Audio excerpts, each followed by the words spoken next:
and the crooks. Well, actually.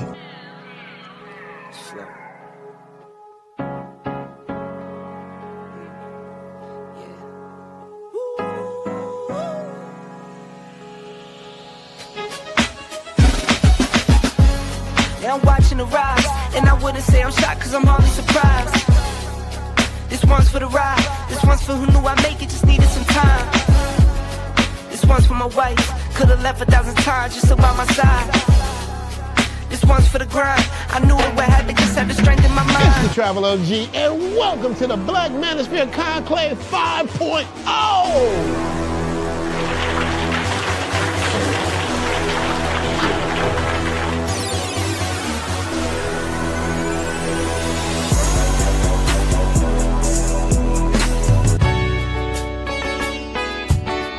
We got started in 2021 in Atlanta, united in the pursuit of excellence in all things. It's been one hell of a ride. Can I tell you what's on my mind? Cause I've been thinking about it for quite some time. Hey, can you give me a moment to declare my love? Can I tell you what's on my mind? We're now focusing more on opportunities for men, in particular passport bros. Guys who go abroad, they want to have a different lifestyle, they want to have a different achievement abroad. Oh yeah, there's without a doubt the narrative has changed for us greatly. I just finished speaking and having a chance to tell individuals about how to live the American dream outside of America. And I was here to help so many men when it comes to understanding what they need to do in order to relocate. With the political climate, things that are happening worldwide, guess what? Nobody's coming to save us. So it is indicative that we all bound together, tighten up like a fist, and strike a mighty blow against everything that's fighting to stop us, man. It's nothing but good, positive people, good, positive energy with one goal in mind, and that is to make money, get the hell out the Matrix, and enjoy your life. You dig? So shout out to all of y'all. Theme music! Yo, what's going on, y'all? This is your man Marcus A. Brown, and I'm here to tell y'all that I just got done with my first consultation with the brother Andre of Love Crossing Borders. I just wanted to give him his praises. I need y'all to do two things if you haven't already. If you haven't, subscribe to his YouTube channel, Love Crossing Borders. Also, if you are going to Colombia, if you're thinking of going anywhere, traveling internationally, please consider booking a consultation with the OG Andre of Love Crossing Borders. You will not be disappointed. And y'all, get in tune with him if you haven't already. Tell him MAB sent you. Peace. Where are all the black men? And I'm not talking about the scammers, the drug dealers, the robbers, and the crooks. Well, actually. All right. I know where all the black men are. They are here enjoying Love Crossing Borders with Andre and Andrea. We got a great topic tonight, guys. Great topic tonight. But let's start off like we usually do. Once again, there has been a death. There has been a death in the outskirts here in Colombia.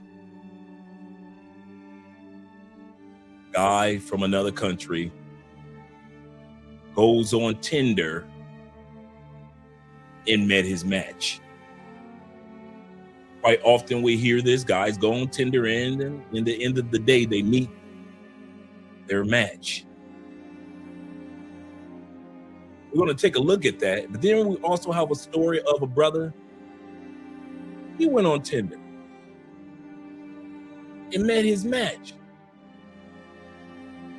So happy, great couple. She's a college professor, extremely attractive. What's the difference between the two? Tens of men every day, every year, go on Bumble, Colombian Cupid, Latin Cupid, and Tinder. And for many men, well, they meet their match. But for the rest of the guys, they meet their match. So we're going to talk about what's the difference between when you are going to foreign countries, because it's not just Colombia, it's not just Brazil, it's not just Panama or Mexico or Thailand. What's the difference? What is it that causes one man to be so attractive to quality women on an app, and yet another man can get used, robbed, scammed, and deleted on the exact same app? It has to be something different. Well, I've examined it over the years. I've got an answer for you. And we're going to study that answer tonight here on Love Crossing Borders. Shout out to all you guys that are here. Yes, sir. Shout out to all you gentlemen that are here with Andre and Andre's Love Crossing Borders late night edition. Your girl Andre and I just got back from seeing Michael Jackson's movie. Bruh. I don't care about who's complaining, who's crying in the States. Talking about this movie was not good. I don't know what the hell they were talking about. This movie, from the beginning to end, reminded you of Purple Rain with the amount of music and enjoyment that you had. This movie literally took you back to 12 years old, 9 years old, with the clothing, the style, everything about it said, I was there. I'm going to say this again for all you Gen Xers, all you early millennials during the time of the Butterfly album and the I'm Bad album. I'm here to tell you that movie is a time capsule. Shout out to our brother Michael Jackson. That movie is a time capsule.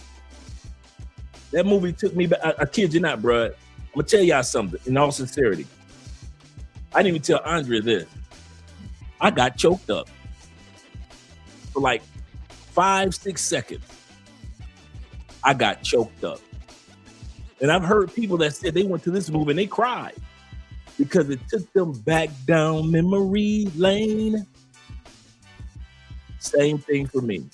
I'm watching the movie just like everybody else is watching the movie. And they get to the part when they put out their first record. Real small, 45. And it was the ABC album. ABC 45, ABC on one side. And on the other side, I forget the song that was on the other side. And we were 6 or 7 years old. Me and my brother and my sister were young. And my mom came in the house and she had that exact 45.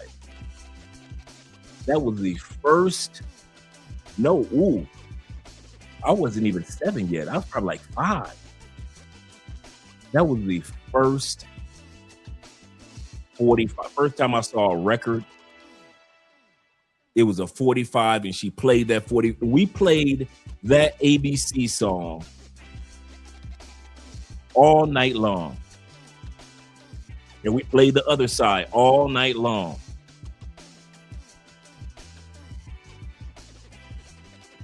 I think the other side was stop the heart to love you, break you, the heart to break may be your own. Danger zone, headed to a danger zone. Cause you're headed to a danger zone. And when they showed that part of the movie, it was like I was in a time machine with my mother and my brother and my sister. And I was 5 years old again. For 5 seconds, I remembered what it was like to be a kid again. No stress. Guess what? I'm gonna tell y'all something for real. Let me turn this down for a second. That Michael Jackson movie, that one portion just right there, that little 5 seconds that I was locked in,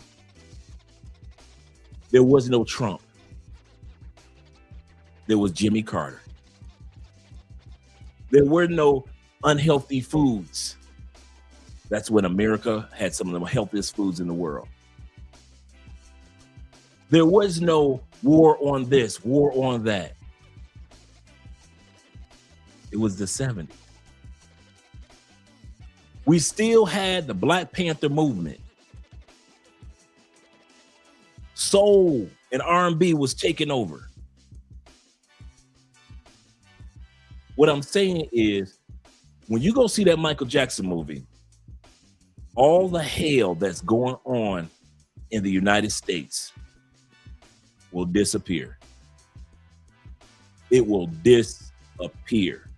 I promise you. And as far as the acting is concerned,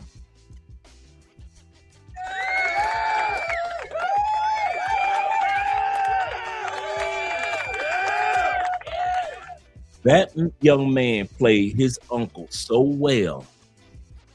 There were so many clips, you would have thought that was Michael. I thought I was literally watching Michael. He sounds so much like his uncle. The voice coach, half the music he sung. There were so many a cappella scenes, and I'm telling you, this dude knocked it out the park. You know how Jamie Foxx pulled off that Ray Charles? That's how this young man pulled off Michael Jackson. It didn't seem fake. It didn't seem like, oh, it's another dude that's trying to pretend like he Michael. This young man pulled it off. Hats off to him. If you have not seen this movie, bruh, I am telling you, I just told Andre, we going back. We just saw it in IMAX. We going back. Because just like with Purple Rain, you went to see it again and again as a kid. Just like Beat Street and Crush Groove, you went to go see it again and again. Why? Because of the music. You went to go see Beat Street again because of the music. You went to go see Crush Groove again because of the music. You went to go see Purple Rain again because of the music. And I am going back. I don't care if Andre don't go. I kid you not. If she comes with me, cool. She said cool, but if she don't go, I'm going back to see that movie again. That's how good that Michael Jackson movie was. Shout out to those that put that movie together. Shout out to them that put that movie together. If you've seen it, you know exactly what I'm talking about. You know exactly what I'm talking about. Let me give a shout out to all you gentlemen out there. Let's get started with Kenny People, numero uno in the building. Kenny says this. He said, why do these foreigners like these type of men? We are late today, aren't we? Yeah, we're late today. Yes, we are. We're late today. And we're going to talk about what type of men foreign women go for. Why is it that some guys can go on the same dating app and lose their life, but other men can go on that exact same dating app and find the love of their lives? What's the difference? One's a white dude, another one is a white dude. One's a brother, another one is a brother. One is a Latin dude, another one is a Latin dude. So what is the difference that causes one group of men to be yearned for and desired, but another group of men get used, scammed, and deleted on the exact same app for years? That's the part that blows us away. It's not like it happened. Remember the summer of, and during that summer, guys were getting deleted and robbed during the summer of 2023. No, this has been going on for years. So the question is, what is it that these men are doing over here to be desired, not just in Colombia, not just in Thailand, not just in the Philippines? It's guys that can go on dating apps, and these men seem to be attracting quality women to where these guys over here, doesn't matter how much money they have, charisma they have, no matter how fly their outfits and clothes are, no matter how many places they've traveled to, they end up going to Thailand and get scammed, hustled, robbed in the Philippines. They can't go to Kenya without getting in trouble. Brazil, They done been ran out of Brazil 4 times. They can't get a quality Brazilian to save their lives. They come to Colombia, they end up deceased. Why is that?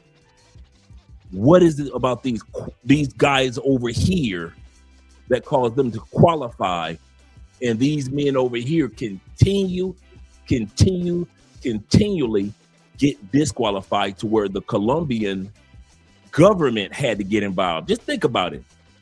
I want you guys to really think about it. The Colombian government had to literally get involved because so many men didn't qualify for what the women are looking for. Can you imagine that? You go on the same dating app as everybody else and you don't even qualify. But somebody else that don't have half your money, half your looks, half your height, half your charisma goes on that same dating app, and no matter what country he goes to, he has no issues at all. We're going to talk about that tonight. What are these qualities that men have that women are yearning for in other countries that other men just don't have it? If you got it, you got it. If you don't, you don't. We're going to talk about that tonight because I've been watching you guys for almost 10 years. And I'm going to tell you, I've saw quite a bit and I've seen enough to know that there are different qualifications that these women love. And I mean love when it comes to women being on dating apps that causes some men to be successful and some men to just fall by the wayside. Shout out to my brother being in the building, the issue Kobe being, oh man, let me take these glasses off. Black Nubian. Shout out to Black Nubian being the first one in the building, the Canadian brothers. I told this guy where I was from. He said, oh. Glad to see you're here, brother. Let's scroll right here as well. Let me go back up. And we're going to watch one of our brother DC Rob's videos and give us a little heads up on what happened over the last few days with the latest guy that got deleted. We're not talking about the FBI agent that was just found. We're not talking about the airline stewardess that came up deleted. Another foreigner over the last 3 days has been found deleted in Colombia. We're going to talk about that. Once again, shout out to David Dice being in the building of the Dice family. Here we go again. Another great live stream. Yes, sir, Dave. And shout out to my brother LJ, the Southern Vegan in the building. Appreciate you being here, brother. And shout out to my man JC in the building. Always, man, we had a great day, Jay. We had a great day. I still got to send you your information. I had a good time just hanging out with you, brother. I look forward to seeing you again. I really do.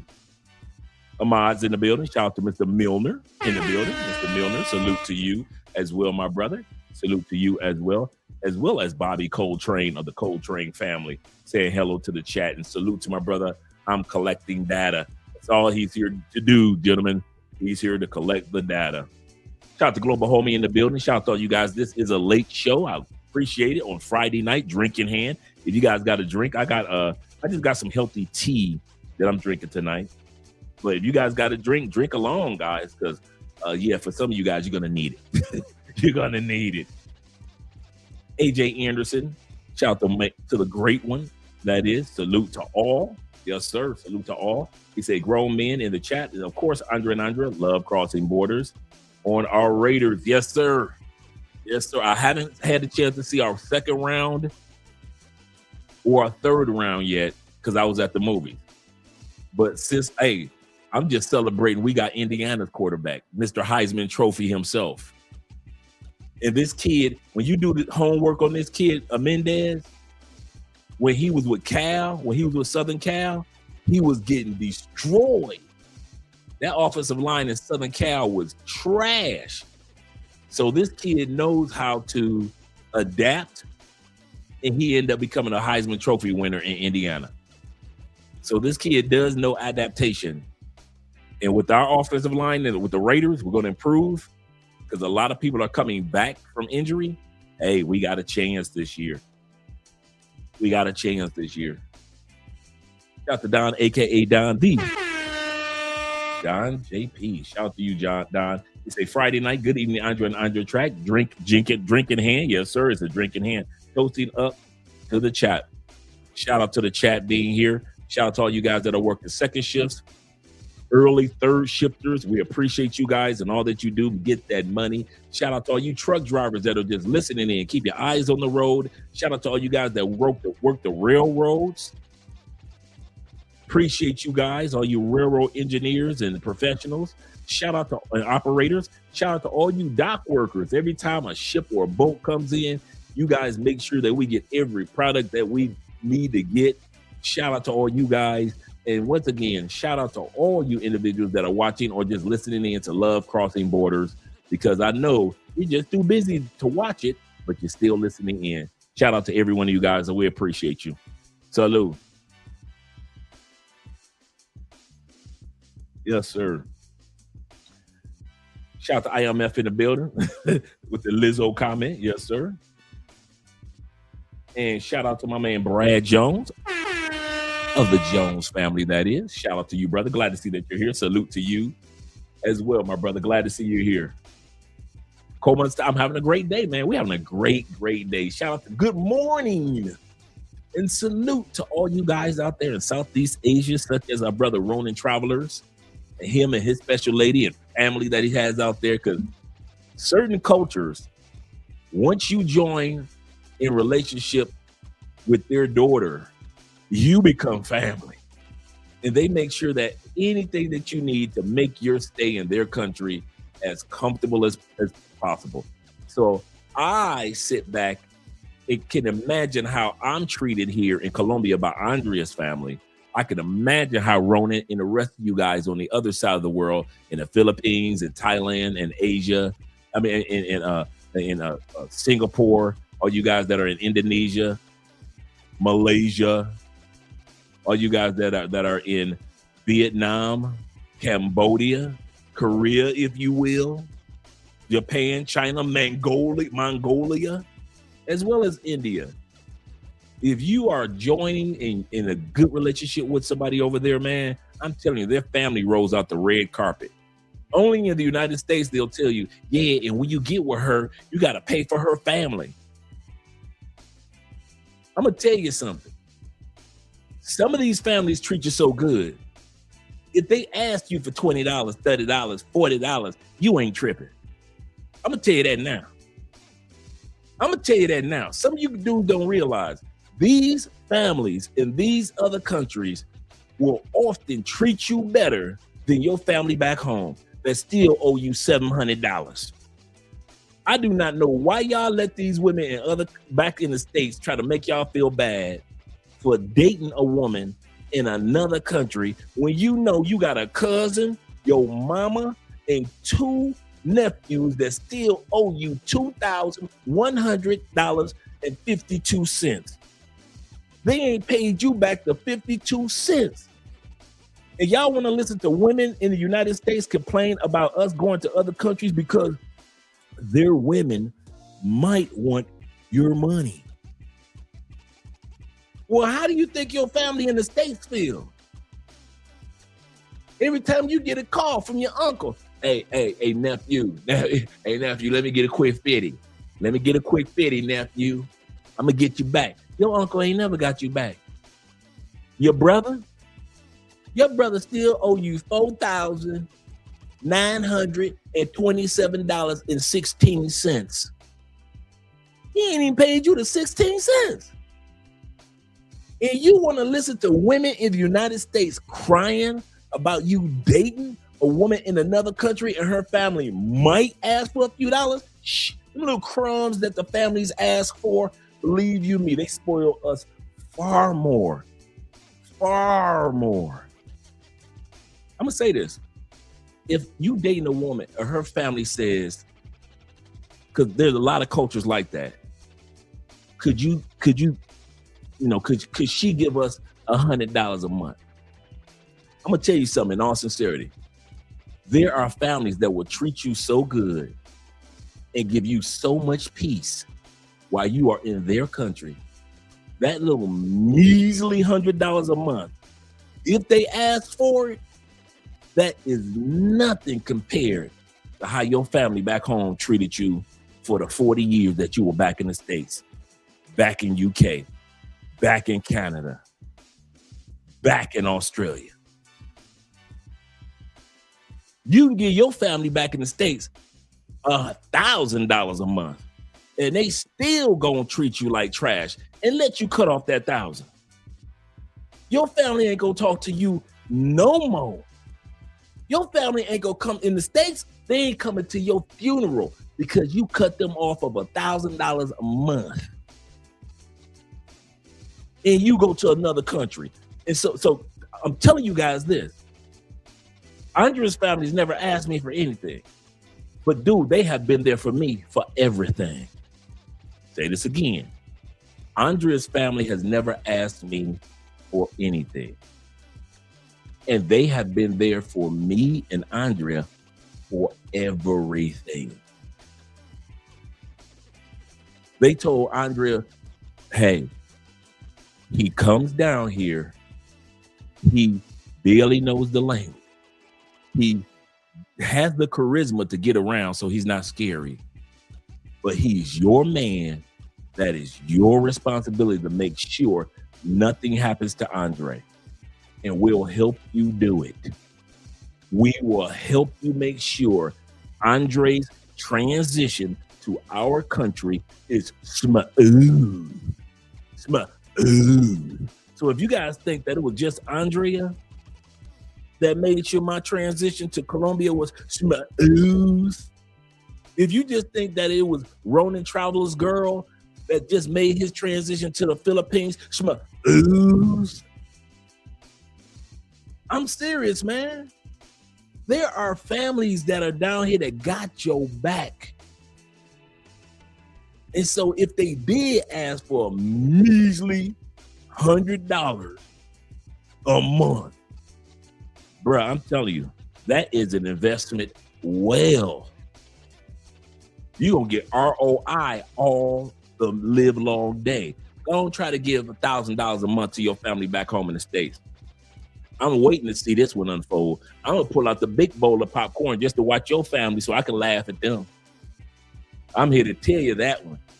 That one that I just told y'all, that is a secret formula that you ain't never got to worry about that I'm lying about. That one there, it's crazy how people in other countries treat you better than your own family back home. Way better.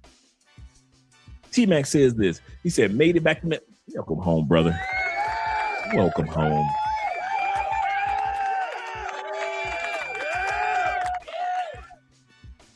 He said, I made it back to Colombia. I made it back to Medellin, Colombia this morning. Shout out to you. He said, I was exhausted from the travel, but glad to be home. Yes, sir. He said, no more immigration drama. Did the checkmate. So let me ask you this, T-Mac. Are they, because I've been telling people yes, and then sometimes I say no because I haven't seen anybody talk about it. Are they still asking for the checkmate, or is it better safe than sorry to fill out the form, or you just don't have to fill out the form? Because anybody I've seen come since the pandemic really haven't had to fill it out. But I know guys that say, I fill out that we talk about the little form that you have to fill out online. And some guys say, I fill it out just in case, even though they never asked them for it. So let me know how your experience was. He said, check me and gave the officer my cedula, his Colombian ID. Just in case you guys are wondering what the cedula is, that's the Colombian ID. He said, and it was quick. It was a quick process. And you ain't have to stand in the long line because you have your cedula. You ain't got to stand in that line over there. You stand with the Colombians. So you just coming in and out. Shout out to you, T-Mac. Welcome home, brother. Welcome home. Let me scroll back up. Once again, Jay Anderson, the great, being in the building. He said the shades, though, glasses. Yeah, I'm going to keep the glasses off because the shade is so strong that I can't read the comments. Yes, sir. He said, I'm rocking my Michael Jackson, my MJ t-shirt. Yes, sir. I got a couple of good shirts, man. Check it out. I got one really good quality too, man. And for all my anime fans,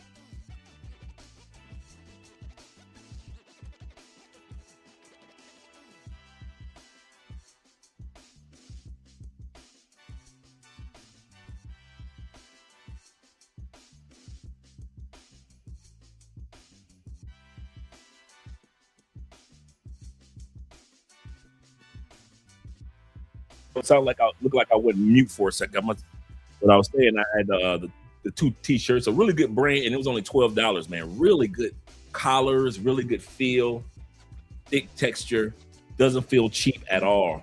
And it was a brand here in Colombia, and they have a office or locations here in Cali, outside of Cali, and they have their locations in Medellin, and it's called Owl Clothing, like an owl, the bird, Owl Clothing. So all you gotta do is just look up the owl, and they have all type of anime attire as well as the Michael Jackson shirts. So Andre has her Michael Jackson shirt and so forth. Yes, sir. Shout out to the Eagles. Yeah, the Eagles did really. You guys moved up in the draft too, man. I forgot who it was y'all moved up with in the first round. Eagles were the first one to do a first round. He said, "Let's go see." "Let's go see it when I." Perfect, Jay. We'll do that. We'll go see it when you get here. Perfect. That'll be great when you get here this weekend. Shout out to you, brother. Shout out to my Uncle Jeffrey Ghostface in the building. Let me make sure I got everybody. Got Jay Anderson, David Dice of the Dice family. Shout out to you, Dave. Let me scroll down a little further. If I miss anybody, blame it on my head, not my heart. Like such as my brother E-Man Perry. Yeah, the Jamie Foxx when he did Ray Charles. Yeah, he did a great job, man. Great job. Let's see right here. Yeah, I had a great time, man. And I didn't even think about, man, the Victory Tour was 1984. When Michael Jackson got burned by the Pepsi, or during that Pepsi commercial, was 1984. What else happened in 1984 while Mike was recuperating regarding the Victory Tour? Prince dropped Purple Rain in 1984. Prince took advantage of that void and dropped the movie and the album Purple Rain in 1984. And it took over. Yes, sir. What's good, brother? Shout out to you, brother. Mr. Scholar himself in the building. Glad to see that you're here. Let me scroll down just a little further. Kojo's representing. He said, I have always had great success on Latin dating apps. And I can imagine that. Shout out to Chris Jeezy. Shout out to Chris being in the building. Appreciate you being here, Chris. What up, though? And my brother Zeta. Hola, fellas. Yes, sir. Yes, sir. Let me scroll down a little bit further. Make sure I got everybody. We got Jay Anderson. Yeah, Mendoza was a really good quarterback. I'm excited, man. I am excited. So we got a great running back last year. Got a great quarterback this year. So I haven't had a chance to see our second and third round quite yet. The quickest way to get bounced by Colombian migration is a tip from T-Mac. The quickest way to get bounced by Colombian migration would be to wear. Really, that's what we're doing? That's what we're doing, T-Mac? Is this what we're doing? Raiders gear coming to Colombia. Yeah, this is what we're doing. You're coming out to my Raiders. No, we're not coming back to LA. No, we're not doing it. E Breezy says this: salute and salutations. Salute to you, brother. Glad to see that you're here. Shout out to my man Jay Casey. Good evening, everyone. Good evening, Dre and Mrs. Spence. Yes, sir. Yes, sir. Oh man, I loved it. Loved it. I had a great time. I was praying that it would be more, because most of us grew up during that era. I used to live in GI. I used to live in Gary. I used to live in Gary and Maryville, which is like right next door to Gary, right? Might as well be the same city. And the funny part is I was hoping it was more like Purple Rain, like the music was the centerpiece. We know the Jackson story inside and out, like the back of our hand.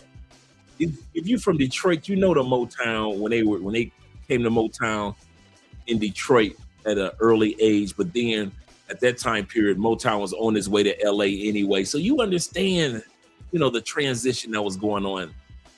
So there was nothing new to tell as far as the story. So what they did, they allowed you to journey with the music. And you got a chance to see the behind the scenes stuff and conversations that Mike was having. When did Bubbles come? When did the monkey come into play? You got a chance to see that. You got a chance to see how his relationship with his brothers evolved. You got a chance to sit back and see his relationship with his dad. Shout out to all the actors. Nia Long, the brother that played Joe Jackson.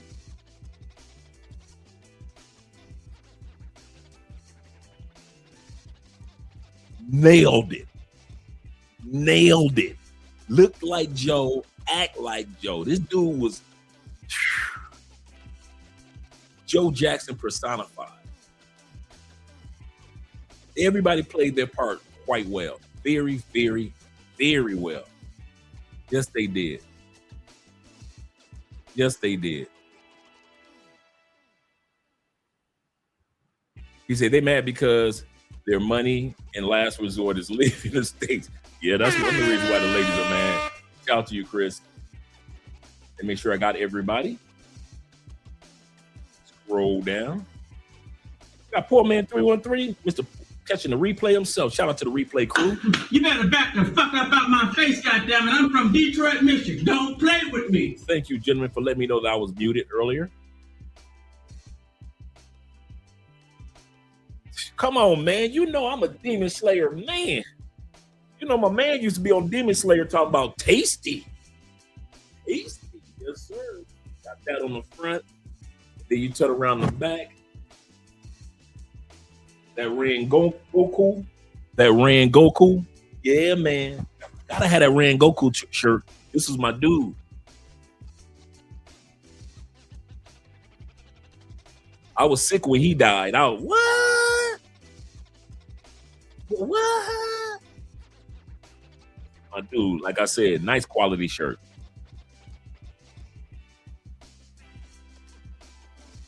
He said the Seahawks got off deck pick.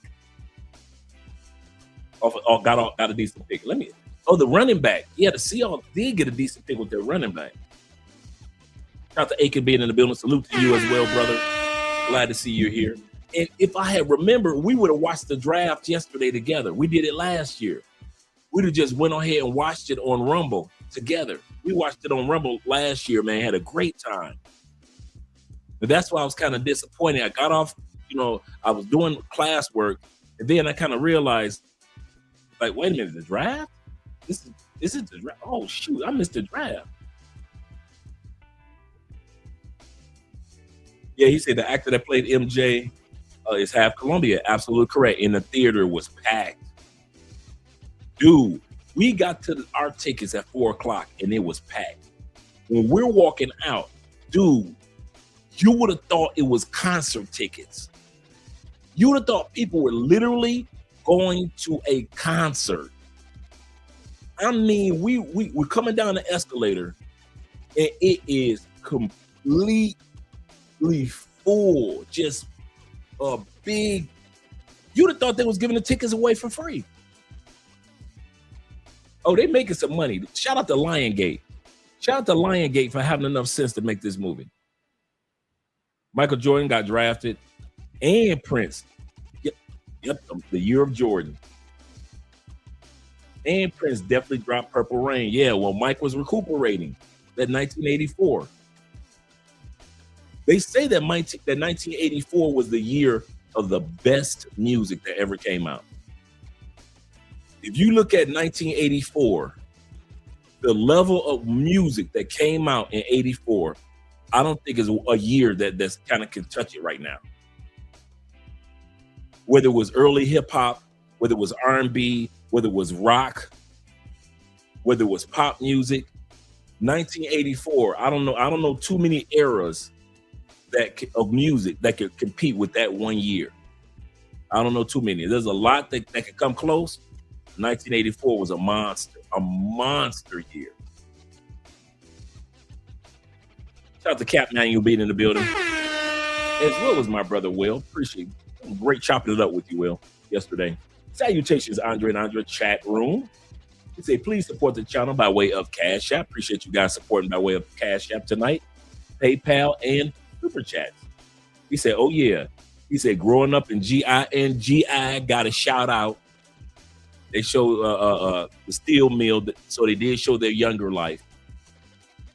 And they showed that GI life. So shout out to GI. Yeah, like I told guys, I lived in GI and Mirabville right next door for about a year and a half. Yeah, so good food, small town, but good food. I used to drive to Valparaiso to watch the drive-in movies because they had the only drive-in theater in Valparaiso.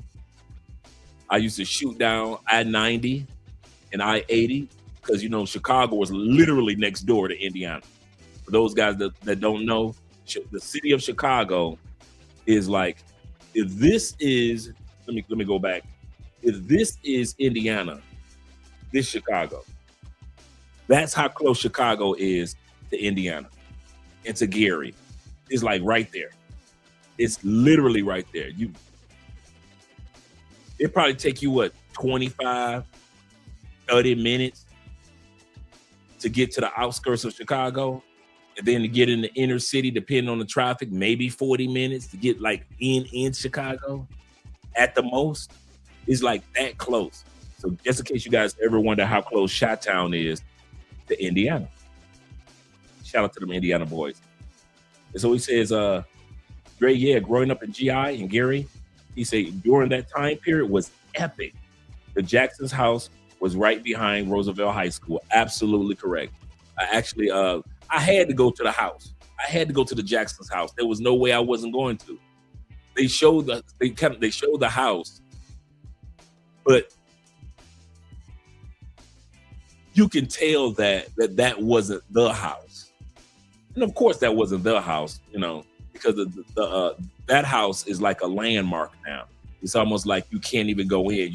It's fenced around and you can take photos, and it's well taken care of, very well taken care of home. And there's a stop sign, and Will can attest to this. There's a stop sign or yield sign. I forget what it is, outside of the house of the Jacksons. Everybody has their signature on that sign.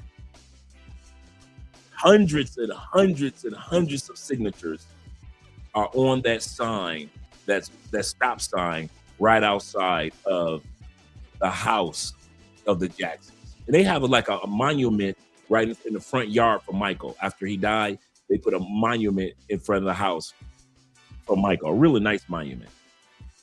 You say the Jackson's house was right behind Roosevelt High School. Absolutely, absolutely. And the neighborhood just looked like a regular neighborhood.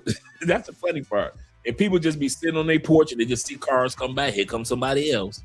They just sit on their porch and they rocking chairs. The old people that have been around in that neighborhood forever. And it's crazy.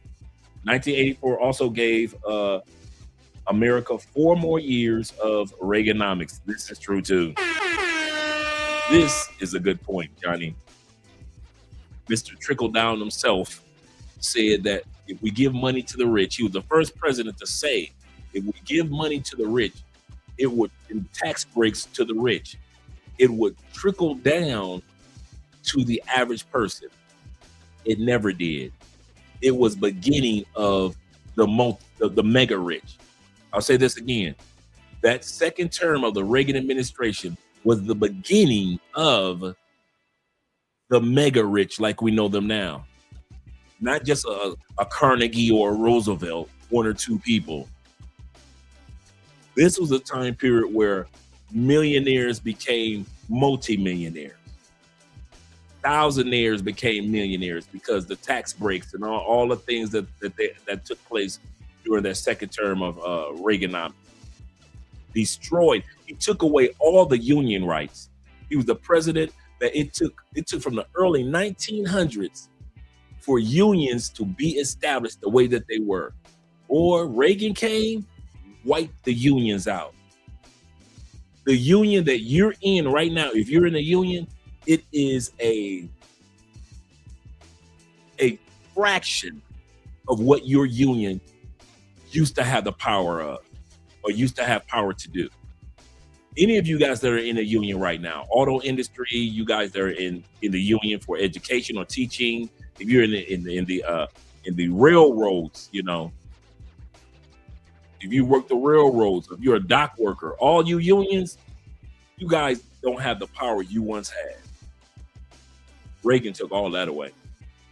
Yes, he did. Yes, he did. I remember that era, man. Crazy. Let me scroll down a little bit, make sure I got everybody. We got 64 people in the building. It's time for Andre to shut up.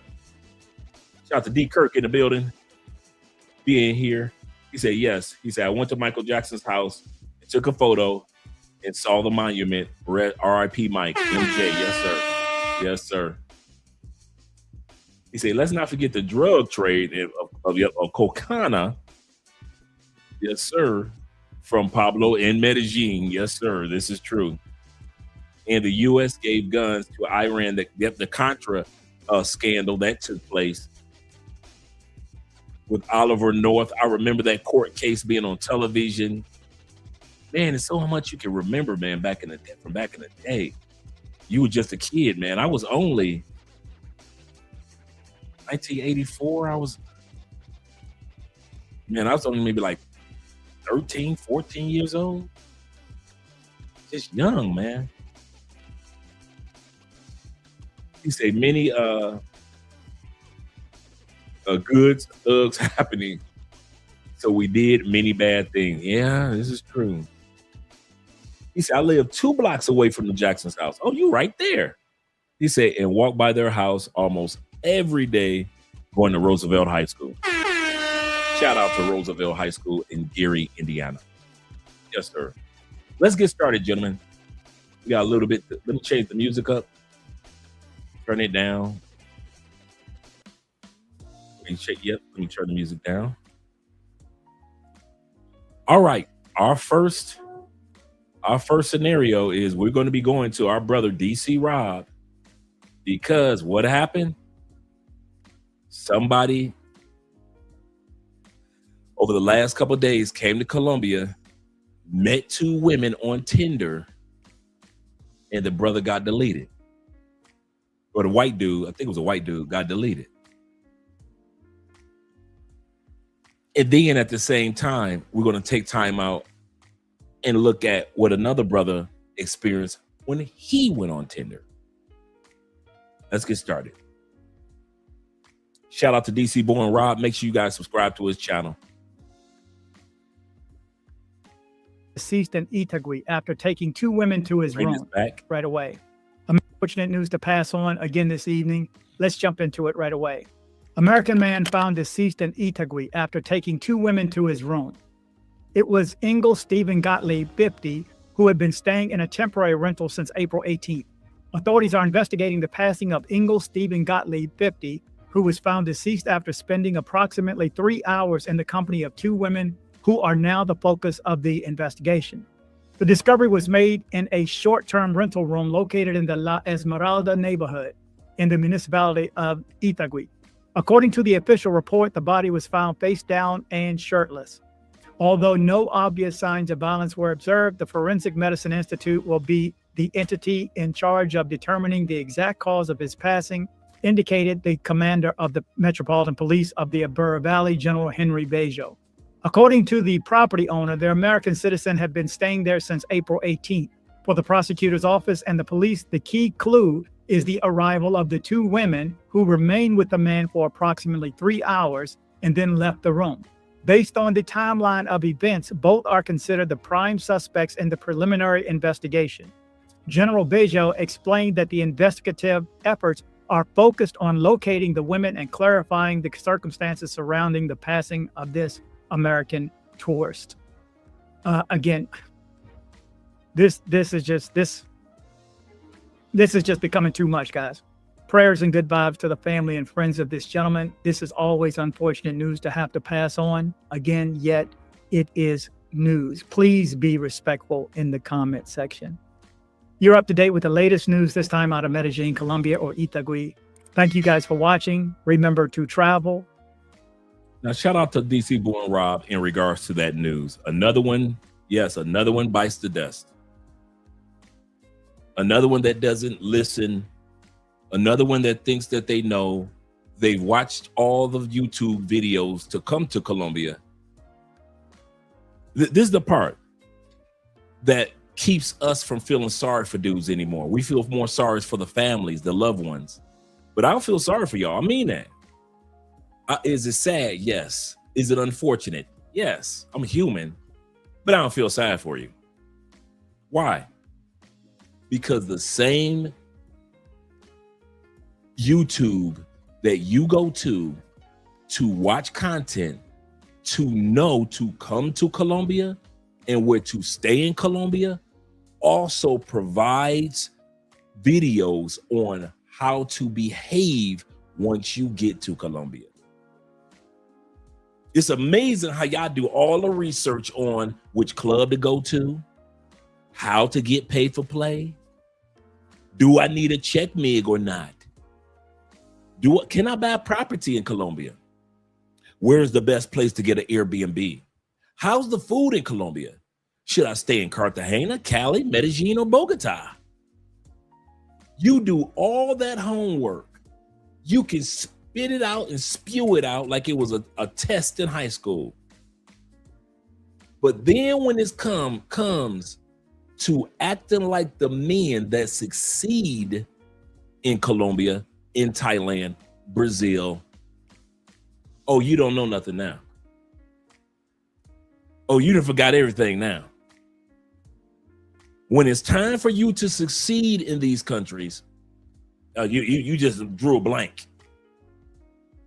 And now you in the morgue. Now your family, who has, this is the funny part, who has nothing to do with your actions or activities, are the ones responsible to get your body shipped back home. Do you think your mama got shipped back home money? What about your kids? Some of y'all got adult kids that's trying to take care of their families. You think your adult kids got shipped daddy back home money? What about your daughter? Your daughter 17? She's 17? You think your 17-year-old daughter got shipped daddy back home money? Your daughter got enough money to ship you back home? Because the embassy ain't gonna do it. They will let you sit in a pine box in Medellin or in Cartagena before it ain't the U.S. embassy responsibility. You're not military. It ain't their responsibility to ship you back home. You decide to come to Colombia and not act like and follow the success of others. I'm going to show you what I mean by that. I'm going to show you exactly what I mean by that.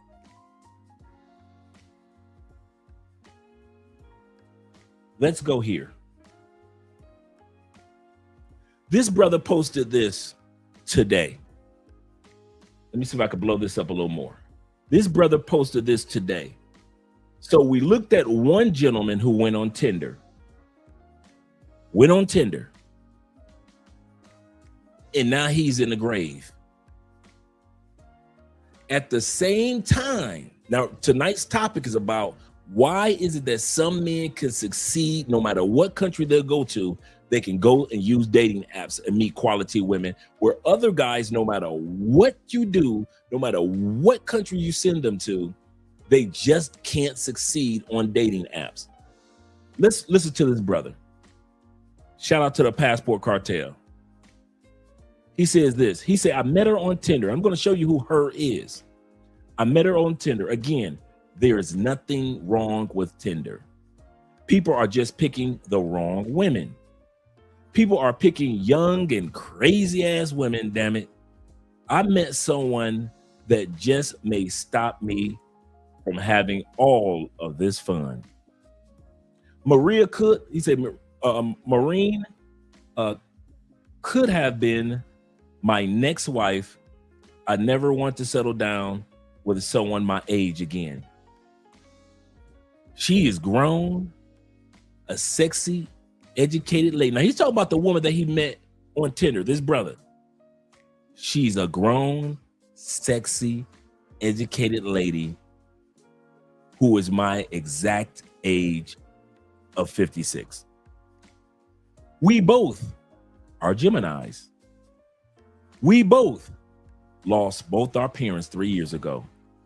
We both have been married before 30 years. Her ex died, me divorced. She's a college professor and I taught for 30 years. Let me scroll back up. Where did he meet her? Wait a minute. Is this not the same Tinder where other dudes go on there? They get robbed. They get drugged. They get kidnapped. They get deleted. This brother, and he's not an anomaly. I've seen several brothers that have been able to do this. This brother went on the exact same app. She's a college professor, and I taught for 30 years. I think God sent her my way. Before we look at what she looks like, send her my way. Let's see if she can stop me from being with all my female friends. The way that he posted it sounds like she's got a good chance. He said, I really don't move. He said, I really did not move to this country to be with an old person my age, or a woman, in other words, his age, but she's a hot 56-year-old Afro-Colombiana. That's a college professor that he met on Tinder. I'm going to say this again. She's a college professor that he met. Let me pull this, move me out of the way, move this comment out of the way. College professor, Afro-Colombiana, 56. Let's see if he's correct with the hot 56. This is a challenge because I don't know if I'm ready to settle down with one lady. He said, I'm going to meet her for the first time this Sabado. She's 56.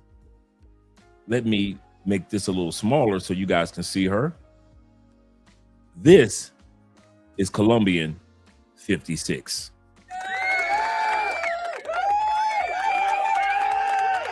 Afro-Latina, college professor, off Tinder.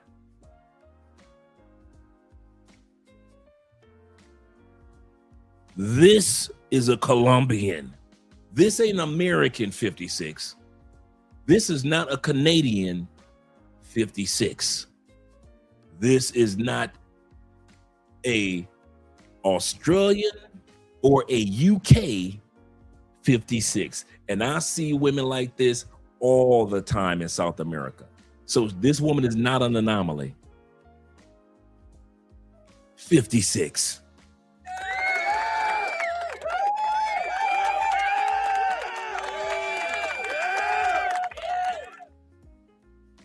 56. No weave, no cake up makeup. She's not trying to get everybody attention.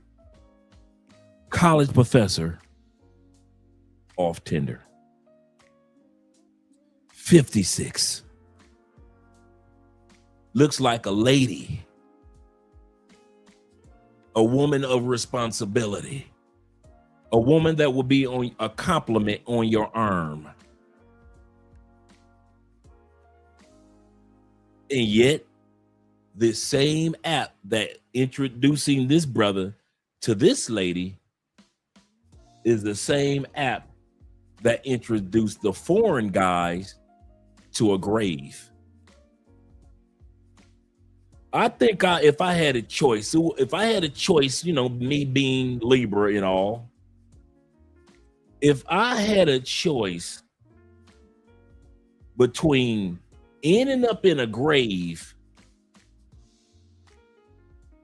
or a 56-year-old college professor, I think I'm gonna take the college professor. I'm sorry, bruh. I'm taking the college. Y'all can have a grave. I'm gonna tell you that now. I'm taking the college professor all day long. I'm taking this. You tell them you rather go on Tinder, end up in a grave, or go on Tinder and end up with this quality woman. Give me the quality woman for 500, Alex.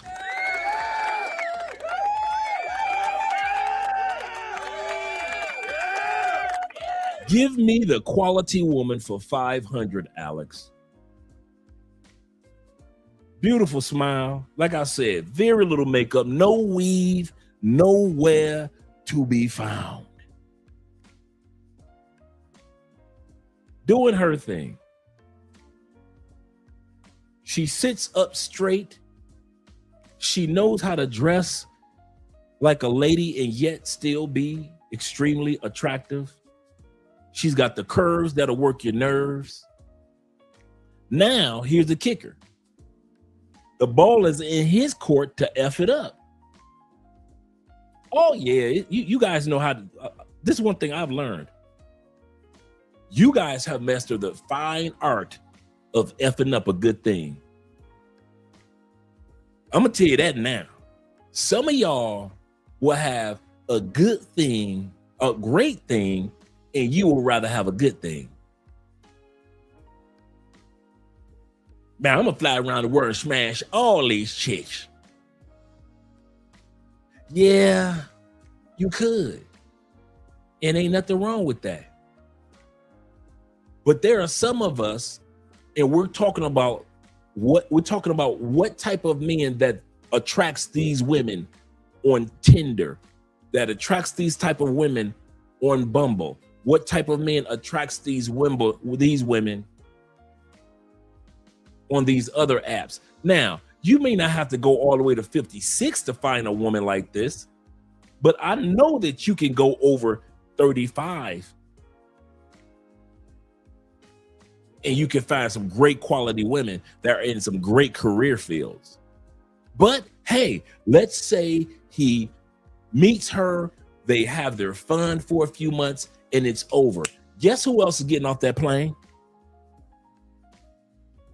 A brother that might take her serious. See, when y'all still ready to run through the streets and the female ain't, don't worry about it. It's a brother like me ready to get off that plane and scoop that up and take it serious. And you wonder why she don't answer your phone calls no more. Why? You didn't want to take it serious. You just want to smash her for a few months, right? And have your fun with all the other ladies around the world. And there is nothing, and I mean there is nothing wrong with that. But don't get mad if a dude like Andre get off the plane behind you. And I'm taking that 56. I'm 63. I'm 67. There are dudes that's getting off planes, looking good, feeling good at 67 years old, and will scoop up that 56 in a minute. So go ahead, play. Go ahead, play. You think you can play games with a college professor? You guys think you can play games with a college professor, an educated woman that's probably got her own apartment, own car? If she does have a child, that child is an adult now, grown as can be. She's making her own Colombian money. She don't need nobody. She got all the education, probably back in school to get her doctorate degree in something. And you're going to throw it away so you can zoom to Thailand and be with some scallywags in Thailand. Do it. And I'm serious. Do it. You want to go to the Philippines and be with the young Filipinas and you don't want to be serious with nobody? You ain't got to. Do it. But I'm here to tell you, there's another Andre getting off the next flight. There's another Andre getting off the next. Don't you ever think that you got a monopoly on coochie in any of these countries. I don't and you don't. Don't ever think that you're going to meet a lady. It's so hard in this world, no matter what country you land in, to meet a lady, whether she's young, a young lady in her 20s, like Andrea, or a lady in her 30s, her 40s. Dude, it's easy to meet women. It's easy to meet females. It is hard and rare in this world, no matter what country you land in, to meet a lady. So go and throw away you want to. I mean that. Go and throw away you want to. Because yes, you can meet a bunch of ladies. I mean, a bunch of girls, bunch of girls, bunch of females. But bruh, you hard pressed to meet you another lady in the next 3-4 years. It don't happen that easy. So he said he 56. Life gonna let him go out there and have all the fun he want. And you know what's gonna happen? He gonna be 61 the next time he meet a quality lady. And anybody that says, I only date ladies, Negro, you lying. It ain't that many ladies out there for you to date the way that you date. This brother just said, I don't know if I ain't ready to slow down because I'm out here with these hoes. I'm getting hoes. I'm 56 and I'm getting hoes. Ain't nothing wrong with that. I'm gonna say that again. There's nothing wrong with that. But if an Andre gets off the plane and I meet her, you ain't got to worry about her being part of your harem no more. You ain't that one is a dream deferred. You gonna be telling stories about how you used to hit it.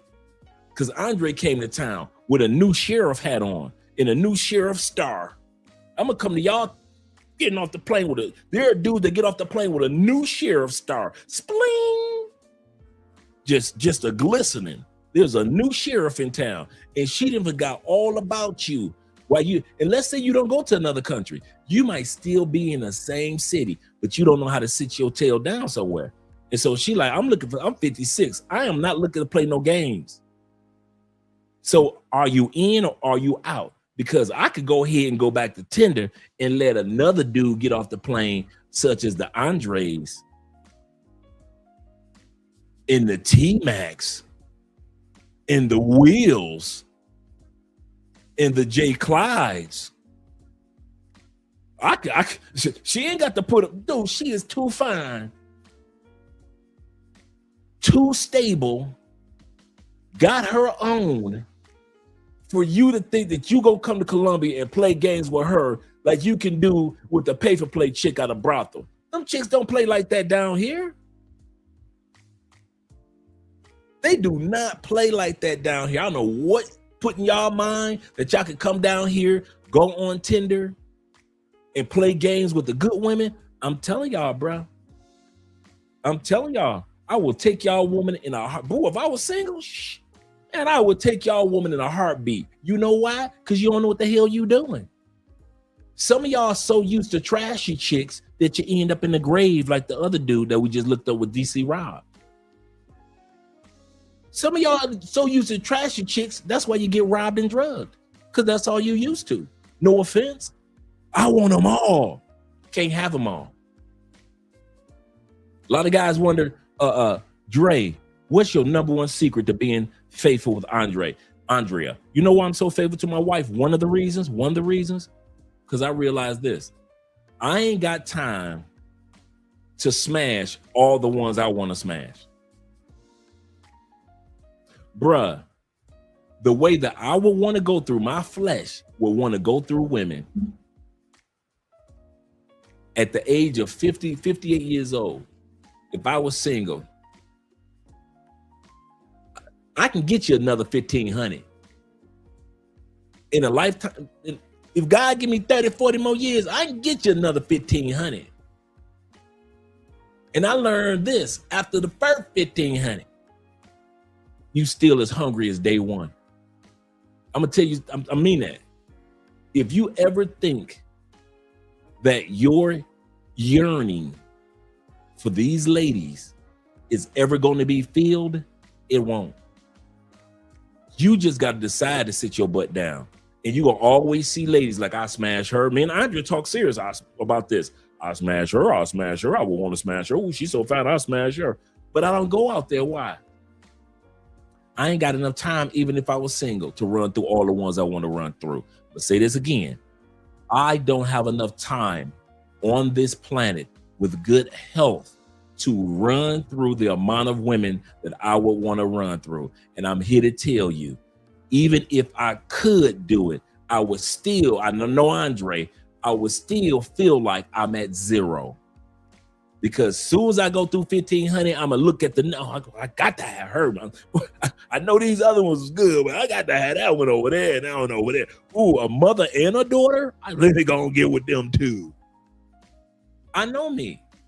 And some of y'all know you. You know your yearnings ain't gonna never be filled, chasing this one, chasing that one, chasing this one, chasing that one, and the clock just a ticking. So what did Andre do? I sat my butt down somewhere, bruh. Do the same yearnings that you guys have? Do I have them? Hell yeah. I ain't no different. Dude, the ring don't change the man. I didn't change because I got the ring. I'm still the same dude. What's the difference? I learned how to sit my ass down somewhere. I ain't chasing no coochies. I'm done. I'm done with coochies chasing me and interrupting my life. I'm trying to focus on the other things. I got too much homework with Theo anyway. I got too much cloud engineering homework. I'm sorry. Dave says this. Shout out to David again. He said, Dre, serious question. Because I love older Latinas, 30s and 40s. He said, but they not having no kids at that age. That's true. I deal with mid-20s to have a few kids with quality women. So a few older and younger. And I can understand that. If you're a guy like me and other guys that are looking to have offspring, you're looking at younger women. So it is. But if you're a guy that already has kids and you good, and you still run around talking about I'm only smash women that are under 35, you know how many fine women over 30 that look just as good in South America, that look just as good as the women under 30? You know how many women that's over 40 that look, and I'm talking about throughout South America like it's nothing, that look just as good as women under 40. Bro, this ain't the States. I'm gonna tell y'all again, if y'all think them women over 40, and you got a couple of them that look good in the States, but for the most part, women over 40 in the States are not looking that good like that. This South America, not North America. And these women looking amazing for their age in South America. Amazing. But like I said, y'all, it's y'all choice. Y'all can go ahead and y'all can throw it away. Y'all can take this 56 and throw it away. Guess what's gonna happen? The next dude that gets off the plane, he gonna take her serious, and you gonna be sick. And I know plenty of dudes that end up like that. She dressed jazzy too. 56, she can still show that stomach. She knows how to dress like a lady. Them jeans probably fitting tight. Them jeans probably fitting tight. Shout out to Class 7.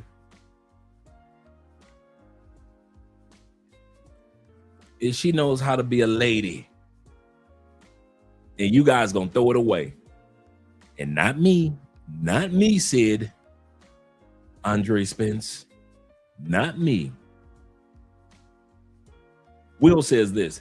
He say, dude tripping, finding a professional woman is hard to find in Colombia as an American. Here's the other part.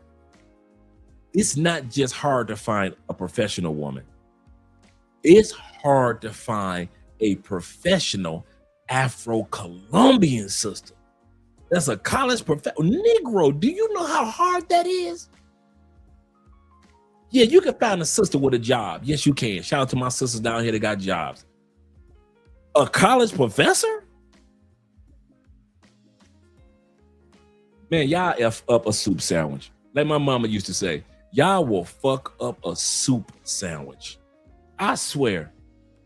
Y'all do not know when it's time when God are blessing y'all and it's time for you to sit your ass down somewhere. Y'all will fuck up a soup sandwich every time. And then you wonder why these young women in these other countries treat you like an ATM and drain your pockets.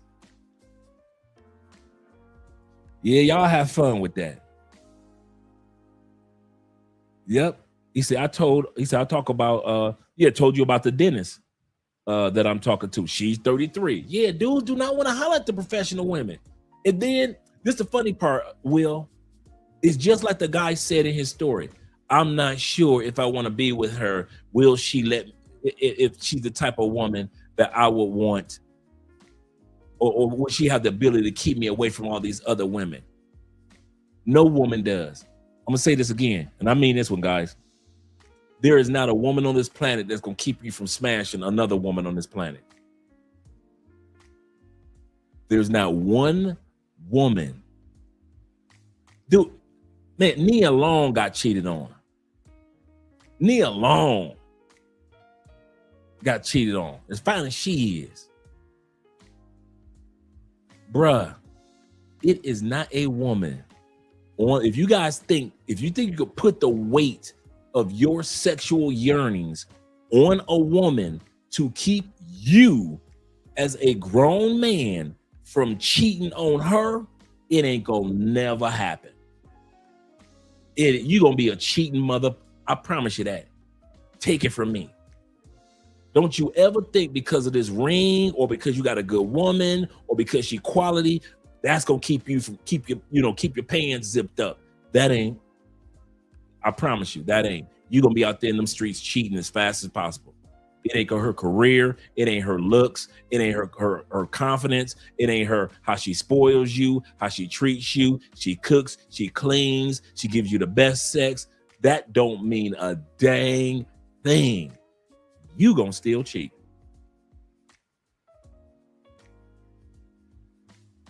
You are going to have to tell you it's time to sit my butt down somewhere. I'm gonna tell you my 2 secrets of not cheating. Y'all ready? I mean this. 2 secrets. Number 1, I can't sleep with all the women I want to sleep with anyway. If I was single or if I'm married, I know me. I always tell you guys that. If I cheat, it ain't gonna be 1, 61, 91. That's more like Andre speed. 1, like 1 side chick. Like, wait a minute. I'll be married to Andre for 30 years and I'm gonna have 1 side chick for 30 years? 1? Just 1, maybe 2? You mean I've been cheating I've been with Andre for 30 years, and I've only had 2 sad chicks. That ain't Andre speed, bro. No, that ain't Andre. Y'all might as well forget that. Get that out your mind. If you ever think I'm gonna have me a sad chick and a girlfriend, no, it ain't gonna happen. If I ever let the Hulk out of this David Banner, oh, my uncle could tell you, I'm running through him like a plague. I'm running through him. Y'all ain't got to worry about if Andre is smashing 10, 15, 20 chicks in the next year and a half. Dude, I'm running through him. I'm gonna run through 25 in the first 6 months. I ain't gonna be no brothels involved. I ain't got to go to no strip clubs. I ain't got to do no pay for play. I ain't got to do none of that. I know Dre.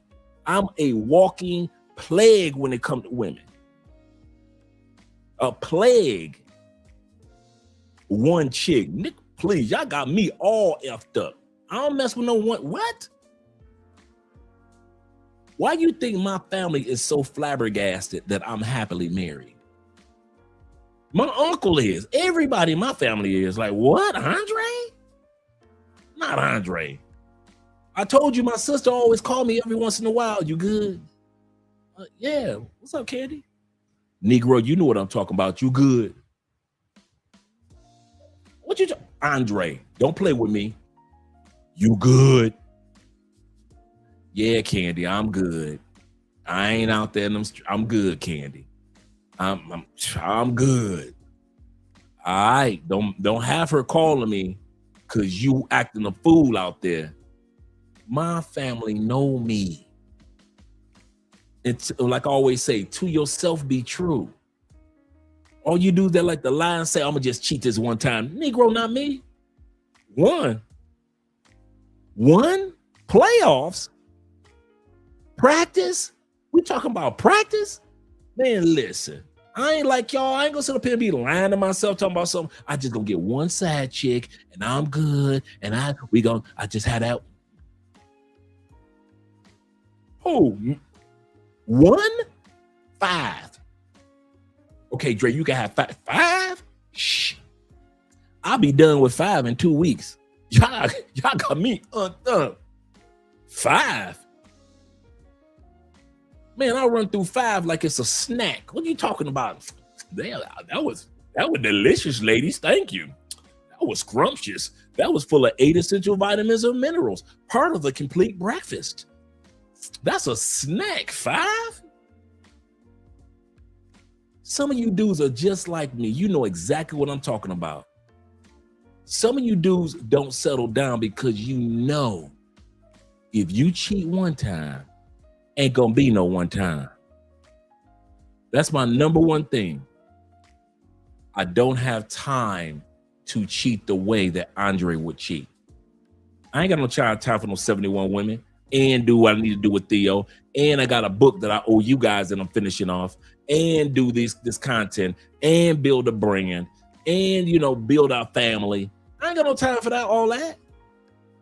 You think I got a time to build a family, build a brand, write several books that I need to have done ASAP, do Theo's cloud engineering classes, be a good husband, and be a part of the conclave. Shout out to the Black Manosphere Conclave.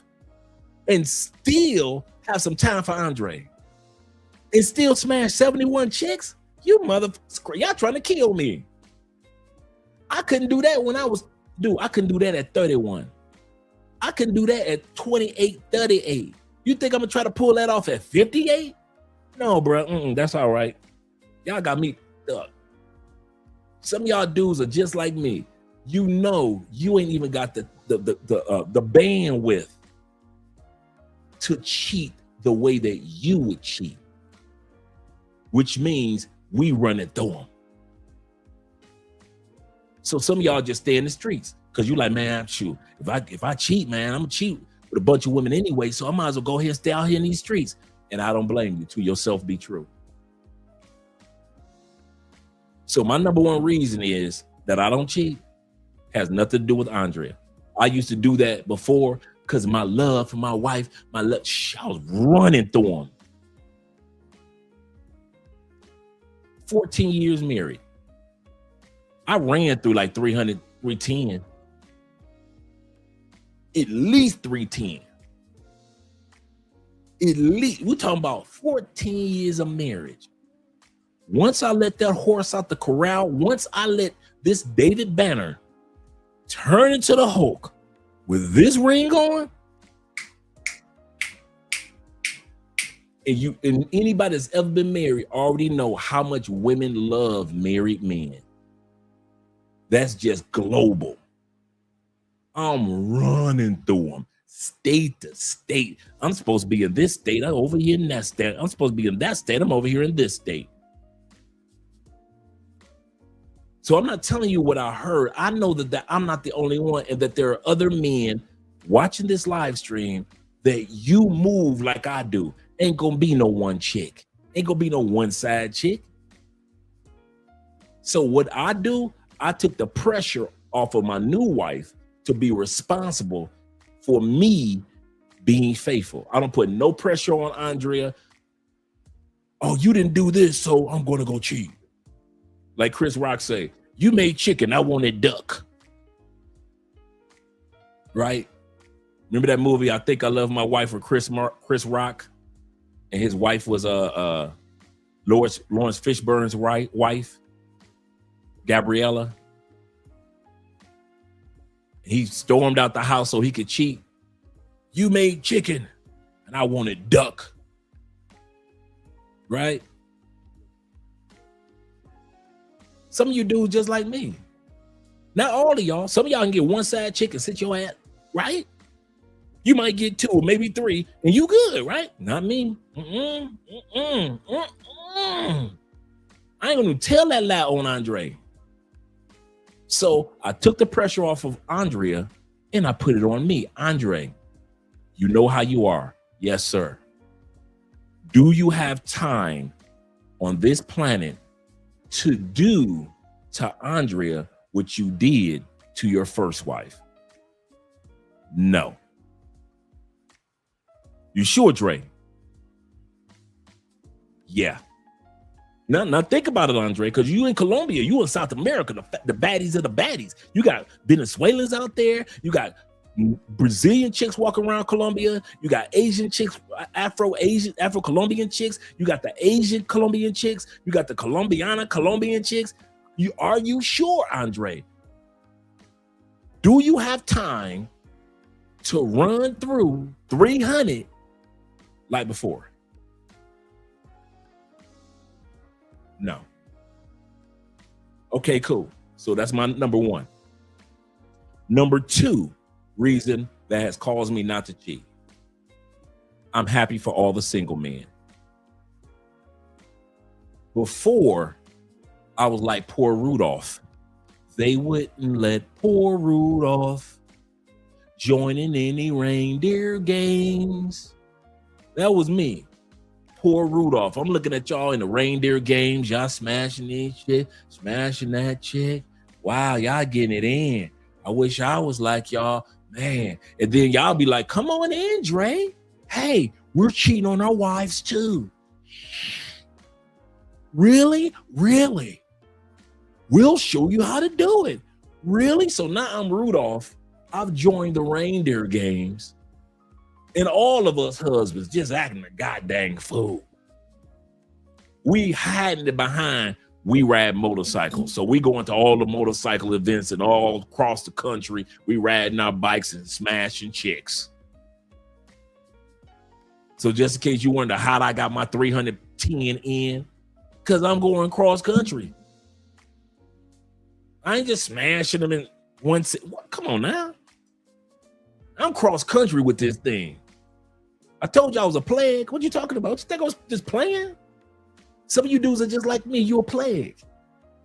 So what I've learned to do is to be happy for, not join in, not be wish I was a part of, but to be happy for you single men that are enjoying your single life. I be seeing y'all with some baddies, and I be happy for y'all. I kid you not. There is not one bit of wishing I was Rudolph joining in the reindeer games. Been there, done that. All it did was get me to the place of I sat back and I got tired of being a stepdad, and I sat back and asked for a divorce.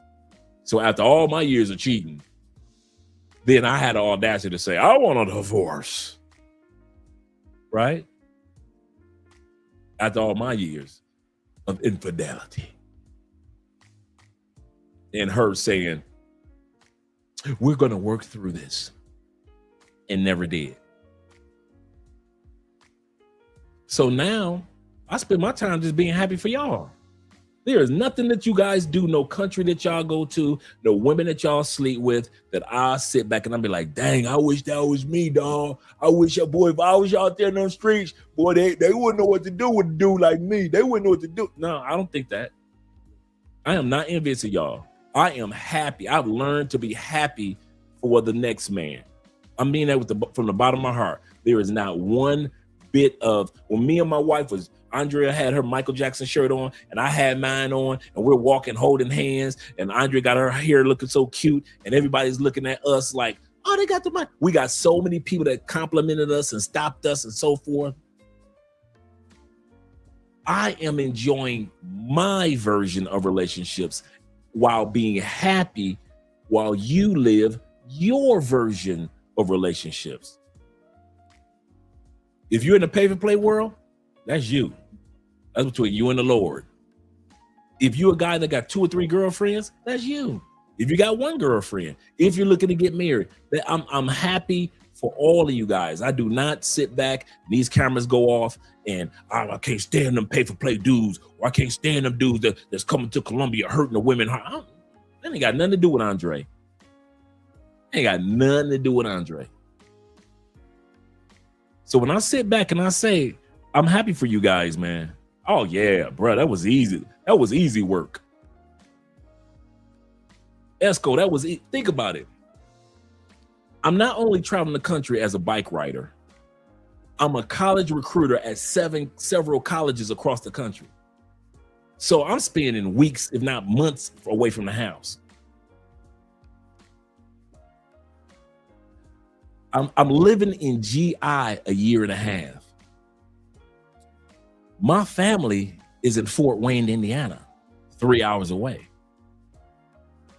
I spend the weekends in the fort. And anybody that's been in Indiana, you know, that's straight down I-90, I-80 heading towards Cleveland. So weekends come, during the weekdays, I'm running through everything in Chicago. I'm running through GI. I'm just beating brakes in Maryville. Valparaiso, I'm beating up white girls in Valparaiso. I'm running through chicks in Elkhart. Give me all the white girls you can find in Elkhart. I'm all up in the college town of Bloomingdale. Man, I'm driving down I-65, 3 hours, 2.5 hours to Indianapolis because I got this baddie nurse I'm running through. Baddie. During the week, I get off work. 2 hours later, I'm getting firehead from the nurse. So remember, when I was out there, this is when Black Planet, Black Voices, MySpace, all the original dating apps was out. See, some of y'all came along during the second wave of dating apps, Plenty of Fish, Tinder, Bumble. No, this is the second and third wave of dating apps. You guys went around for MySpace, when you can get coochie off a MySpace page. Some of you guys went around for Black Planet. Lord, when it was just all black people. And you could just choose what black woman you wanted. Black Voices? The destruction that me and my boys was doing, we all married, that we was doing on Black Planet and Black Voices. Lord. And then when POF came out and I had just landed in Tampa, bruh.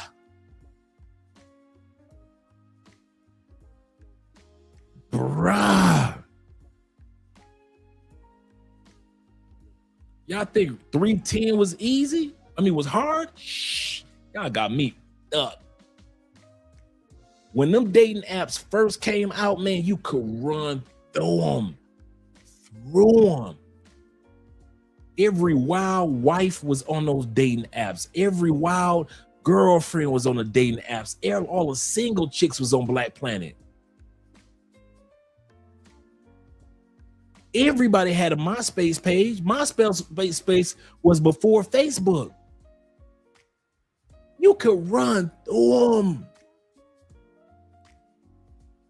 Shh. Y'all crazy. And I'm going to tell you something. And I've said this before. For all you guys that have lower numbers, you ain't missing out on nothing. I'm telling you guys that. But if you think I'm saying all these numbers as a braggadocious way, nope. I wish my numbers were lower like a lot of you guys. I mean this from the bottom of my heart.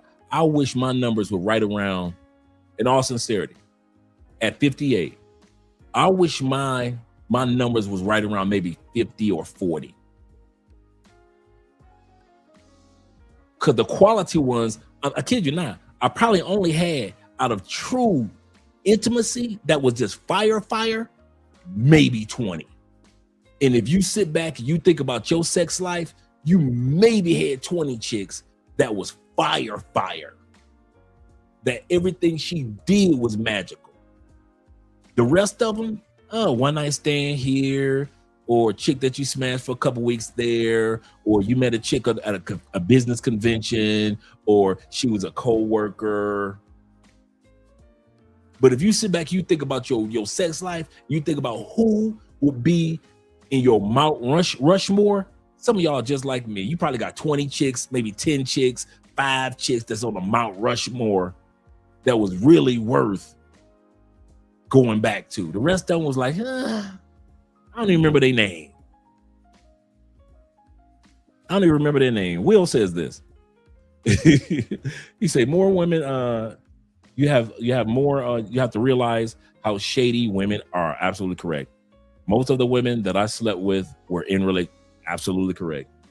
He said, I'm getting them off Black Planet. I was getting them off Black Planet. For real, bruh. You know how many wives used to be on Black Planet? Black voices?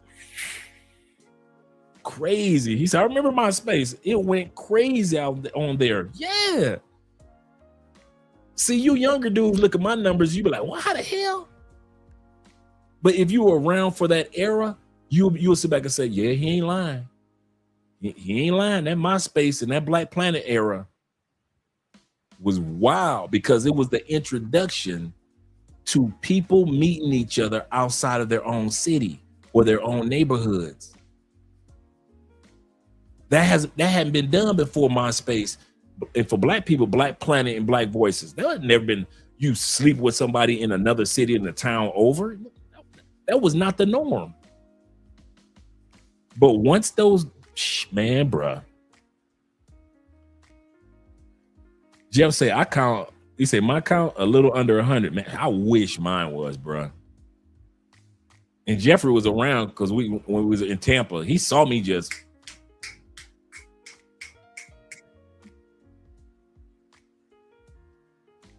He said, on Hinge, yep. Majority of the women are either married or in some type of relationship. Absolutely correct.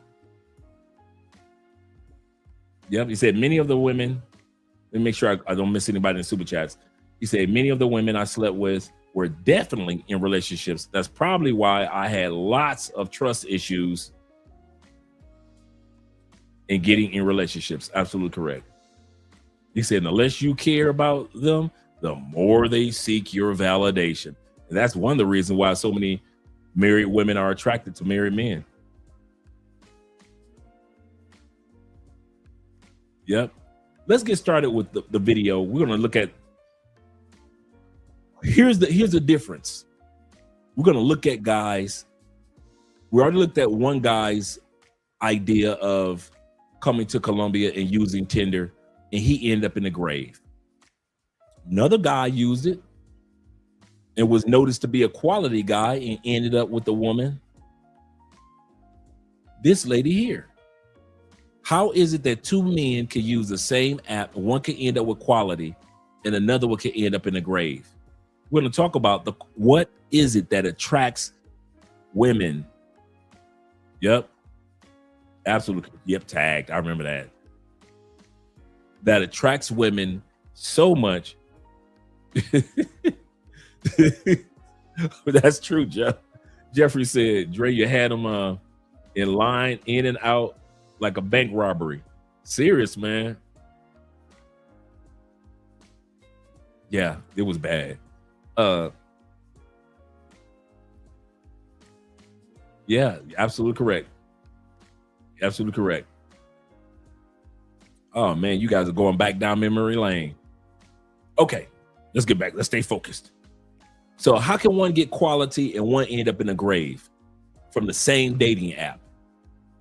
The reason why, gentlemen, we're going to talk about that in a split second, and you guys are going to see what makes you guys different in how you can move on Tinder to where another guy can get off the same plane and he end up getting drugged off of Tinder. We're going to talk about that tonight. Let's remove this. Were just denied entry at Medellin's airport, both flagged for this happened for sex tourism. One with international alert. Let's get ready to bring that beat. 2026, Colombia. 2 more Americans were just denied entry at Medellin's airport, both flagged for sex tourism. One with international alerts on record. The other with a history of child pornography distribution. So Pop had the distribution already on record, and Pop is coming to Colombia. And this dude already had stuff on record about his behavior in other countries. And both of them thought they could just walk off into Colombia. Them days are over. I keep trying to tell y'all, man, if you did not make the train between 2010 to 2000, maybe 2023, if you ain't make it to the train in Colombia between that time period, that 13-year window, bruh, it's over. I'll even push it to 2024 to be nice. I'm telling y'all, this is a whole new Colombia. Here's the kicker. Hey, T-Mac. Me and T-Mac was talking about this earlier. I think it was earlier or yesterday. These dudes are now jumping in up and down in the streets because now you could take a flight from Colombia, a flight from the United States to Caracas, Venezuela. And Caracas is nice. But don't forget, Venezuela has been ran by corruption on another level for years. And I mean, the gangs are literally the police. Am I saying that there is no safe place in Venezuela? Heck, you know, they have some. Me and Andre was looking at some spots that's our type. Amazing. Remember, we just got back from Curacao. The most beautiful water I've seen.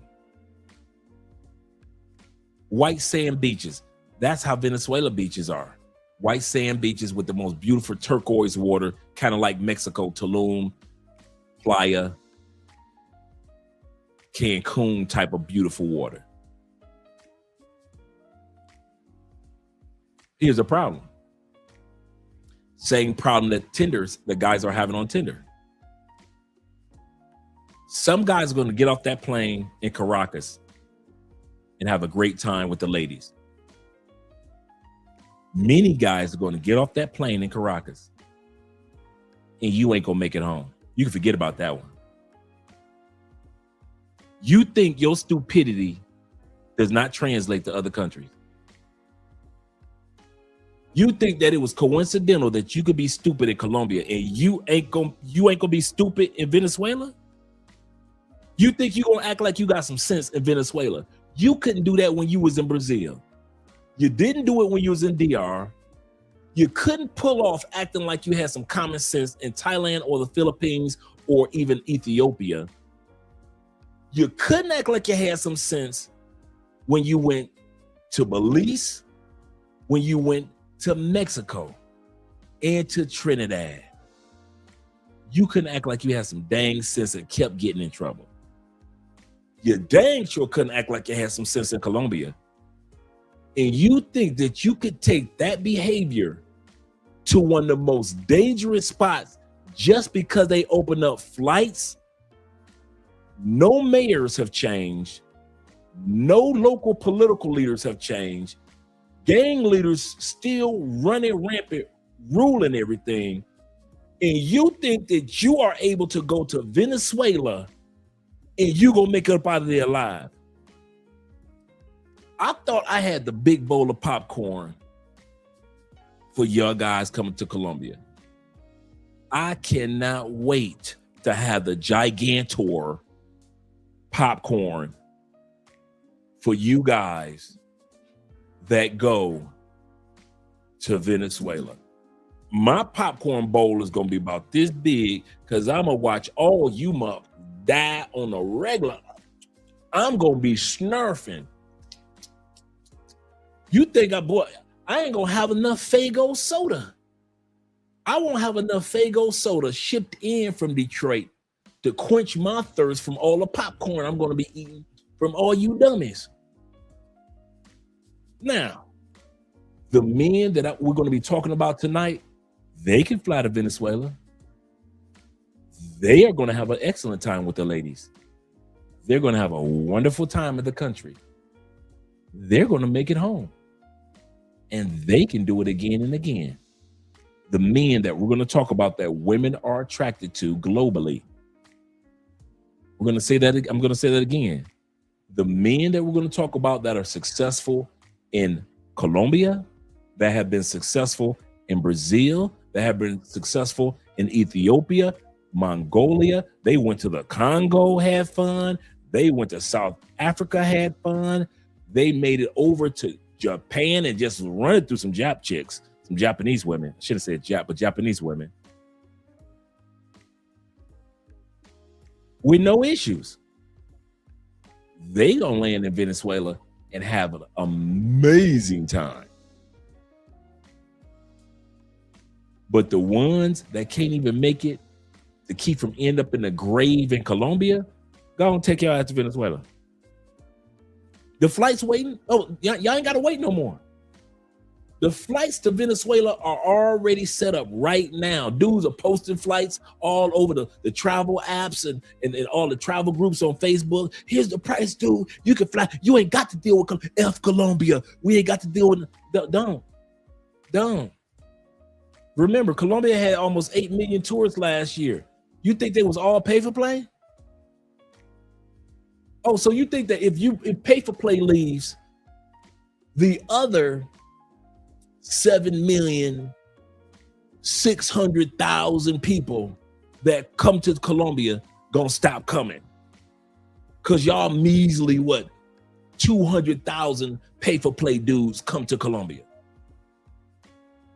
You measly 200,000 dudes think you gonna shut Medellin down?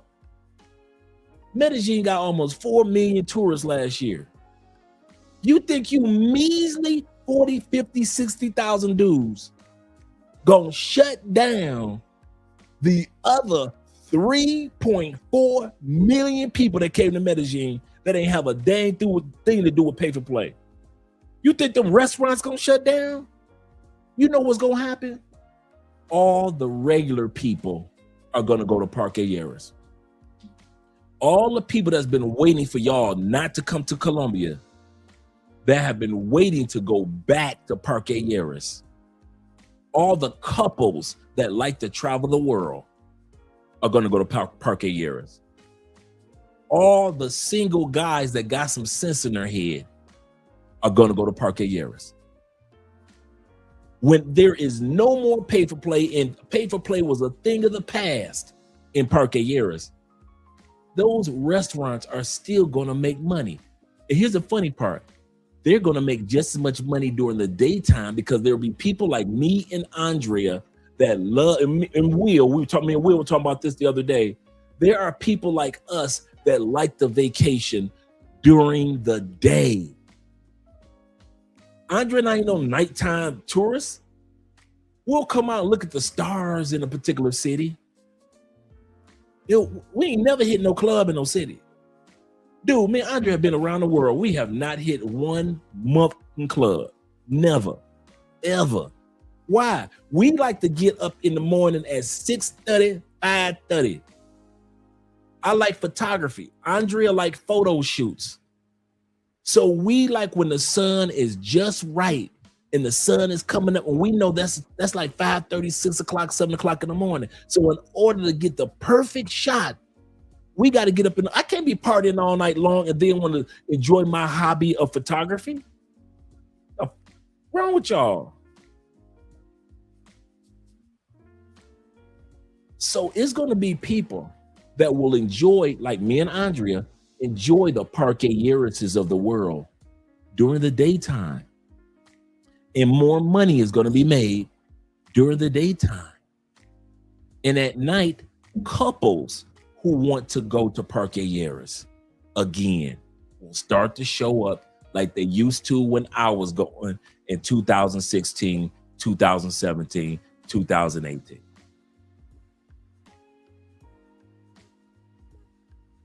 It was not the pay for play thing, and it was, dude, and I'm gonna tell you something. When Parqueyeres was not pay for play like that, I was around for that. Bruh, it was packed. So if y'all think it's only packed because you pay for play boys, y'all got Colombia effed up. Dude, when it was like a few pay for play chicks there, just a few. And it was mainly just couples and ladies with their friends and guys hanging out with their boys. And it was mainly locals out there that had money. Dude, Parqueyeres has always been packed. So Colombia, when y'all sit back and say F Colombia, Colombia is telling y'all with dudes like this, F you. Y'all think y'all gonna hurt Colombia's feelings? Y'all motherfuckers crazy. Okay, put in the comments, name one country you can shut down if you ain't going there for pay for play. I'll wait.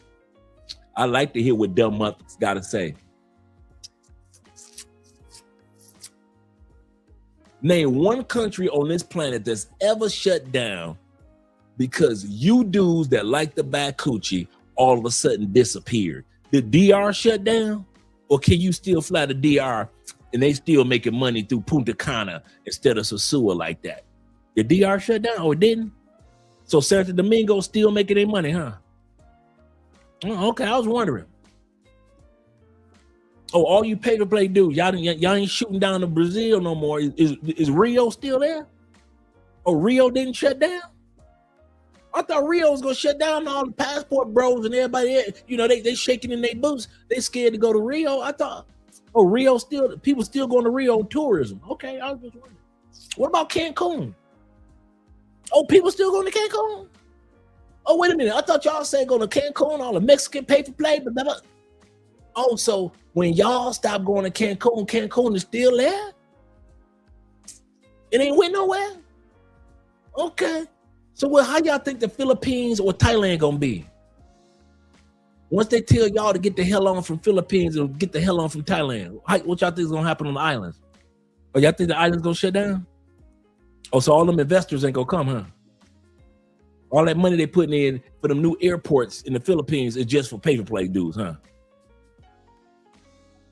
Y'all don't realize y'all ain't running ish.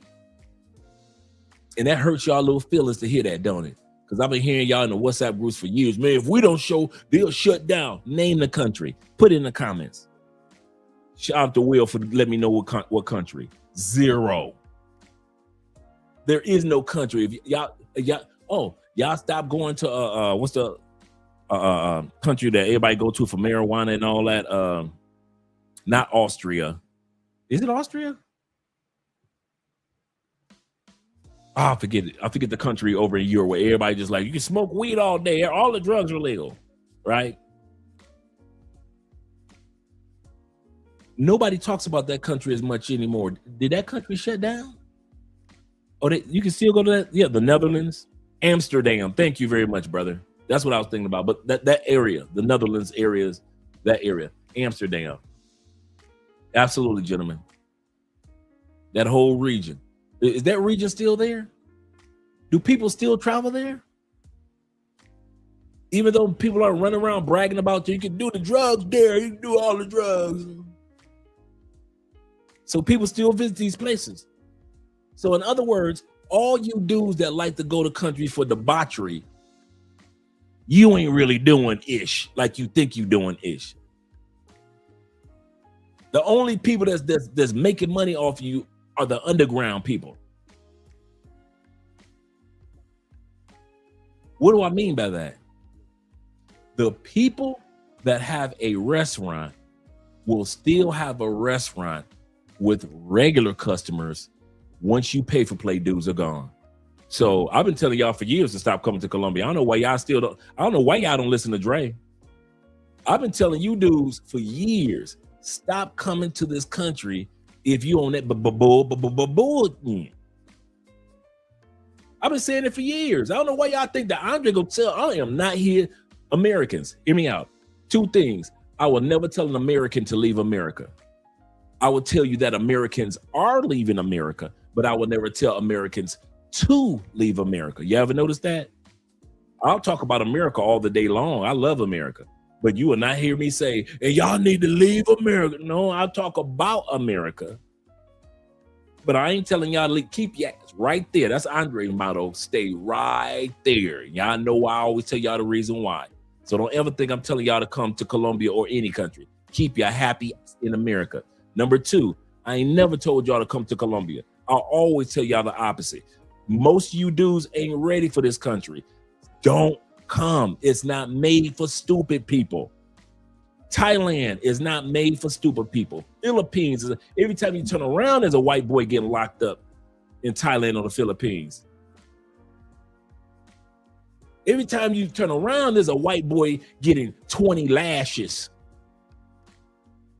Stretched out, and they just destroying his back and his buttocks, crying for his mama at the age of 31.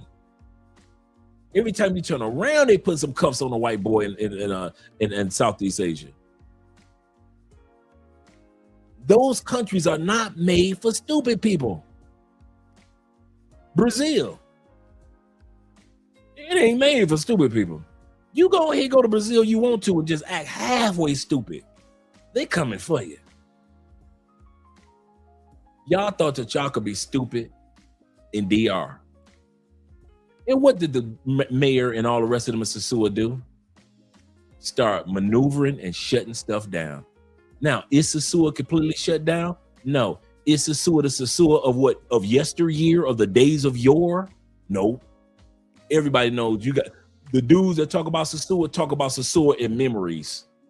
Man, remember 2017, dog? We went to Sosua.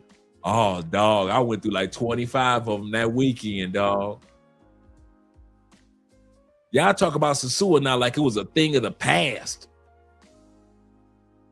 There is no country to protect stupid people from yourselves. And that's why y'all get pissed at Colombia, because they no longer protect stupid people from themselves. Most of us can go to countries, no issues, no problems. Go in, go out, enjoy life. But stupid people, and I mean dudes be pissed because countries don't protect their stupidity and their debauchery and their effery. Y'all be mad. I can't, boy. When I used to come to the Philippines, we used to, when I used to go to Thailand, we used to, man, dude. Y'all think Thailand gonna keep putting up with you? Man, please. Thailand is the most visited tourist country on the planet. Do you think that it is only pay-for-play people landing in Thailand? You telling me if they took away Walking Street, the country would collapse? Y'all got Thailand effed up. That tourism is too deep without you. I'll say this again. The tourism is too deep without your pay-for-play money. Same thing here in Colombia. Same thing in Brazil. People ain't even think. Regular people they've got dreams of going to the festival in February in Brazil. Dreams of going to Brazil for New Year's Eve. Dreams of climbing up and seeing the statue of Christ. It's people that's been saving up their whole lives to take all the kids to Rio. You think Rio gonna go broke because you dudes can't buy no coochie if they shut it down? They got people on this planet that's been saving up for years. And you think they gonna shut down because your black ass can't get no more coochie? You mothers got travel up. Y'all got travel effed all the way up, man. It don't work like that. It does not work like that. Get over it. Get that pay-for-play ego that you guys created. You got to get over that. You do not have the pull in these countries that you think you do. That's all I'm saying. I'm not saying anything is wrong with what you do.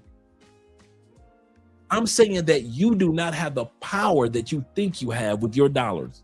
Yes, you spend a lot of money in these countries. Yes, you do. Yes, you do. Does the money that you spend, will it shut a city down? No. Medellin gonna be Medellin long after you motherfuckers are dead and gone.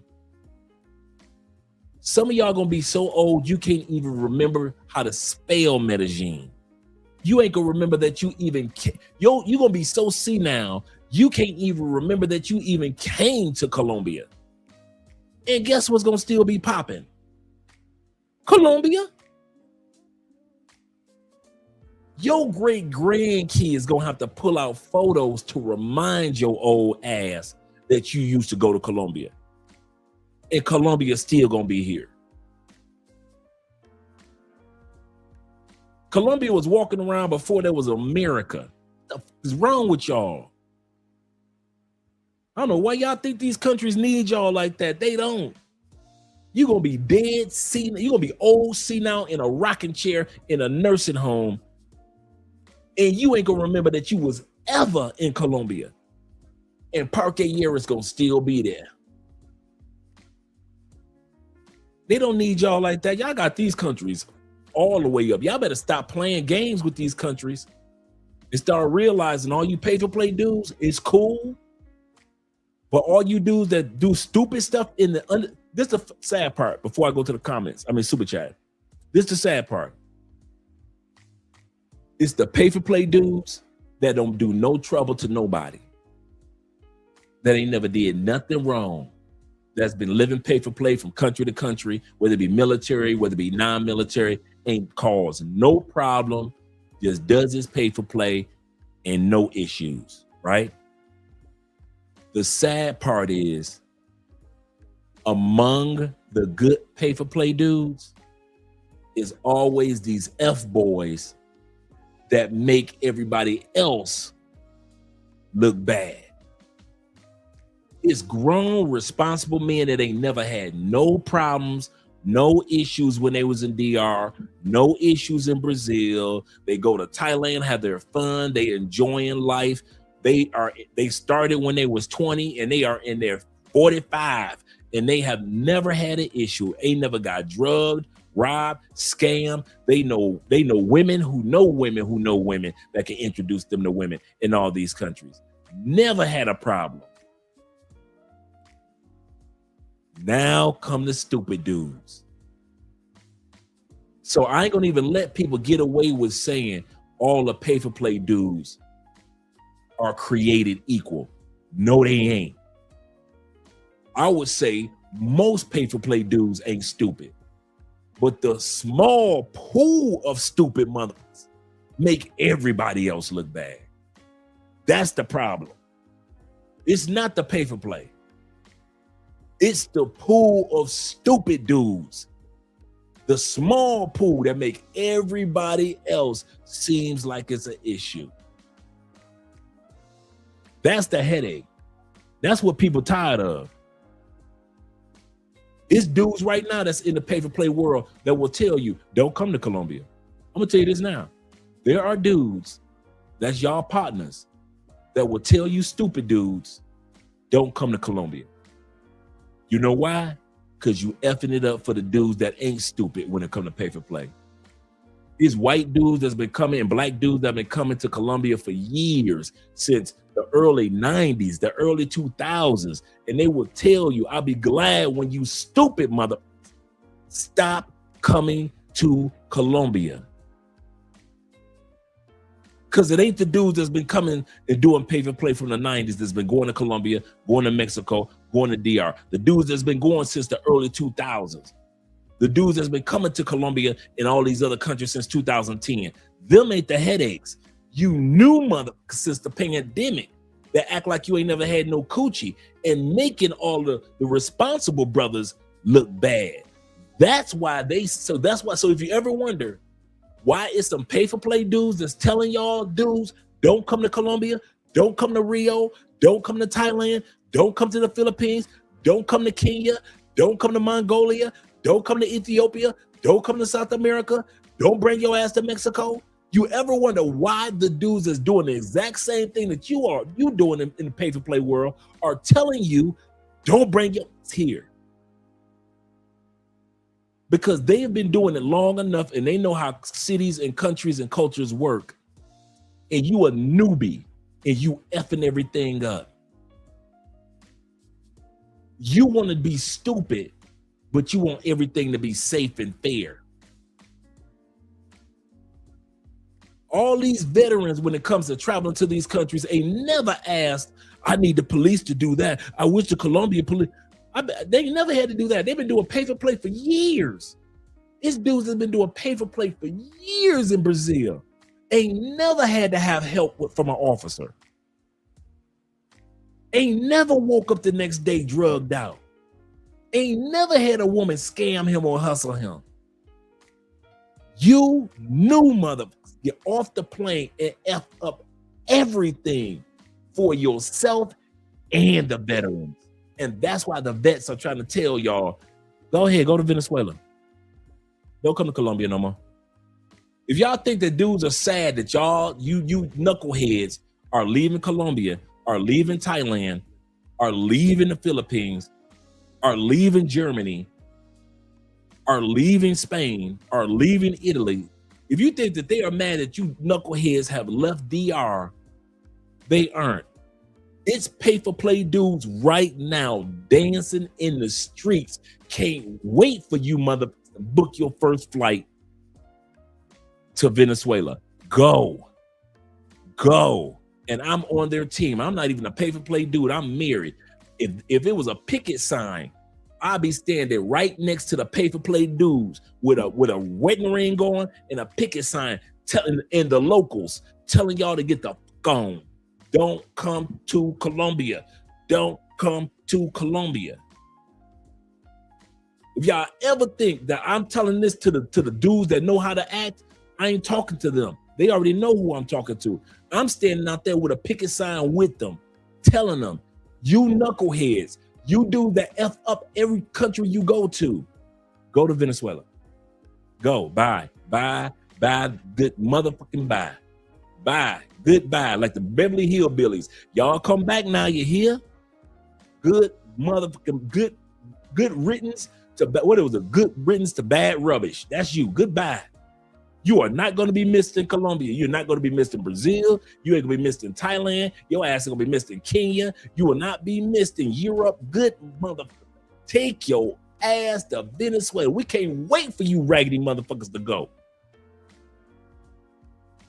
I'm marching arm in arm with the pay-for-play dudes, man, that act like they got some sense in these countries. You think I'm going to sit back and just put all pay-for-play dudes in the same bucket? You crazy. I know the difference between how wise men move and you fucking idiots move. And so go, bruh. Go to Venezuela. I'm gonna be dude, y'all think I'm playing? Watch how many Venezuelan promotion videos I come out with in the next few weeks. Watch how many Venezuelan promotion videos I come out with in the next few weeks. Y'all gonna damn near think we live there. We don't want y'all here in Colombia. We don't. Colombians don't want you. Married men don't want you around. The good dudes don't want you around. And the experienced pay-for-play dudes don't want y'all around. Don't nobody want you. I don't know why y'all keep thinking that we want y'all be following us from country to country. We don't. You motherfuckers wasn't going to Kenya until a few brothers that had sense went to Kenya. As soon as y'all saw the brothers that got some sense go to Kenya, here you pookies following them to Kenya. You must, before Austin Holloman and a couple other YouTubers went to Kenya, you motherfuckers couldn't even spell Kenya. Before a few brothers went to South Africa, you motherfuckers couldn't even spell South Africa. Y'all always got, you knuckleheads always got Ethiopia running out of y'all mouth. Motherfuckers can't even spell Ethiopia. You always follow the good dudes. You watch and wait to see what's going to happen to the good dudes. And then here you stupid motherfuckers come to Thailand. Here you stupid motherfuckers come to the Philippines. Now y'all running all the way down to Vietnam acting a damn fool. And running down to Korea, South Korea acting a fool. So now we get messages from South Korea and Vietnam that they ready to kick you motherfuckers out already. Military brothers been going down to them countries for years. No issues. Here you stupid motherfuckers come. It ain't even been a couple years left. Yet. It has not been a couple years yet. Vietnam and Korea ready to tell y'all get the fuck their country already. They ready to do like Colombia doing already. It's only been 2 or 3 years. How you F up Vietnam and Korea already? They got YouTubers all over South America, South Korea and in Vietnam posting videos already saying y'all got to go. I've been here 15 years. Y'all come down here. Y'all effing don't. Y'all got to go. Already? If y'all don't take your ass back to the United States, if y'all don't take your ass back to the United States, I swear, man. I swear. Let me get a shout out to my brother Jay in the building. Jay says this. He said, Andre, thanks for the tip about using my visa in Colombia immigration line. Yep. He said it took 3 minutes. Yep. That's it. 3 minutes back home now in Medellin. Shout out to you, brother. Yeah, man. You ain't got to stand in that long line now. You do not have to stand in that long line. You got you a visa, you stand over here. You ain't got to deal with all that mess. That's serious. You let those dudes that got to use their passports stand in the long lines. Shout out to Jay Anderson and Ahmad. Yes, sir, man. These dudes. He said, I remember that. They avoid those areas. Yeah, man. They used to avoid those areas. Now, my brother Zeta said, I wish that they would come to Cambodia acting a fool. He said, I'll get them myself. Yeah, man. It's always us good dudes that they follow. I noticed that pattern. Stupid people watch good dudes, and when they think it's safe, then they run down to where we are to do stupid-ish. He said YouTube is a gift and a curse. He said these pookies say, that's it. These pookies stay watching YouTube to see what country they will F up. Absolutely correct. That's 100% correct. He said, matter of fact, He said, I need to write you sound like T-Mac now. You sound like T-Mac here in Colombia. He said, I need to write the Cambodian officials about letting these fools in the country. I'm laughing, T-Mac. I'm laughing with you because I know your style. He said, in the country, he said, I need to write an invoice. Absolutely correct. I am not mad at you, brother. Let's go back to the video. Let me shut my mouth for a while. Okay, so this dude, over the past couple of days, they put him back on a plane. So if y'all think that it's just brothers that they putting on planes, it's white dudes too. Let's continue. 2 more Americans were just denied entry at Medellin's airport, both flagged for sex tourism. One with international alerts on record. The other with a history of child pornography distribution. So far in 2026, Colombia has turned away over 60 foreigners for this reason. Okay, it's only been 4 months in 2026. They've turned away 60 foreigners. In 2025, they turned away in all 140. They've already turned away 60 dudes.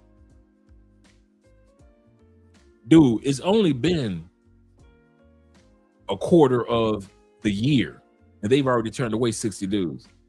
Wait until the holidays. Wait until it's summertime, where people got vacation money and vacation time, and they're gonna try to come to Colombia.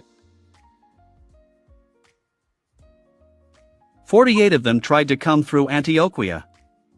These are various belongings an American citizen attempted to bring into Medellin, including numerous sex toys. However, entry was denied for both him and his luggage. Over 2 days, he was inadmissible 8 times, contributing to 40 denials so far in 2026 and 110 in 2025. In 8 days. In 8 days. These figures raise significant concerns and highlight an alarming trend. 15 days ago, another U.S. citizen was found guilty of crimes against minors in Medellin. Federico Gutierrez, mayor of the city and who has led a frontal fight against this phenomenon, assures that so-called sexual predators must be acted with the greatest. He said 15 days ago, another American citizen, if I believe he said American citizen, I'll just say foreigner, was found guilty, not deported, but arrested in Colombia, tried in Colombia, and found guilty in Colombia of messing with underage women. They locking dudes up. Dave said this. He said, Dre, there's a country in Southeast Asia called Laos. Shout out to Laos.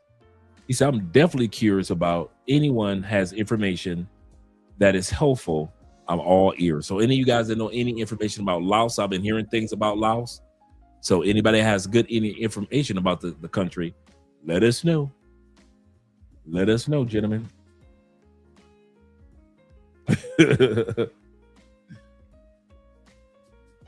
Severity, whether in Colombia or another country. On the streets of the city, sex is the order of the day and night. Today, many more foreign men enter Medellin than women, more than double according to the figures, and the age... Dang. Okay. Look at the title. We got men that come to Medellin and women that come to Medellin. These are some of the men that come to Medellin that have been foreigners between the age of 18 and 29. Between 30 to 39. Almost 58,000 men. 26,000 women. And they haven't showed all the other ages, of course. So for all you guys that don't think that there's a lot of women that go to Medellin, there is. At which they arrive the most is between 30 and 39 years of age. Is it like that? It corresponds to a joint operation to catch this man. He had an American passport. This brother right here, just last week. His video is last week with this brother right here. A long history of complaints and calls for attention for parties and orgies in an exclusive sector of Medellin. and after his arrest, he was expelled from Colombia and returned to the United States in a direct flight to Miami. In the last 2 years, the authorities have captured 27 foreigners for this type of crime, and in the United States, there are already 4 convicted. In what happened in 2026, Migración Colombia has registered 310 cases of deportations and expulsions of foreign citizens in the country. Of the total number of cases, 157 were deportations and 153 were expulsions. These procedures are implemented within the framework of state sovereignty, the Constitution and the law, guaranteeing due process and respect for the rights of foreign citizens. These measures are due to reasons such as irregularities in entering, staying, or leaving the country, the use of fraudulent documentation, the violation of immigration regulations, the development of unauthorized activities or situations that represent a risk to national security, public order, and citizen coexistence. Deportation and expulsion measures are also applied by request from judicial authorities, international notifications, or decisions of judges of the Republic. Deportation is a measure that implies a prohibition of entry between 6 months and 10 years, while expulsion entails a minimum restriction of 5 years and the requirement of a visa for eventual return to the country. Another example of the commitment of the government of President Gustavo Petro to the security of our country.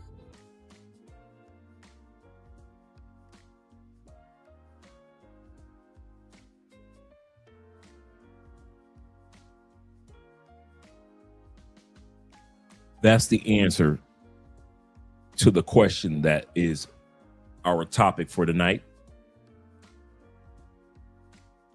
Men must have standards, and the most attractive men in these countries, attractive foreigners, are not the men that just have money. A lot of times guys think if I show up with money, it doesn't matter how I behave, women are going to be attracted to me.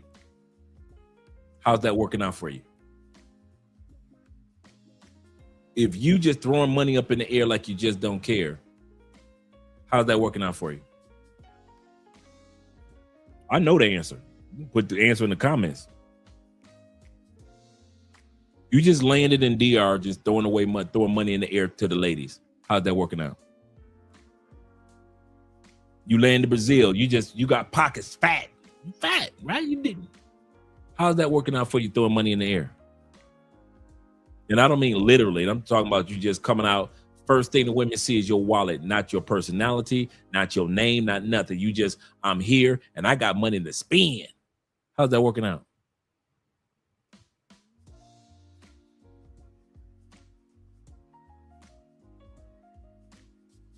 I don't care if you're a white dude that's throwing some fancy parties in Medellin because they kicking y'all out.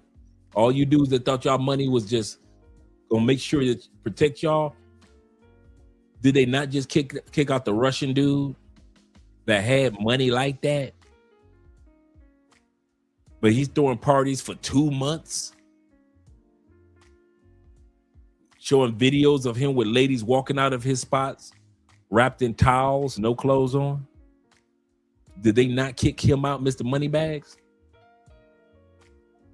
What about the redhead white boy that ran down to Brazil talking about they didn't want me in America, so I moved to Brazil. I got me a beautiful Brazilian girl. And she's beautiful. Did they not run him out of Colombia?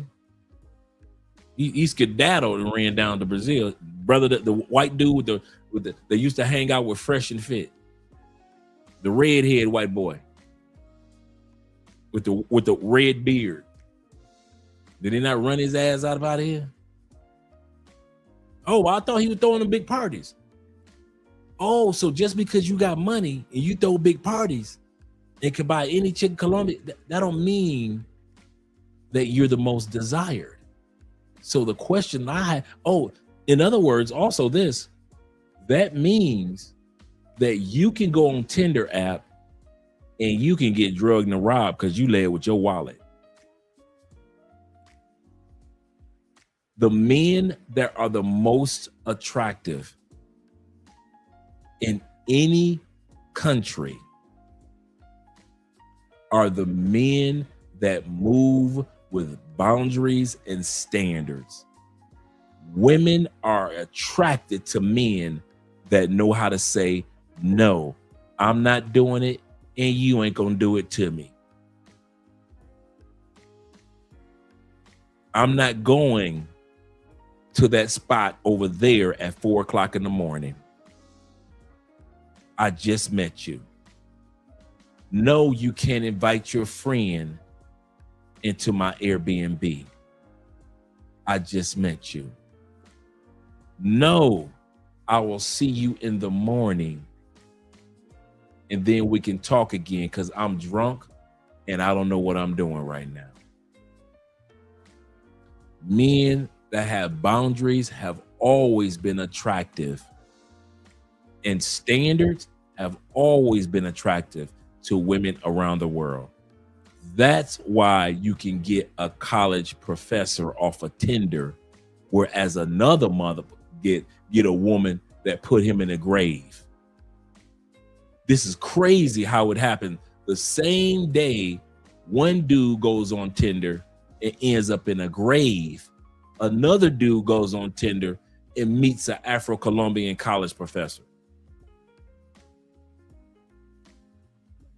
A very attractive woman. One has standards and boundaries, and the other one moved with no inhibitions, with no standards, with no boundaries. If you ever want to backtrack how most dudes get robbed in Colombia, and I know some of you guys that may be watching are some dudes that have gotten robbed and drugged in Colombia. You know what your number one thing is? And you can lie all you want. You moved without any standards and without any boundaries. Any chick in Colombia or Brazil could walk in your life and out of your life. No, they can't, Drake. The hell they can't. If any type of woman could not have walked in your life and out of your life, you wouldn't have been able to get drugged. How many times have we watched the video of them going into the apartment before the guy gets drugged, or walking up some stairs toward the apartment before the guy gets drugged? Have we ever seen them dudes get drugged by a quality looking woman? Ever? Have we ever seen a dude get drugged and we're like, man, she fooled me, dog. She fooled me. She was walking up those stairs ladylike. She was getting on that elevator like a grown woman. Have we ever been fooled? All the videos that we watch on this channel of men that get robbed and get drugged, have there ever been any woman that you could say, she could have fooled me because I thought she looked like a quality woman?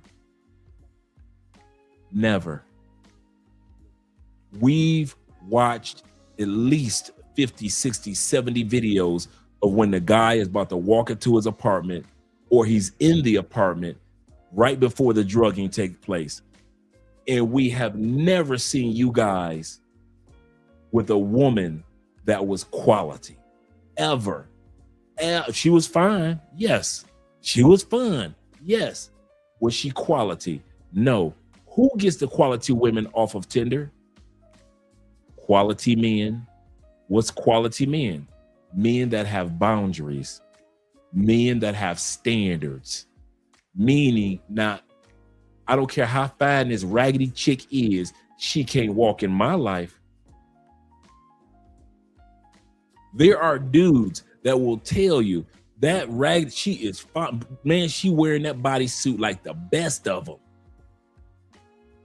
Yeah, that's all right.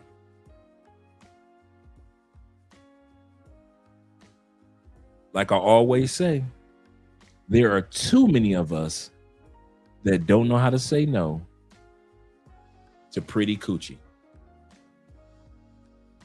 That's our problem. We do not know how to say no to some pretty coochie.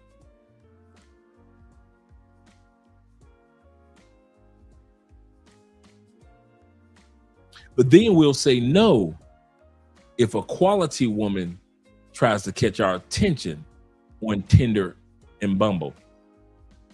Let a quality Colombiana try to catch your attention on Tinder. Man, you gonna swipe and you ain't gonna respond. Let a quality woman that's about her business hit you up on Bumble. You ain't gonna hit her back. I know you ain't. You want beautiful, raggedy chicks. You want them to be fine with a big butt, pretty face, collarbone, full breasts, small waistline, pretty ankles, and as evil as Satan himself. I've mentioned this a few times before we get back to the video. When Obi Land did that interview of the pay-for-play chick who drugs men as a profession, he interviewed her. You know, he had her face covered. The part that got me, and I'm going to continue to say this over as years go by, when that woman said, "While I wait for the drugs to kick in, I finished the drink that I made." That is diabolical. That is diabolical. Remember, when they get ready to drug you, they make a drink for you and a drink for them. This woman says, "I finished my drink while I'm waiting for the drugs to kick in." He on the floor. He already on the floor. She said, "I'm sitting up here." He ain't going nowhere. She said, I sit here, finish my drink, and she said, "I might go back in there and make another drink." She still got the music playing. She ain't turned off no music. This woman still got the best of Bad Bunny and Nicki Jam playing in the background. Finished off her first drink she made along with yours. Yours got you pissing on yourself on the floor. She's sitting back, finishing off her drink, and she said, "Sometimes I go in there and make me another drink before I start stealing everything." She's sitting there while your ass is on the floor, drooling, fighting for your life. And she said, "I do not care." Obi Land said, "Do you care? Do you ever, feel for these guys?" She said, "No." She said, "It's just a job." You fighting for your life, just a job. See, men of standards ain't got to go through this. Stop blaming Colombia for you not having standards. Stop blaming Brazil because you don't have standards and boundaries. Stop blaming Cancun and Tulum and TJ Tijuana because you don't have boundaries and you don't have standards. Stop blaming Tijuana for that. Stop blaming Tinder because you don't have boundaries and standards. Stop blaming, you guys need to stay off them apps. No, you who don't know what the hell you doing and you who don't have any discretion or boundaries and standards needs to stay off those apps, because the quality women on all these apps look for one thing. Does this man have boundaries and standards in his life? Quality women look for men with boundaries and standards. Quality women have no problem when a man tells her no. She understands. I can see that he's trying to protect us from something, so we're going to go the other way, like he said. Quality women listen to you. Quality women have, if all you do that's scared to have standards and tell pretty coochie no, there are a lot of beautiful women in Colombia that are attracted to men that know how to tell them no. Oh, you think I'm lying? These broke Colombian dudes that's making $200 a month tell a woman no all the time, don't they? Do not Colombian and Brazilian men tell these same women no all the time? I want to go out with my girls by myself. No. I want to do this. No. We're going over here as a family. I want to do that. No. I want to wear this. No. Do not these broke Colombian dudes that don't even look halfway as good as you do Colombian women known for their looks. Colombian men, ugh. Right? Let's be real.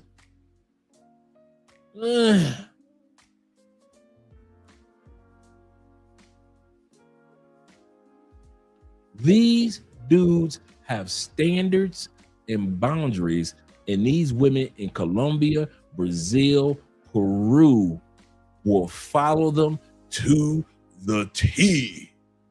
Why? Because these guys have standards and they have boundaries. And if the woman don't like it, she knows she can be replaced.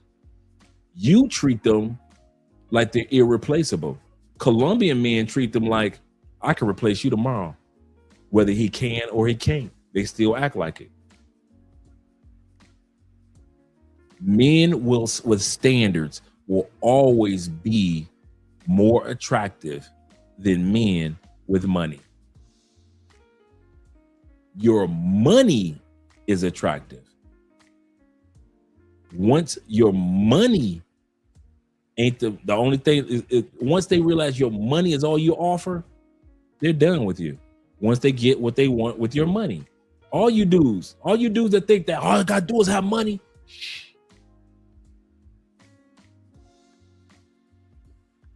We were just talking about Plenty of Fish, the dating apps, Black Planet, Black Voices, MySpace. We were just telling you guys that there are quality dudes that take care of their wives in the States, that takes care of their girlfriends in the States, and she was still cheating. No matter how much money you made, your woman would still let me break her motherfucking booty hole open. She ain't never let you hit it in the back like that. You've been paying them bills for the longest. She ain't never let you have no anal. She was cheating with me. I'm all up in her booty hole. She crying, screaming in the middle of her third orgasm in her butt. 3 orgasms in her butt, but let you actually act like you want to put the tip near her butt. She pretend like she don't do that. Your wife. Don't you ever think that money gonna keep that coochie from being that coochie. Now, let a man of standards get a hold of your wife. He ain't gonna let her act like she can do half the stuff that she do to even get near a guy like me or who I was. Standards. How do Colombians do? If you going, I'm going.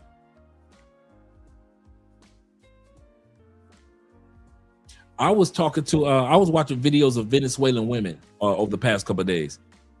Do you know that Venezuelans, when they're in a relationship, where he goes, she goes. I'm talking about in Venezuela. I'm not talking about Venezuelans here in Colombia. I'm talking about true Venezuelans. So when y'all get ready to take y'all flights to Caracas, I want y'all to know something about true Venezuelans.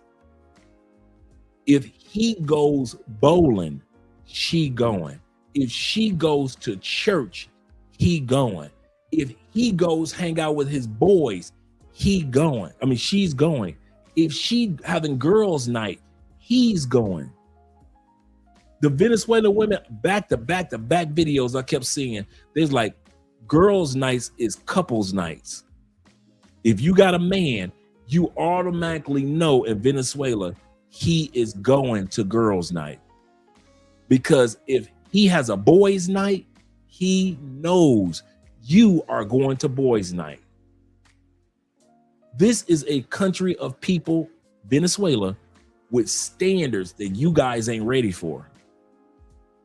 And I watched several videos where they say it's just a norm. It's just, and then I watched Venezuelan women that were in Miami that had just landed, and they said the same thing.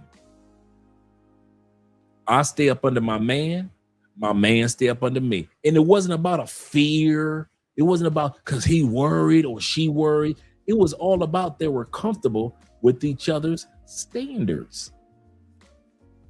Men with standards are the most attractive men in these countries. Boundaries. are the most attractive men. Men with money, your attraction is only temporary.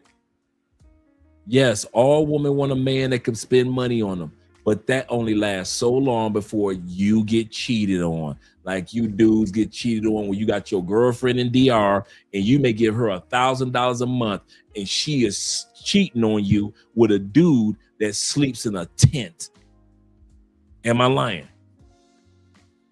Your Dominican girlfriend will cheat on you with a dude that is living right now in a tent.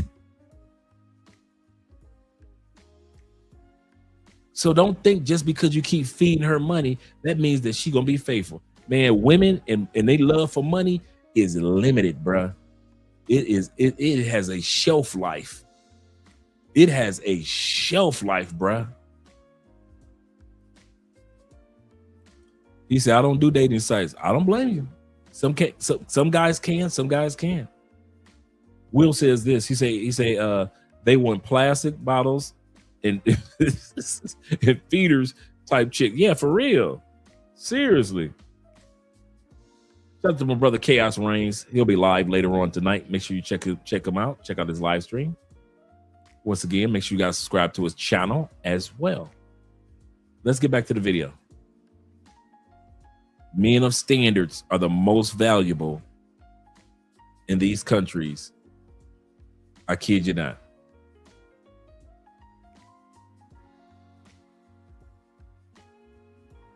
If I don't say this, nobody will. Most women say that they want a good man until they actually meet one.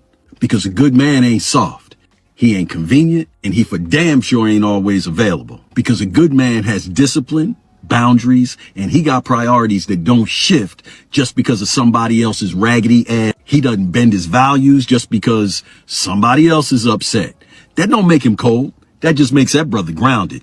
A good man isn't controlling. He facilitates order and creates it. He don't want no chaos. He don't want constant arguments. He don't want drama disguised as passion. He wants respect, clarity, and what's that last thing he wants? Peace. And this is where things get misunderstood. When somebody has never dealt with a high-value, mature man, they start to mislabel him because they don't like it. They call him cold because he don't tolerate bullshit. They call him selfish because he takes care of himself and the things that he's worked for. They call him narcissistic because he refuses to beg for other people's approval.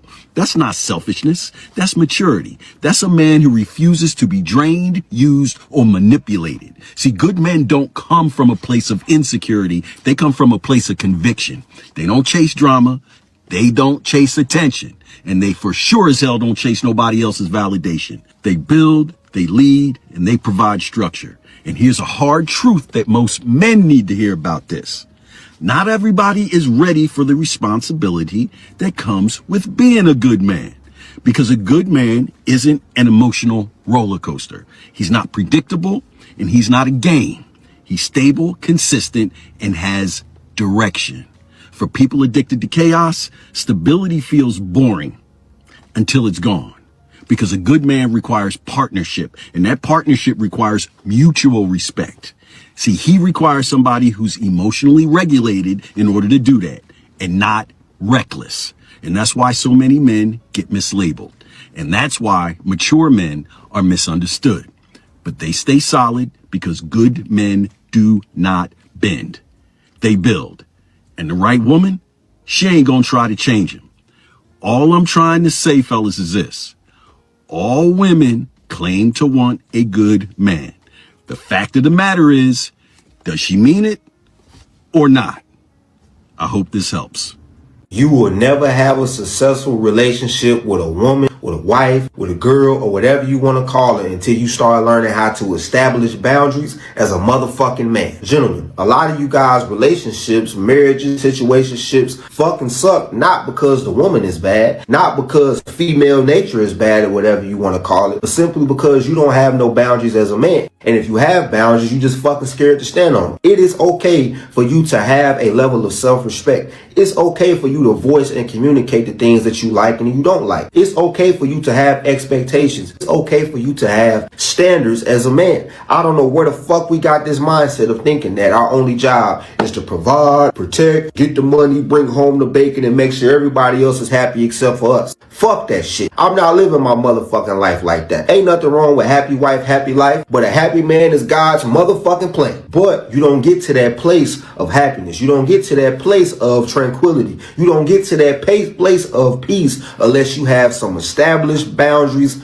first. So gentlemen, never be afraid to speak up for yourself. Never be afraid to express your likes and your dislikes. But more importantly, if those lines are crossed, if those boundaries are crossed, you must have the strength, the wherewithal, and the self-confidence and self-esteem to walk the fuck away. Because boundaries aren't necessarily for her. The boundaries are guidelines and protectors for you. You so used to treat niggas one way, you think every nigga go for what the whole ass nigga go for. You meet a real nigga now, he be like, I ain't never called that hoe ever again. He sassy. Cause he don't go for that. Yeah. I don't even, bitch, don't talk to me like that, and don't talk to you no more for real. See you out like. You know what? He sassy though, but he real nigga. Because he know what he wants. He know what he ain't going for. He know his word. He know what he deserves. But what is he? Yeah. In this day and time. And that is, I'm a very honest woman. We gonna call him sassy. Because he like, I ain't dealing with that. But you used to a nigga like, what, babe? Like, woo. First time you told you, hey, babe, I don't like when you raise your voice. You raise it again, then nigga ain't talk to you no more. We gonna find he a fuck nigga now. We gonna find all kinds of excuses. We gonna say all kind of stuff on, but the man was just standing on business. Thank you. Even women are willing to admit when they know when we are standing on business with our standards and our boundaries. Women understand. I'm gonna tell y'all something. When we men cut a woman off, they know why we cut their ass off. Don't you ever think that you need to explain to a woman why you cut her off. I have never, not one time, ever had to explain to a woman why I cut her off. That's why I'm such a disappear artist.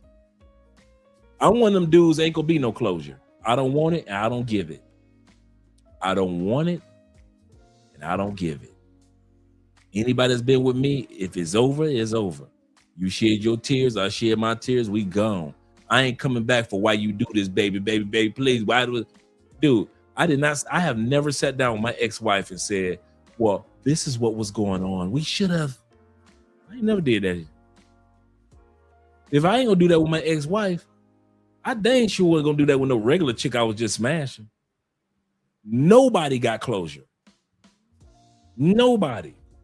When I was kicking with a chick for almost 2.5 years, and when I decided to start traveling, I told her I decided to start traveling. I ain't give her no reason why I decided to start traveling. Guess what? When a chick leave me, I am not looking. I ain't like most of you dudes. Baby, please, baby, why?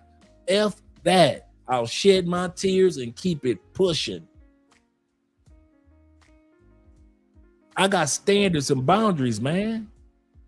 And when it comes to cutting off a chick, bruh, I'm telling you, any chick that you cut off, she knew. You ain't never got to explain to no woman why you left her. You know why? One of the number one reasons. You ready? Here we go. Because it was the same reason the last dude left her. That mouth of hers caused her to lose 3 men, including you. You leaving her because of how she talked ain't nothing new to her. Don't you ever think that you just discovered something about that woman that her exes did not already know. You leaving her because she got 2 baby daddies. You ain't the first one to do it.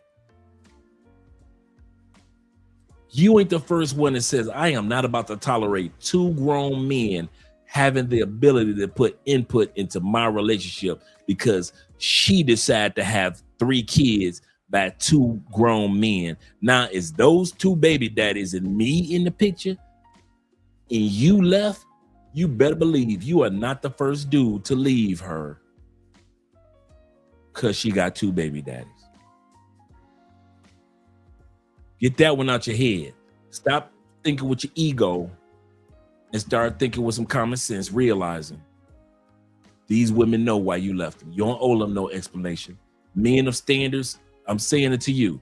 You don't owe none of these Colombian women an explanation why you swipe this way on a one chick on Tinder, but you swiped another way on another chick on Tinder. You decided not to be with bottom feeder chicks, and you decide if I'm gonna be on Tinder, I'm gonna be with quality women. You don't owe none of your boys no excuse. Man, she fine, you don't want that? Hell no, I got standards.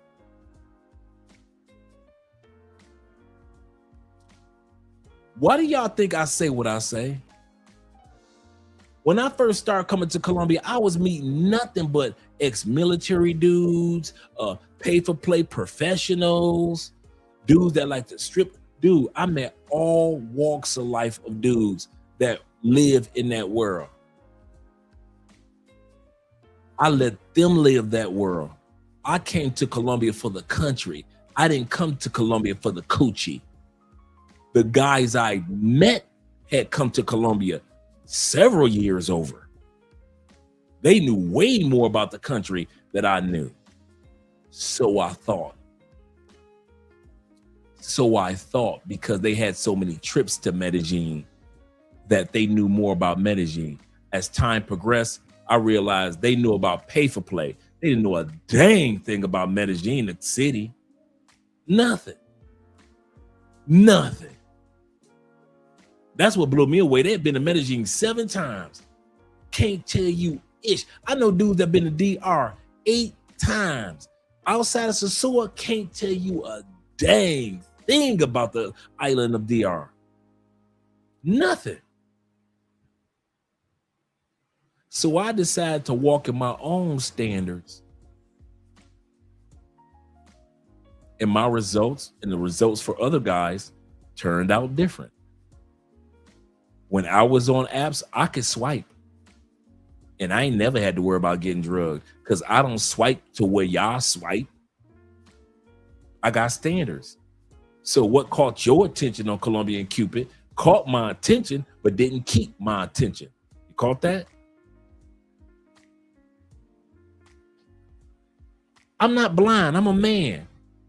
I know how to swipe on the phone and I see something that's fine as heck. And my body says, I want to smash that. But I can see with my spidey senses, that's going to be some trouble. I can see from her photos, that's going to be some trouble. And I swipe the other way. What do? You leave it. You swiping and you trying to leave a message. Phone number, your mama's middle name, your dog's and your cat's last name. You leaving everything for her. That's the difference. I have the ability to notice beauty. A lot of you men in the comments have the ability to look at a woman and notice her beauty and be like, dang, she fine. But as you swipe through her photo, you're like, oh, no. Yeah, I can see a headache on the horizon. That's all right. To where another dude, he hold on to that swipe.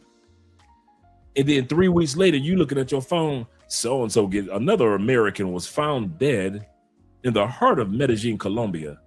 And you look like, man, I know that chick.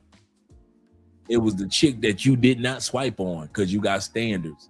But this dude did swipe and he ended up in a grave all the time. All the time. Men of standards are not freaking followers in any country. You cannot get us to follow you just because there's 15 of y'all. I think that's one of the greatest gifts that God gave me. It could be 15 of us, grown men, hanging out. If you decide to go somewhere or do something that has nothing to gel with Andre's standards, my standards and boundaries are strong enough to tell grown men, all 14 of y'all, I ain't going. I'm going this way, though. I know some ladies over here, but y'all can have them scallywags. That's all right, bro. I'm good. I'll see y'all later. Hit me up later. Where y'all going to later? Oh, y'all going to so-and-so for dinner? All right, hit me up when y'all get ready to go ahead over there. I'll meet y'all over there at what 7:30? Y'all gonna be at 7:30? Okay, cool. I've done that one plenty of times. Plenty of times. I will tell a bunch of grown men, I ain't going over there. You crazy. Oh, Dre, you tripping. No, y'all go, bro. Go ahead and go. Have fun. What time we gonna meet that on? Okay, bet. I'll see. Or this is the other one. I'm famous for this one. I'm gonna disappear on y'all, dog. Y'all gonna think Dre walking behind y'all, man. I've been gone 30 minutes. I done walked that way already. I'm gone. Y'all gotta hit me up on, dude. I'm famous for that one. Every city I've gone to with my partners, I done came up missing. I done came every city, dude. I am not one of them dudes that's a follower like that. Never have been. My standards say, nah, y'all trying to go to that club. I heard about that club. I met this little chick online, man. Man, we in Cincinnati. I'm trying to go through.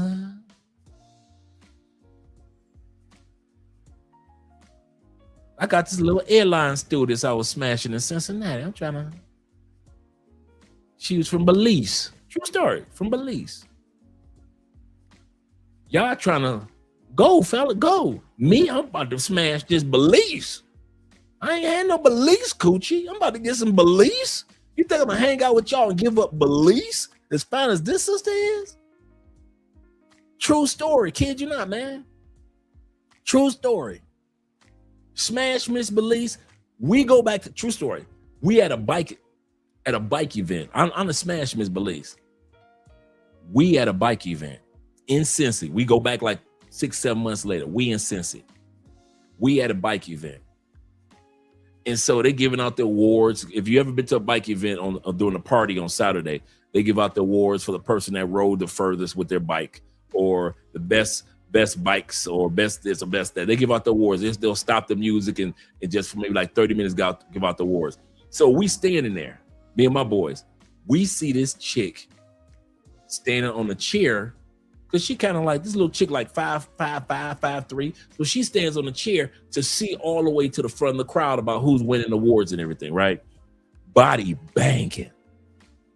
Body is banging. But we can't hear. We can tell ain't no weave. But this chick is standing don't nobody know who she is. Everybody looking like, God, who is that? True story. I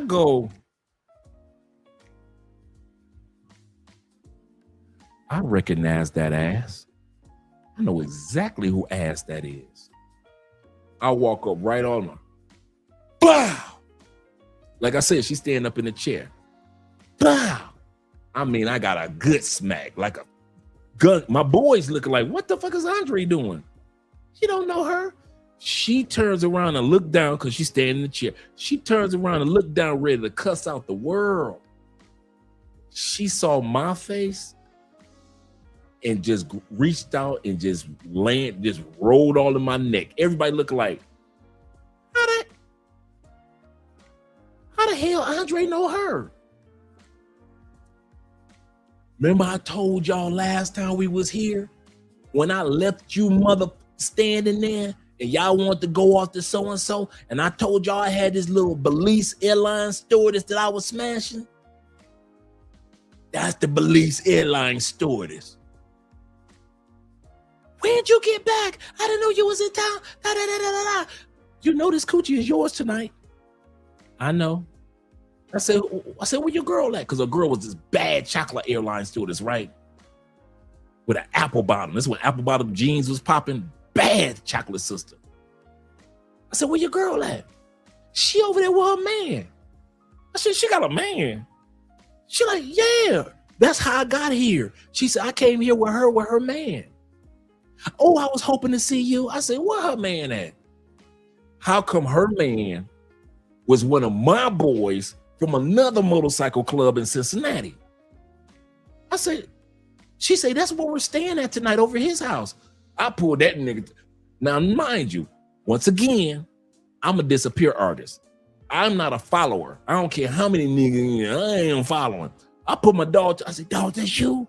He said, yeah, Dre. He said, wait a minute. Is little Belize that she been telling me about this dude that he Thrilled because my bike name is Thrill. Thrill. So that's who she talking about? Yeah. I mean, man. When you leave, I leave. I say, don't you move. I say, you got a house down here. Don't you, when you walk up out of here with your woman and Miss Belize, I'm bleeding too. He said, Dre, I got you. He said, I knew it was one of you dudes. He said, I just didn't know who it was that she was kicking it with, and come to find out it was you. He said, so Dre, you know you my dude anyway. I go back to my boys. I say, I'm out. I'm out for the night. What's up? Who was that little female? Blah, blah, blah. I tell them about Miss Belize and so forth and so. I say, yeah, I'm heading out with my man, my dog and his woman. They see his woman, chocolate, but baddie. They like, I said, yeah, both of them airline stewardesses, man. I said, I met them at the hotel last time we was here, blah, blah, blah, blah, so forth and so forth. I say, see, when you niggas was just going this way, I said, man, I went back to the hotel. I met this one and coming because they had a convention, an airline stewardess convention. She walking through the hall.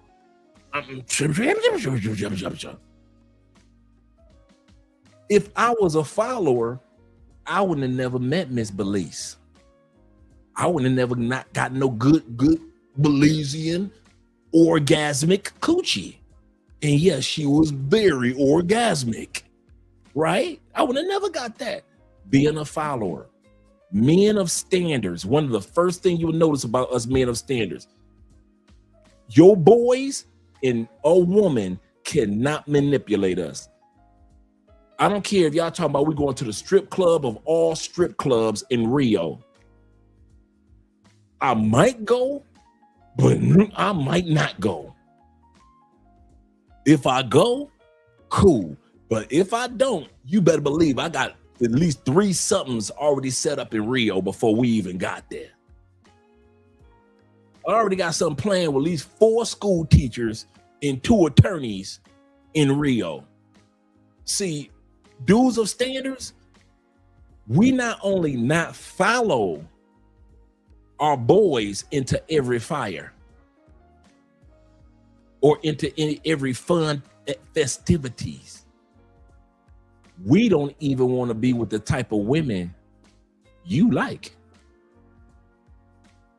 Dude, I'm smashing school teachers in Rio. I'm smashing women that work for the city council in Rio. Y'all smashing chicks from the favelas in Rio. Other favelas. I don't give a damn about no favelas. Come on, Mike. We're going to see the Michael Jackson statue. Damn that Michael Jackson statue. Where Michael danced in Rio. I don't give a damn where Michael danced in Rio. I watched the video. I'm about to head over here and beat up this city council meeting chick that I met. She said, Andre, you are invited to my house. That's Andre. Y'all can have raggedy bitches. So when it comes to dudes of standards, we don't follow everybody and we don't do what you do. Don't never assume. I'm telling y'all guys, if you think you're going to take your 5 boys and head to another country and y'all all going to move together, men of standards don't move with you all the time and like you all the time.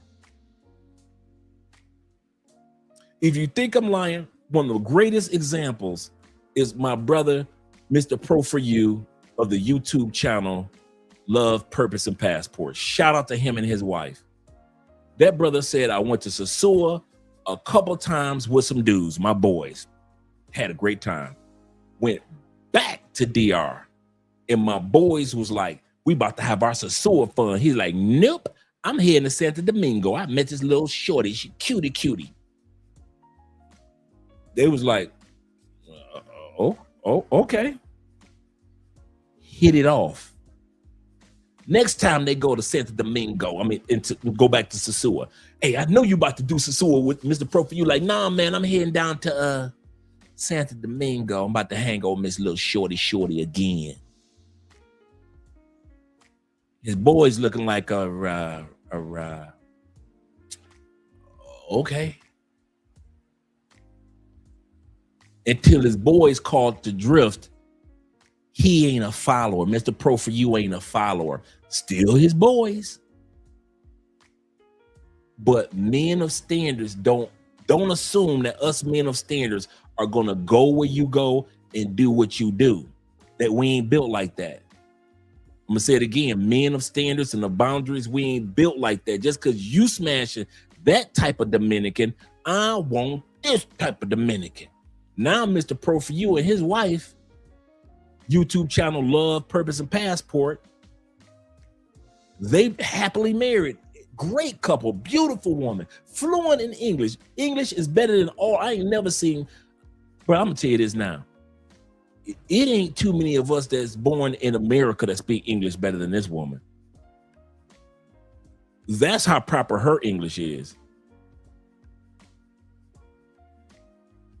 But if he had been a follower, he would have never met his wife. In other words, if he would have said, let me follow somebody else's standards or somebody else's boundaries, he would have never made it to Santo Domingo because he'd have been too busy following dudes through Sosua. Us men of standards are not, it ain't even in our DNA to do that. So either I'm gonna leave you guys maybe 20 minutes into whatever we doing, and you guys say, I'm gonna head to the strip club over there. I'm gonna head to this brothel. And I'm like, I ain't in no move for no strip club. I'm gonna tell you guys now, I'm gonna meet y'all for dinner at about 7:30, man. I'll meet y'all on the other side of the city. Or I know Andre. I'm gonna disappear on your asses. Dude, when I was single, I would disappear on my, I don't care what city we went to. I don't care what country we went to. My ass gonna disappear. If you don't text me or call me, you ain't gonna see Dre. You might see me when it's time for the flight to leave, to head back to the States. I kid you not, bruh. I'm far from a follower, man. I am far from a, ask Richie Mack. Ask T-Mac. Richie was like, we gonna do this, we gonna do that, we gonna do this. I was like, man, I called Richie up after like the first or second day. Me and T-Mac and Richie had hung out in Medellin. I called Richie like the second day up to his hotel room. I said, dog, I'm heading home. I ain't seen my wife in a week. We just got back from the Black Menace for Conclave last year, this past September. Man, I'm trying to see my wife. I caught a flight, the earliest flight I could catch to get my ass. It was only an hour away, Medellin to Cali. Ask Richie, ask T-Mac. I ain't lying. I am, dude. They respected my decision because they are men of standards and men of boundaries. So they understood a man of standards and a man of boundaries.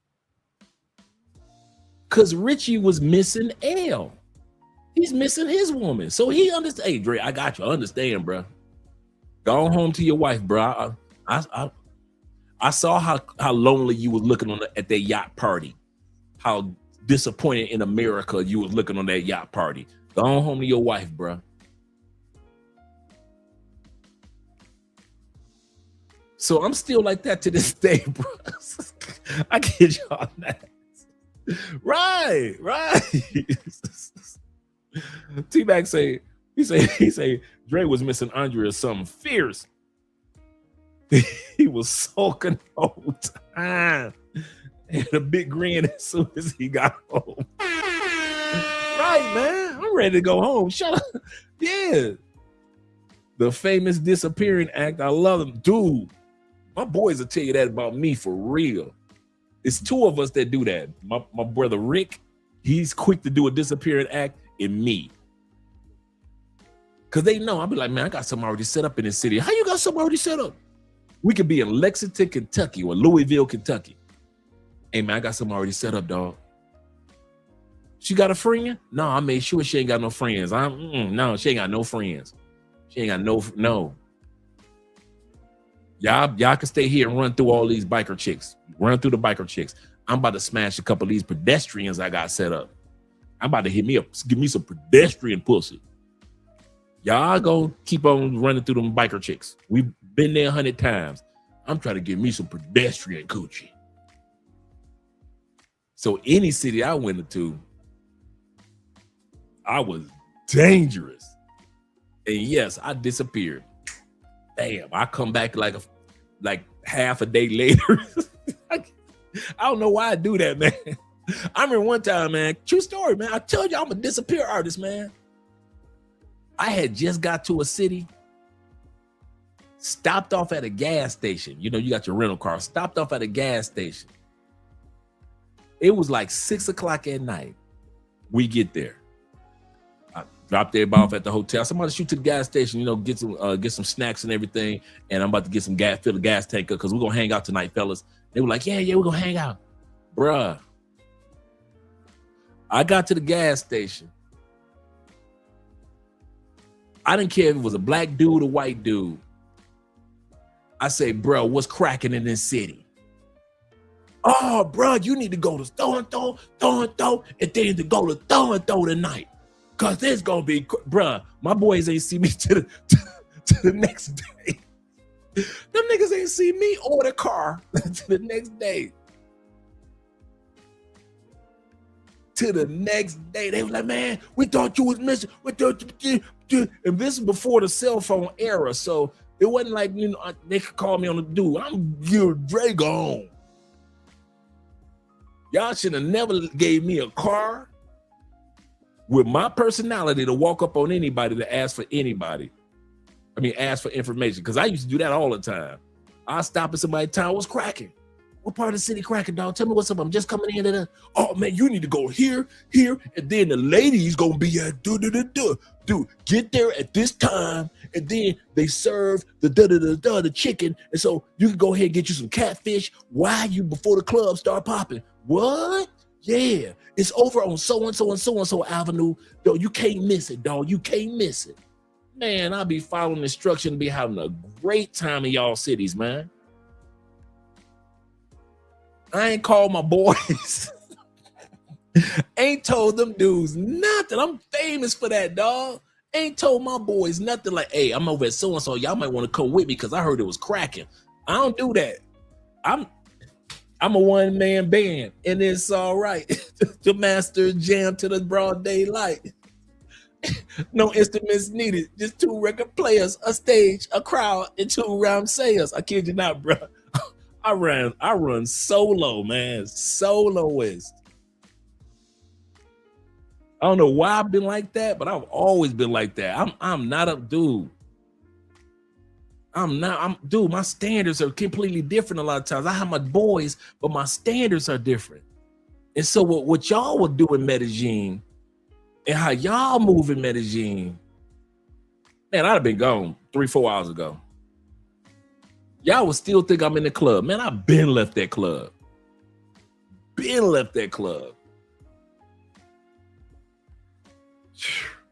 Y'all just don't know. Dre, he said, our rule would just make it back for the flight home.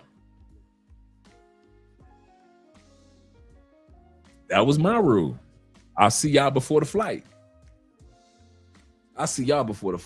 I did that when I was hanging out with white dudes. I was going through this hanging out with white people phase, like the only brother in the crowd. I don't know, you know, white people just like, I was going through my party like a rock star phase. So I'm going to all the white concerts with all my white friends. I'm going to bonfires. I'm going to, you know, when you at white people parties, because they got the tiki torches to keep the mosquitoes away. There's always a pond in the lake. There's a kegger. Man, white people got me at the keggers like a mug, right? I'm at every kegger I can get to. I'm keggering my ass. All you need is a big red cup and a kegger, right? You pushing down on filling up your beer. Running through white girls. Man, I was doing that with white folks. Where's Andre? Anybody seen Andre? Yeah. I'm running through a white girl. Do y'all mind? I am busy going through white women. Leave me alone. I see y'all tomorrow morning. So even when I was hanging out with white people, man, true story. I done ran through some baddies, man. Follow my own, blazing my own trail. I remember I was with this one white girl. She was so fine. Oh my God. I was too tore up to hit it. We had just got back from the Eminem concert in Indianapolis, bro. The Eminem, it was the Eminem and NWA reunion. So you had Eminem, Dr. Dre, Ren, Ice Cube, DJ Yella, right? It was the NWA reunion tour, and Snoop Dogg.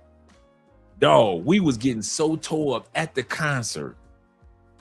By the time I left the concert, I'm tore up. I met this bad white girl at the concert. So she riding with me. I can't see nothing. I pull over. I tell her to drive. You drive, girl. So she take me to IHOPs, probably put some food in my system. Dude, I couldn't eat nothing. We pull over somewhere. She trying to get it in. She sucking your boy off. She trying to get your boy ready. And dog, I was done. I'm sorry, baby. I never saw the white girl again. Not because of her, but because of me. I was so tore up, I forgot to ask for the number. And I can still see her face right now. She was bad. Man, I was done. Woke up in my car because I guess she left. I woke up in my car the next day by my damn self. The next morning, I wake up in the car like,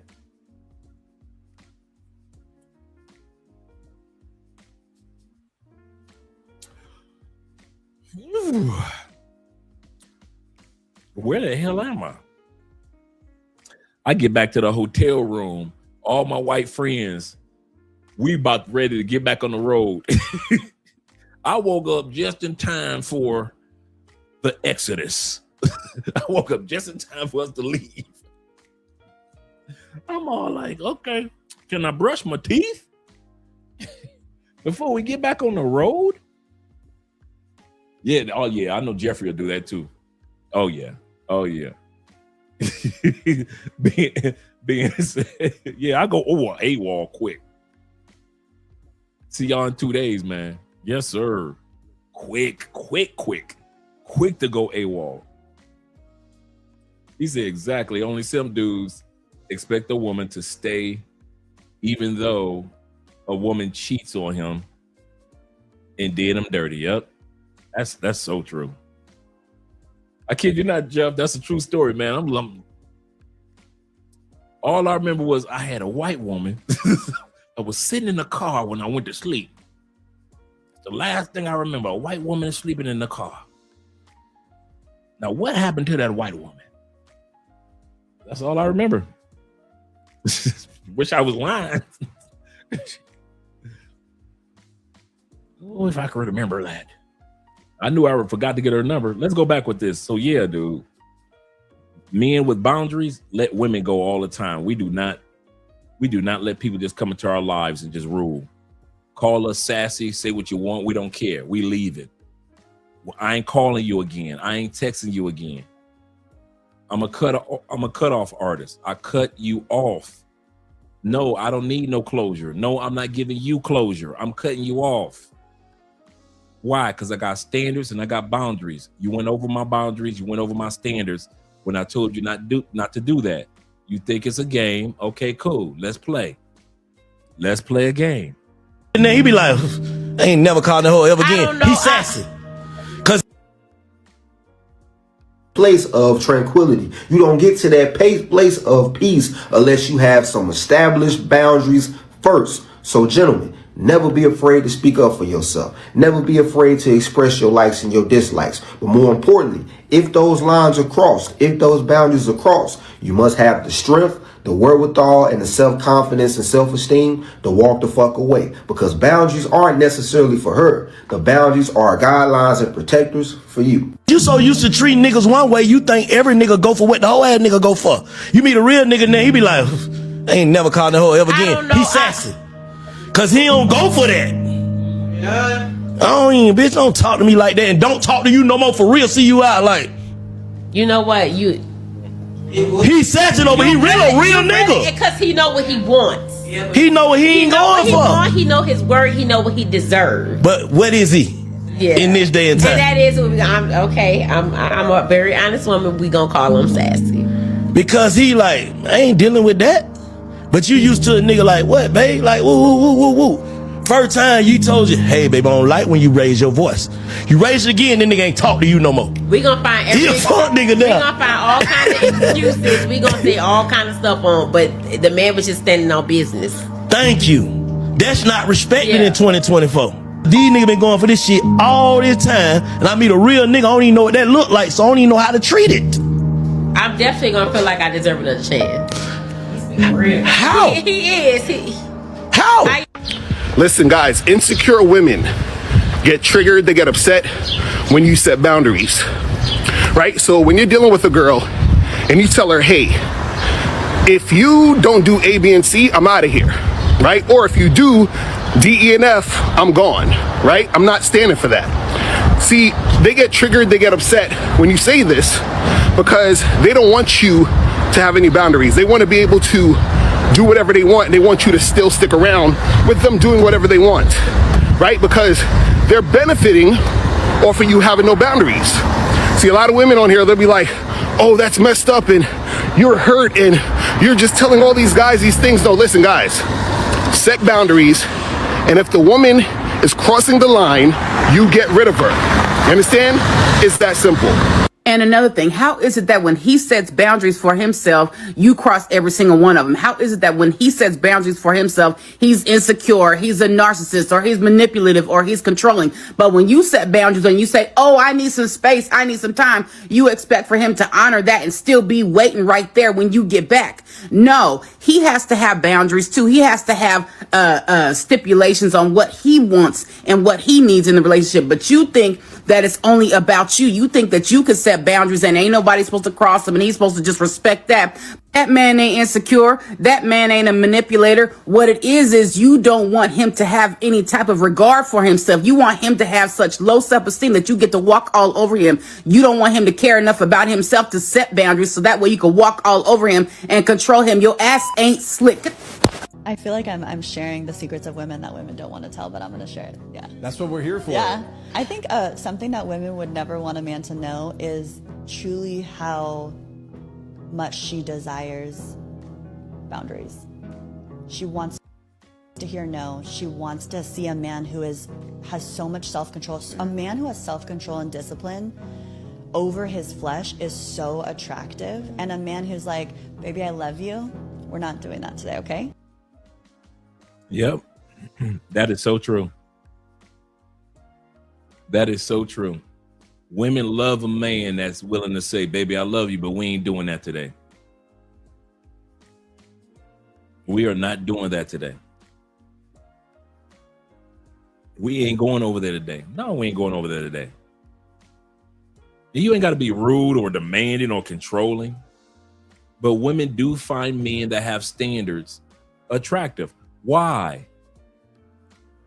Because there are so many men that let women just get away with everything that when they do meet the few guys that have standards, they're like, something different. You know, women curiosity.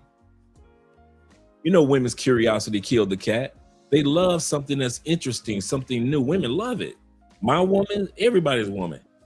They love something that's interesting. Something, what? A man of brown, what? He's got standards. What? He's not just throwing money at me. What? I don't know why men always try to think that money is going to keep a woman. Money is a temporary attraction. Until men get to that point and realize money is a temporary, it is a fleeting attraction. Money has an expiration date on it. You can floss your money for only so long until she gets bored with you. And the fact that you floss your money, it will take some of your money, go to the grocery store, go to that other man's house who doesn't flash his money, and cook him groceries with the money she got from you, Mr. Flashy Pants. How do I know? I've had women do it for me. I've had women say, I'm gonna cook for you. And I know where she got the money from to get the groceries, to come to my house and cook for me while I got the best of Luther playing in the background.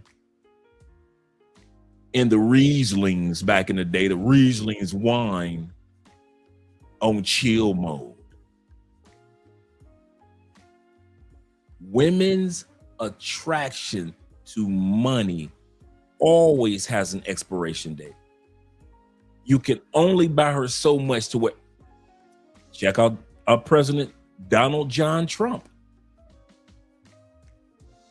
Donald got money, don't he? He got money. Presidency, prestige. I'm the most powerful man in the world. How many times have we seen his wife smack his hand away when he tries to reach out for her hand? In public. In public. Who saw that video? I think it was the president of Spain or France. Just landed his plane. Military dude opens up the plane door. You can see him, but you can't see who he arguing with.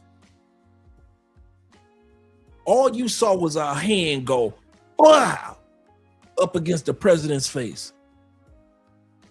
He looks and notices that the door to the plane is open and the media is out there with cameras waiting for the president. It's all caught on camera.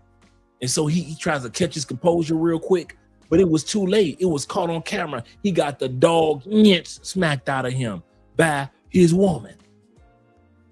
So he got his composure together and he walks down the steps and she comes down the steps behind him. But you done got the dog smacked out of you, Mr. President. Money and power, and prestige and fame in the eyes of a woman will always be with an expiration date. Standards and boundaries never have an expiration date. And women will get pissed if your standards and your boundaries ever expire. If you stand on business in this one area, a woman expects you to stand on business for the rest of your life in that particular area. Don't tell her, babe, I'd rather you not wear that type of outfit. And she says, okay, cool. And then 3 months later, you saying, I want you to wear that type of. Women don't like that. You will lose a woman being wishy-washy as a man. If you stand on business when it comes to certain areas of finance with her, she expects you to be like that for the rest of your life. A woman will not expect you to simp if you ain't never simped. Women do not like sudden simps. I know some of y'all think that women like sudden simps. That means that she's gonna get money just thrown at her. Remember, I just said money always has an expiration date to it. You know how many dudes that got money get cheated on? Dudes that got prestige get cheated on? Women will love using your money, but love you because of your money? Man, she cheating on you, dog. How do I know? I was the dude she was cheating with. Dude, if you dudes knew how often women that have husbands that are making millions upon millions are getting the dog smashed out of them today, half of y'all would stop leading with money. Y'all would nip that in the bud if you knew how many dudes out there like I was, how many boy toys were getting paid. Did I not tell y'all the story about one wife that paid me not to go to work? Bruh, this chick said, Andre, I just booked a hotel room down at the Marriott. How much do you make a day? I told her how much. I'll pay you in cash 3 times as much to call into work today. I have a meeting downstairs that I'm the keynote speaker in that Marriott. I will pay you 3 times as much to call into work. Meet me at the hotel by 7. Beat the brakes off my coochie like you usually do. Call into your job. I don't care if you got a cold. I don't care I don't care what excuse you got to use. Your dog ate your homework, whatever it is, Dre. Flat tire, you ain't going to work today. Stay in the hotel room. I don't care if you watch Sports Center, whatever. When I get done with my lecture, I'm going to come back up here. I want you to beat my coochie up again. All this is a true story. She said, after I get done, I'm going back down, hobnobbing, shaking hands. Lunch break gonna come. I'm gonna come back upstairs so you to beat my coochie up again. Before I go home to my rich husband and kids, I'm gonna come back up to the hotel room and I'm gonna let you beat my coochie up again before I get in the car. Go. Do not tell me what women won't do just because you have money.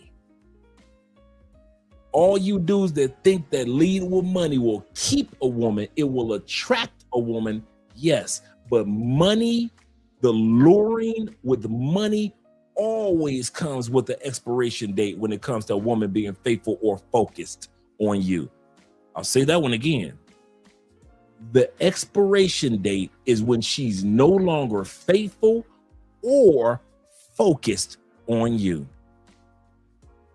You think that money will always keep her faithful or focused on you. Some women, they initially are focused on you. She ain't your woman yet. Y'all ain't in a relationship, and you throwing money out there, and she is initially focused on you. After a while, you know I got a sugar daddy. He gonna throw me a few dollars. She telling her friends, girls, what y'all want to do? Y'all want to go out to the club? Yeah, let me call this dumb mother. Hey, Robert Earl, what you doing tonight, baby? I need a few dollars. Robert Earl, I need a few dollars. Just send it to me on the cash. I'll show you how to use Cash App. Send me. I need at least 500. You gonna send it? I love you, Robert Earl. You send it. Is she using it for her like she used to? Hell no. She taking all her girlfriends out, Robert Earl. All her girlfriends. Her focus is no longer on you, even though she might still be using you for your money. Faithfulness. I just told y'all just because y'all got money, I was smashing y'all chicks anyway. I sat there in that hotel room ordering from downstairs. Room services coming up. I'm sitting up there in the hotel room farting and eating, watching Sports Center. That was some good 7 a.m. coochie. I wonder how the 10 p.m. the 10 a.m. coochie gonna be. She said she'd be back at 10 a.m. So that was good. 7 o'clock in the morning. That was fantastic 7 a.m. coochie. Came back at 10, right after her turn speaking. Beat that coochie up. She got herself together, went back downstairs, hobnobbed until 12 o'clock lunch break. Okay, I'm ready for round 3. I done took a nap now. Well, all my co-workers at work, working hard. This is when I was a blue collar worker. My co-workers hard at work in that hot ass plant. What am I doing? I'm getting paid 3 times as much to sit my ass down, order all the room service I want in this Marriott, where I got this man's wife downstairs doing lectures and running upstairs, getting her back blew out. And right before when the lectures were all done, about 3:30, she came on back up there, got that coochie beat up again, and drove home to her husband and her 2 boys. They own several businesses. He was a politician in the city. They own several pieces of real estate. Bad sister. Sister had a body like Janet on the That's the Way Love Goes video. 6-pack like a mom. You know Janet, just the way love, with J-Lo dancing in the background. That's the way love. That body. When Janet was bodying.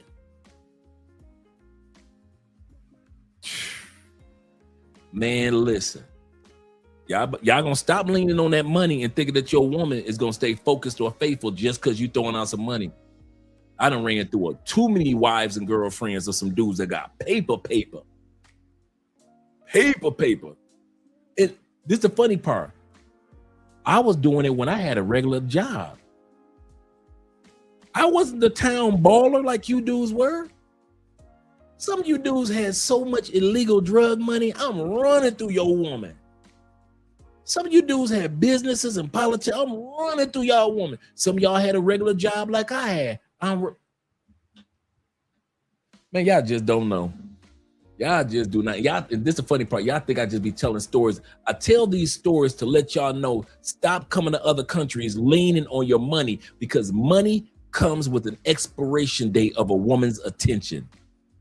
Money always comes with an expiration date of your woman's attention. In other words, the attention that comes by way of her faithfulness or her focus on you comes with an expiration date when you lead with money. But a man with standards that she's attracted to, and these women that are attracted to in other countries, that's why you quality dudes can go on Bumble, you can go on Colombian Cupid, Latin Cupid, Asian Cupid, Thailand Cupid. You can go on all those dating apps on Tinder around the world, and there is no problems with the women that you get with. Why? What's the difference? You have standards, you have boundaries, and Pookie, Ray Ray, and Robert Earl don't. So those women know they can use Pookie, Ray Ray, and Robert Earl for money, pretend like they're giving them their attention. The expiration date hits for their attention, and they are no longer faithful to Robert Earl, and they are no longer focused on Robert Earl. And Robert Earl ain't nothing but an ATM now. Same thing with you, Bubba. Talking to you white boys too, when you come to other countries. Your money and your whiteness have an expiration date.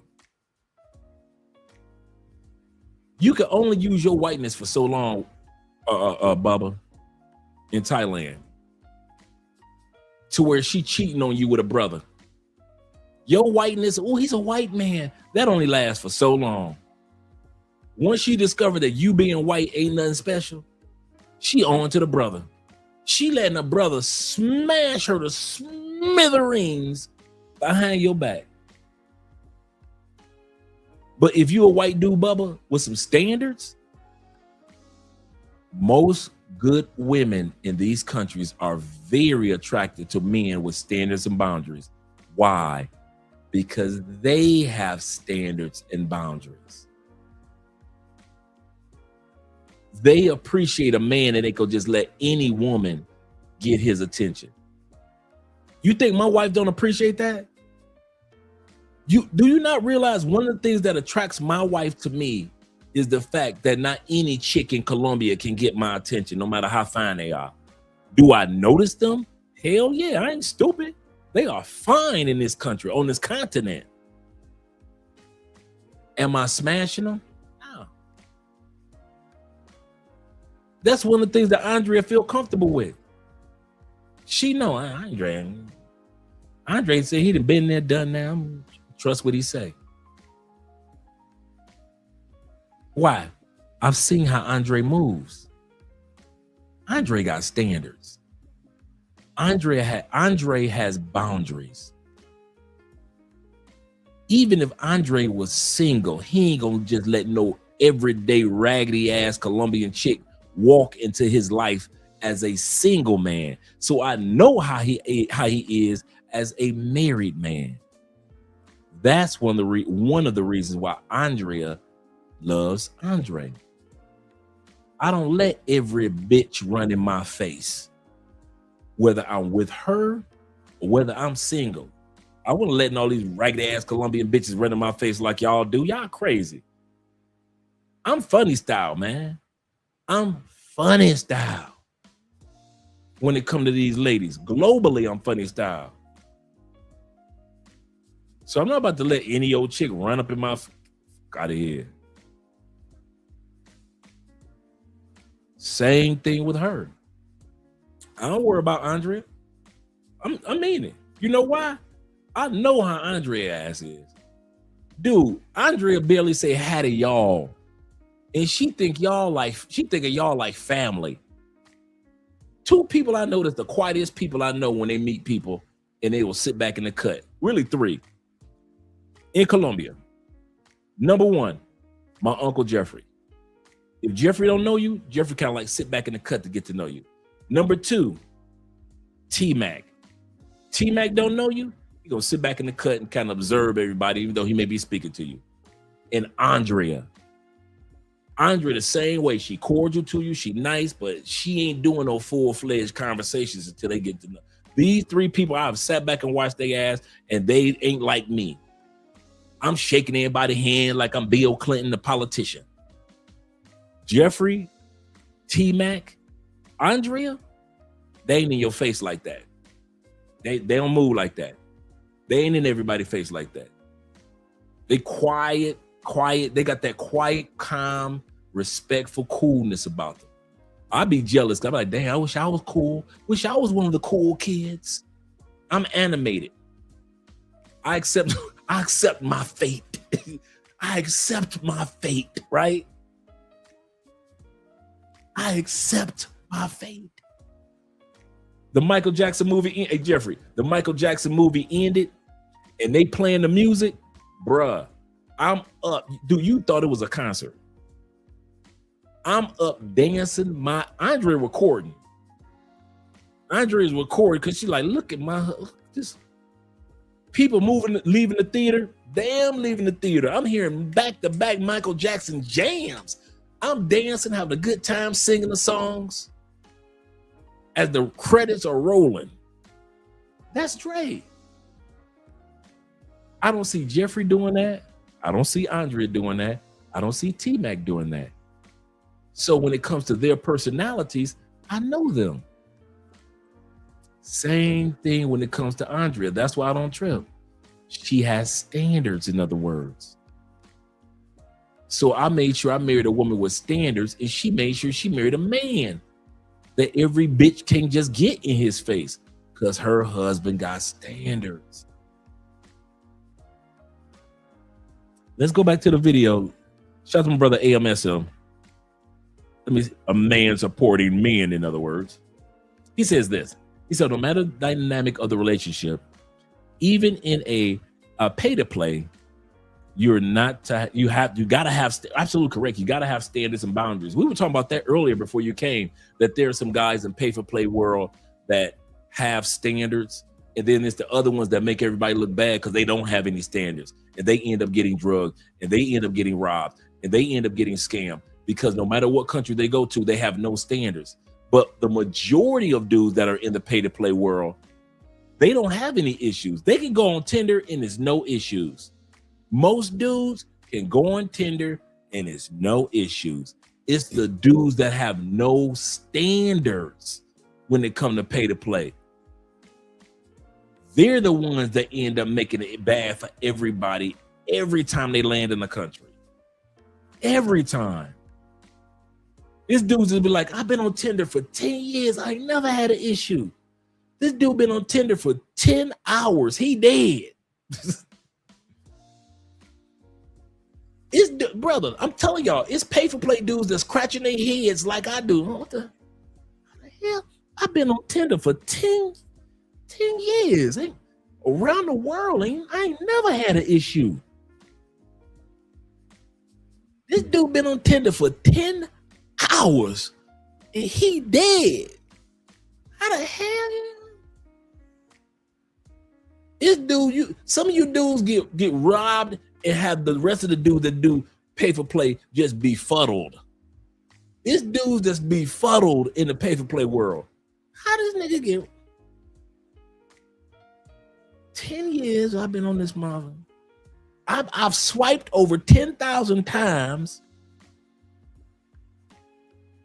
I've swiped so much on Tinder, my thumb pops now. Never had an issue. This motherfucker swiped on Tinder twice. He dead. How the fuck I got carpal tunnel in my thumb because I done swiped so much over 10 years. This nigga done swiped 2 times. Once, twice. The second bitch then got this dude in the grave. Ain't no coming back. How you gonna tell God, God, ooh, how I get here? Ooh, God, let me explain though. Hold on, wait a minute, God, let me explain. I really wasn't buying coochie. No, wait a minute, don't close the door, God, it's me, your baby boy. How you gonna explain that to God? I'm your baby boy. Come on, you was there when I was born. Come on, this is me, God, this is me. We go way back. How you gonna explain it to God? You just unexpectedly dead. Last thing you remember was you was sipping on some goddamn aguardiente and Medellin. That's the last thing you remember. Think about the last thing you remember. You thought you was gonna get some pussy. How many of you dudes ever saw somebody get drugged after they got the pussy? Never. These dudes get drugged and they only thought they was gonna get the pussy. You thought you was gonna get the pussy. That bitch drugged you fully dressed. You are fully dressed. And you wake up on the other side of life, fully dressed.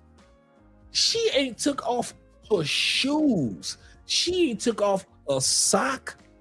She ain't took off a scarf from around her neck, around her head. She ain't took off nothing. This bitch is fully dressed. That means you died and didn't even get the pussy. And then here's the funny part. Even you dudes that do manage to get her in the bed, she naked, you naked. And as soon as you suck that nipple, she had them drugs on that nipple. And your ass, you ain't even get a chance to even feel the coochie. Can I just feel it? Can I just put my hands on? Can I just put and you out for the next 12 motherfucking days. You out for 12 days, coma, from sucking one titty. That's the closest you got to the coochie. One titty. You ain't even get the coochie. You telling me that you ended up on the other side of life? You woke up on Venus. You motherfuckers woke up on Pluto. You woke up on, you like, wait a minute, how the fuck I get to Saturn? You woke up on the surface of Saturn? All you remember was sucking a titty? And you wonder why I laugh. You wonder why I got a big ass bowl of popcorn, I'm laughing at your ass. You sat up here, paid a chick, and she done drugged you either fully clothed or you got a chance to at least suck a titty and you out. Next time you wake up, you on Saturn. You looking at them damn rings of rocks just going around in a circle like, what the hell did I get here? Sucking a drug-induced titty. That's what you was getting, how you got here. You sucked on the wrong titty. Maybe you should have sucked on the right titty. You went and sucked on the left titty, left your ass on Saturn some goddamn where. And woke your dumb ass up on Saturn. What the? Why is it so cold and hot at the same time? And why are these rocks flying around me? Over some put. These bitches be fully clothed. Her shirt don't have no wrinkles on it. She ain't got no wrinkles on her dress. She does not have to take that cat suit off, nothing. Like the one sister said, she said, like I said, I'm gonna run this one in because I ain't gonna never forget this one. The sister said, after I drug them, I just let the drugs take effect and I finish off my drink. I told you I'm gonna run that one in for years. I'm gonna talk about y'all ass for years for that one. When she said that one, I ain't never thought about that because I know she ain't the only one. Just think about it. Your dumb ass bring 2 Colombianas or 2 Brazilian chicks or 2 Venezuelan chicks into your Airbnb. They drug your dumb ass, and these bitches sit up there while you on the floor convulsing and sleeping and farting and pissing on yourself on your own Airbnb floor. These bitches are going salute, ting, to the, remember that old champagne commercial? Ding, to the good times. To the good times. Ding, these bitches cheering while your ass on your Airbnb floor convulsion and shit. Them bitches don't know that you got asthma, gout, kidney failure, and what else you got going on. Them bitches don't know that if you do not take your medication every 4 hours for whatever you got going on in your body, your ass is doomed. These bitches don't even know that you got insulin shots that your dumb ass need to take. And you sit up there coming to Colombia knowing that your ass need to take that insulin shot every 8 hours. You need to be counting your insulin. Your ass is drooling on the floor and wonder why the hell your ass end up on Uranus. How the fuck did I get the cold ass Uranus? Yeah, you died from insulin shot. Well, what happened? Bitches drugged you and they was toasting to you, nigga. You just laid out. Them bitches ain't in no rush to rob you. They still listening to the music, having a good time. Yeah, we having a good time, girl. Turn that up. That's my jam, girl. That is my jam. Turn that up. Go back. Turn to the other song. Yeah, that's my one right there. Go and refresh our drinks, girl. These bitches are still drinking your drinks, refreshing, making new drinks and shit. The potato chips that you had in the kitchen and shit. Them bitches sitting up there eating Ruffles while your ass is on the floor in your Airbnb, you dumb motherfucker. They sitting up there eating your Ruffles. These motherfuckers taste like Lay's potato chips. You just can't eat one, bitch.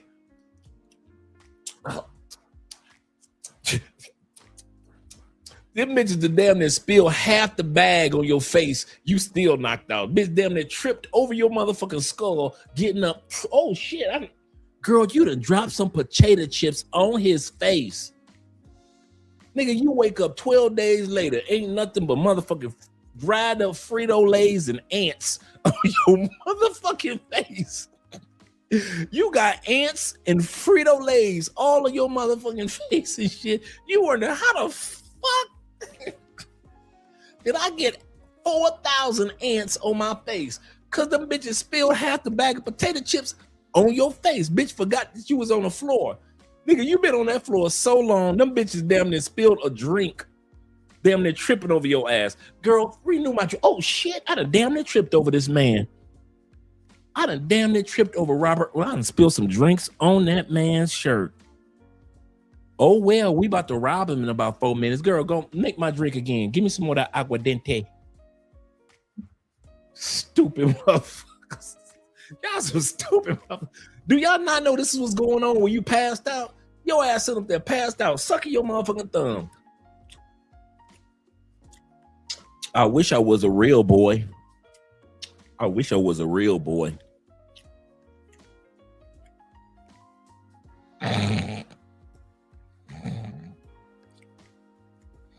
Mama, is that you?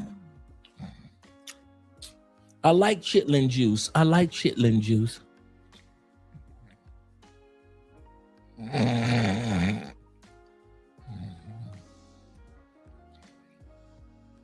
She told me I could. She told me I could. Half you niggas be up there sleepwalking. Them bitches be letting you walk from wall to wall. Your ass just be walking in your sleep like motherfucking. Remember the movie the Step Brothers? Remember the motherfuckers were going sleepwalking? That's your ass in your fucking Airbnb. Them bitches robbing your ass. You just sleepwalking, walking into walls and shit. Them bitches looking like, this nigga look like a pinball in a pinball machine. This nigga, this motherfucker got drugged and he, instead of being like everybody else, fall out on the ground, you the only motherfucker they didn't ever drug that's sleepwalking. You sleepwalking for 4 days, them bitches been gone. Your dumb ass sit up there sleepwalking for 4 days straight, then pissed and shit all over yourself. You still walking into the refrigerator and shit. You walking from Airbnb bedroom to bedroom, just sleep like a mother. Them bitches been gone. What the fuck wrong with y'all, man? And this is the funny part. I've been telling these jokes for years, and y'all watch these videos for years, and you still get drugged. That's probably the stupidest shit. You still write down extra bad, escrow, down extra bad. How the hell you get drugged and you sleepwalking? Y'all some idiots, man, I swear. Y'all some fucking idiots, man. Oh, man. He said, looking like Weekend at Bernie's. Just dead. Dead with a hat on. Them bitches drugged you and left you with nothing but a cowboy hat. They put your cowboy hat on and some sunglasses. Your ass look like Weekend at Bernie's like a mother. Like,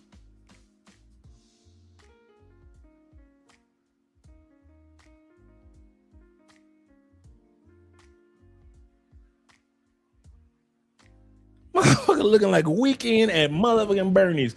And then threw the sunglasses on this nigga's face. The sunglasses and a hat.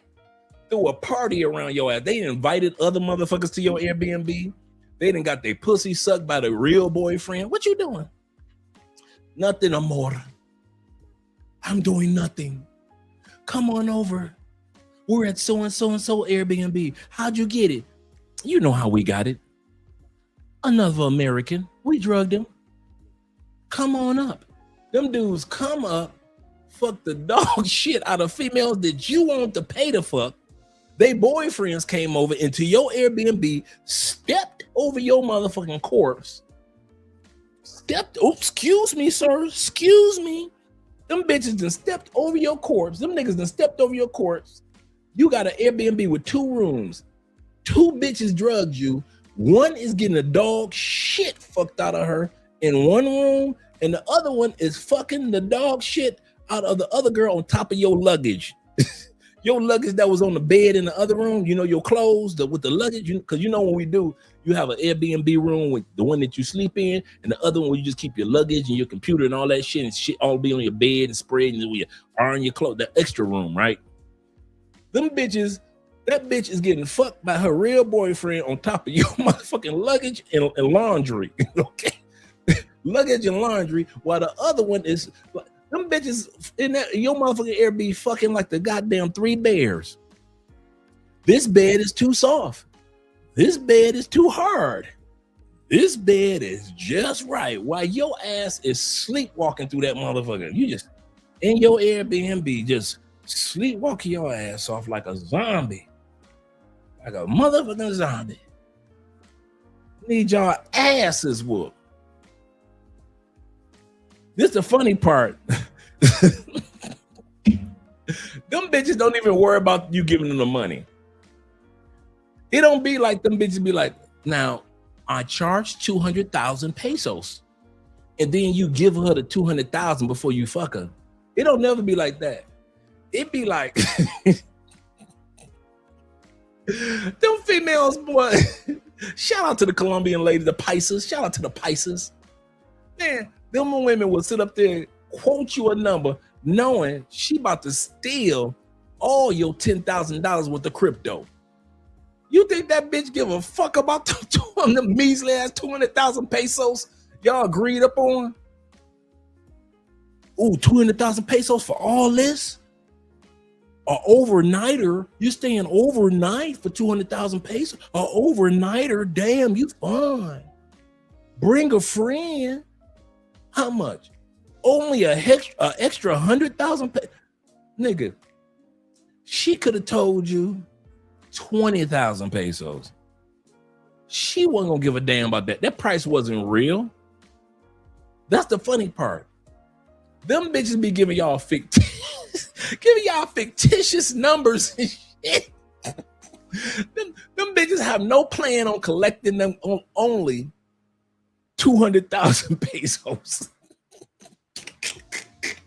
Your stupid ass actually thought that she was for real. Oh, you mean for 300,000 pesos I can have an all-nighter with you and your friend? Sí, claro, amor. Man, them bitches don't be worrying about that shit. Them bitches be like, this mother got 10,000 in crypto. We about to get this 10,000. Fuck that 200,000 pesos. Them bitches knew they was giving you a fake ass number the moment they gave it to you. Did you really think them bitches thought they was gonna collect on that money? I'm serious. Them bitches be telling y'all like, how about 250,000 pesos? I have a daughter back home and my grandmama to feed. And here you go. Yeah, girl, 200,000 is that's straight for you. Is that for hour or all nighter? And she say all nighter.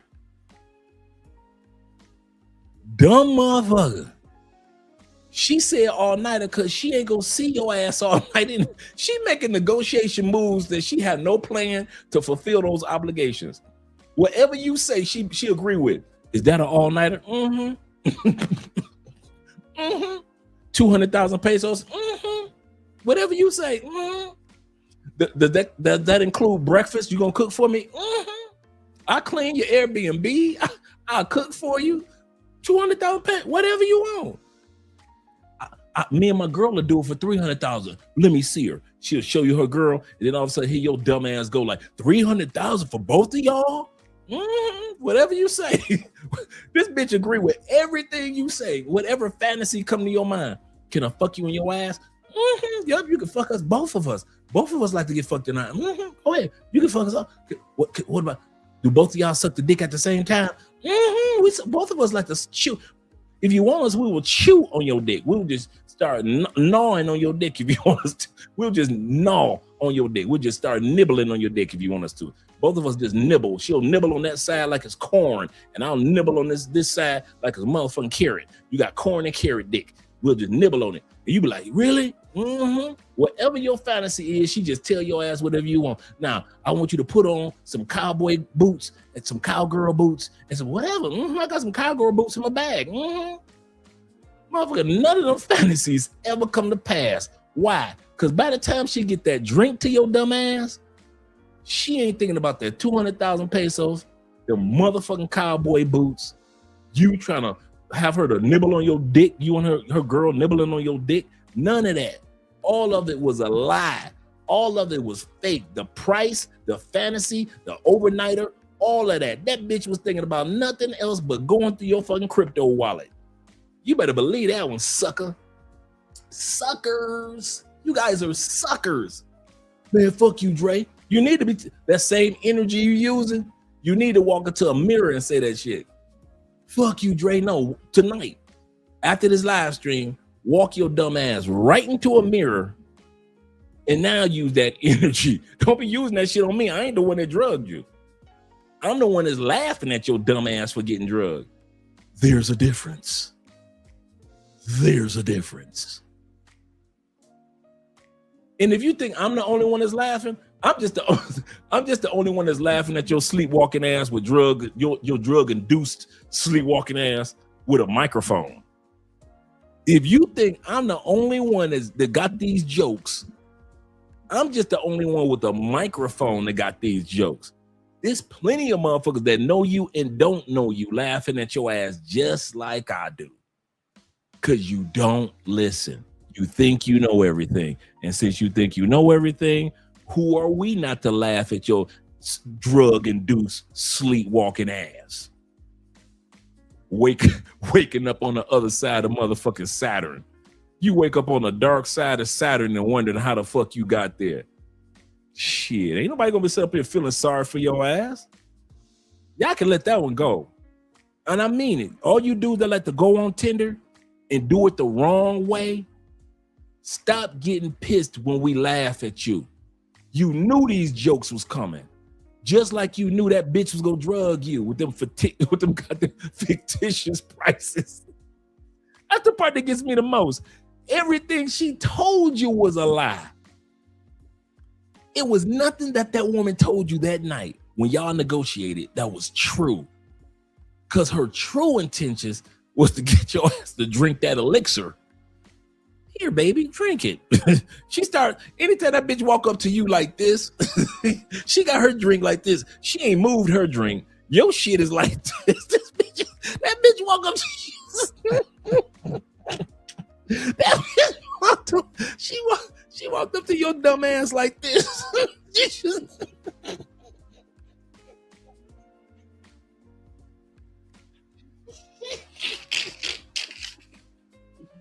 Oh my God. Oh Lord, I love Jesus. I love you, Jesus. Thank you for keeping me away from this stupidity. That bitch walked up to you like this. Her drink ain't moved. Her drink ain't moved. This is her drink. Calm as hell. She got your drink like this. She twirling your shit. You ain't caught on to a damn thing. You don't recognize none of the red flags. That's red flag number one. When you see a bitch doing this with the drink, man, I got to be quiet. My wife in there sleep. Let me be quiet. Oh.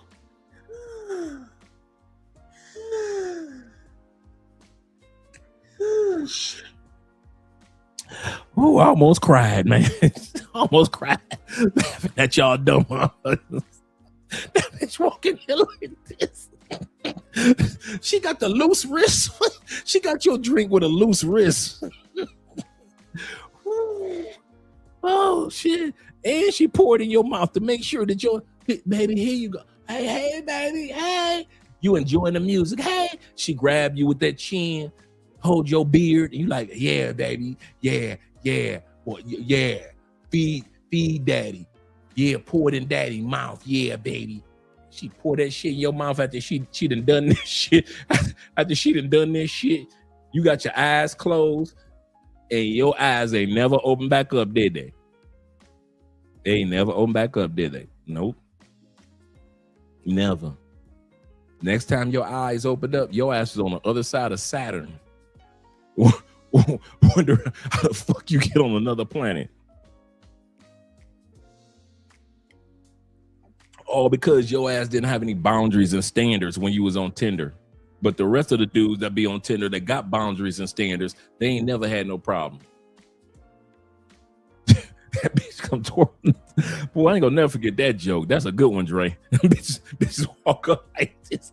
Well, what do you mean? Why am I not spinning my drink? My drink is fine. I just want to make sure that your drink was good here. Anytime that bitch walk up to you, your drink look like it's been spinning, she walk up to you like this. Your shit just been spinning like a washing machine. Woo, y'all special type of stupid. Special type of stupid. Oh, man, that's just funny. That is funny. Let's continue on with the video. You know what? We've got more than half of this video left. I love you. If he's doing it from the heart. We're going to do this video part 2 about men having standards. Either tomorrow or another day this week. Because I got a lot of content that I want you guys to see this week. But I see that it's after 4 hours. And we got at least over another hour worth of content. So I'm like, I'm not trying to hold my brothers up. I know you guys got to get up in the morning and do things. Some of y'all got to go see Michael Jackson movie for the first time. You'll love it. I'm telling you, you will love it. Wrong way to use Tinder. I thought Tinder was a no-go. I'm going to say this like I always mention. There's nothing wrong with the apps. The only problems I ever saw are how guys use the apps. You ever see two guys stop their Corvettes at a stoplight? You know, you see one Corvette right there, then all of a sudden a total stranger who owns a Corvette just so happens to pull up, and you're in the back, and you're like, I bet you I can see where this go. I bet you when that light change, they're going to try to race each other. Total strangers, just so happen a 1 in a million chance that both of them pull up at a stoplight at the same time in their Corvettes. Light changes green. Both of them peel out. One of them lose control while the other one keeps rolling. One dude knew what the hell to do with a Corvette. The other one thought because he had a Corvette that he knew what to do with it. One dude knows how to use Tinder. And the other dude, just because he got Tinder, he thinks he also knows what to do with Tinder. And he keep crashing out. Some of you dudes go on these apps. Why? I mean, seriously, why? You know you ain't no good on that. Can I be real before we go? Man, you dudes are horrible on apps, man. You ain't built for them. You are not built for apps, bro. You have to find another line of work. But apps ain't your thing. They can give you the safest app of all. Tinder, all you got to do is swipe. You ain't even got to read no profile. How the hell you get drugged, robbed, and deleted and end up on the other side of Saturn on an app where all you got to do is swipe? You ain't got to read shit. Just look at photos and make a proper decision. You can't even do that, right? Shit, how you gonna make it on Colombia and Cupid where you got to read shit? How you gonna make it through there? You can't even make it through an app where all you need is a thumb. You use your thumb and got robbed? Wait a minute.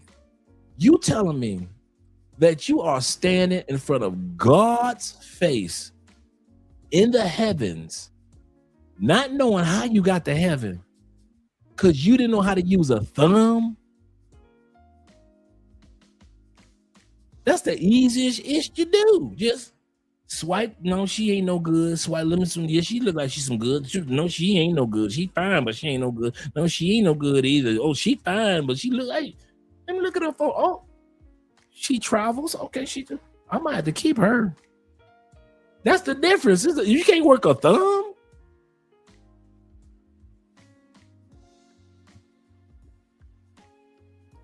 A thumb. You in heaven or hell because of a thumb. What? And even if you don't believe in heaven or hell, your ass ain't here no more. Let's put it like that. Let's say I don't believe. Well, I'm not a Christian, so I don't believe. I'm not Islamic, so I don't believe in heaven or hell. Cool. Your ass ain't here no more. We can agree on that one. You put yourself in a situation where you ain't here no more. Ain't no, oh man, I messed up, man. Let me go ahead and I ain't gonna do that again. No, ain't no repentance. You gone. Because you don't have any standards or boundaries, your ass is as dead as a cowboy in 1892 that was in a shootout, a duel, if you will, over a bitch in front of a saloon. That's how dead your ass is. You dead when motherfuckers going like this back in the day. Now draw, Paul. That's how dead your ass is. You about as dead as George Washington.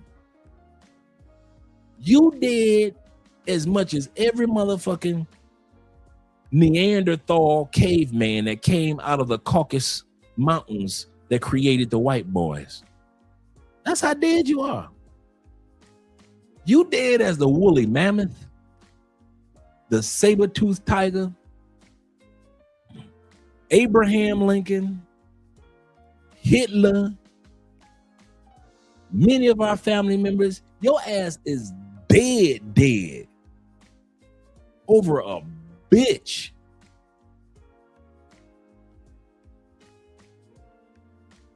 You dead as a fallen tree.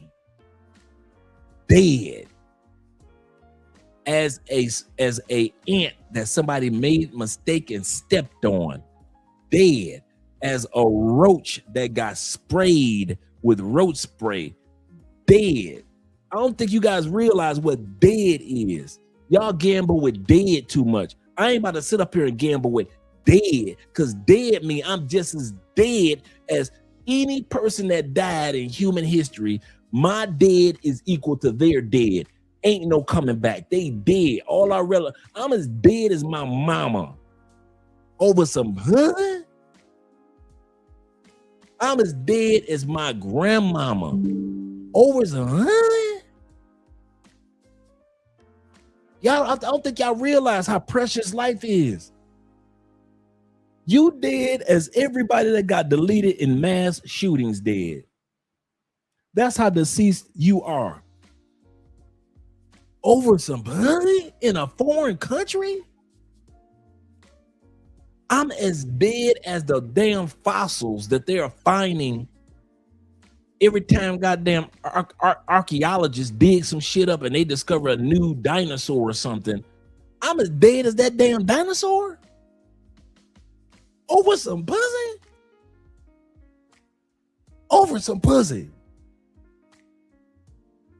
Dude, you don't get it. You motherfuckers are dying over, and then you bitch about Colombia telling y'all don't come in the country to die over pussy, and you mad because they won't let you come to die over pussy.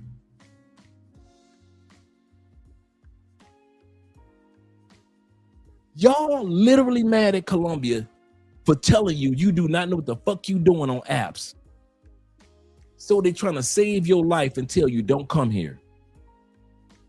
And what do? You tell Colombia F you for trying to save my life. I want to die over pussy. Who are you, Colombia, to stop me for dying over pussy?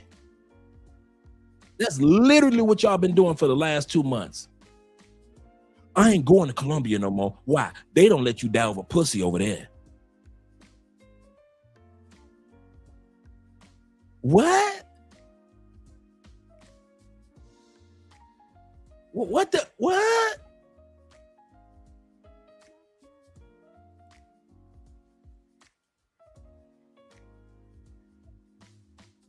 You motherfuckers want to be as dead as my dog Mandy that died when I was 14. You motherfuckers want to be as dead as a dilapidated house. Dead. You want to be dead as bad credit. Dead. You want to be dead as motherfucking corporations that no longer exist. Dead. There have been houses that were in neighborhoods for 40 years. That house has been bulldozed and a new house sits there right now. You about as dead as that old house that used to sit there. Dead. Ain't nobody gonna remember you no more. Think about, man, okay, you think I'm playing? Ask the average Gen Zer who Teddy Pendergrass was. Marvin Gaye. These kids sitting around thinking that Drake is as famous as Michael Jackson.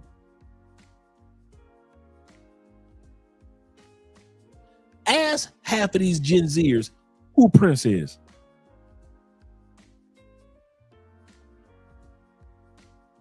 That's how dead you are.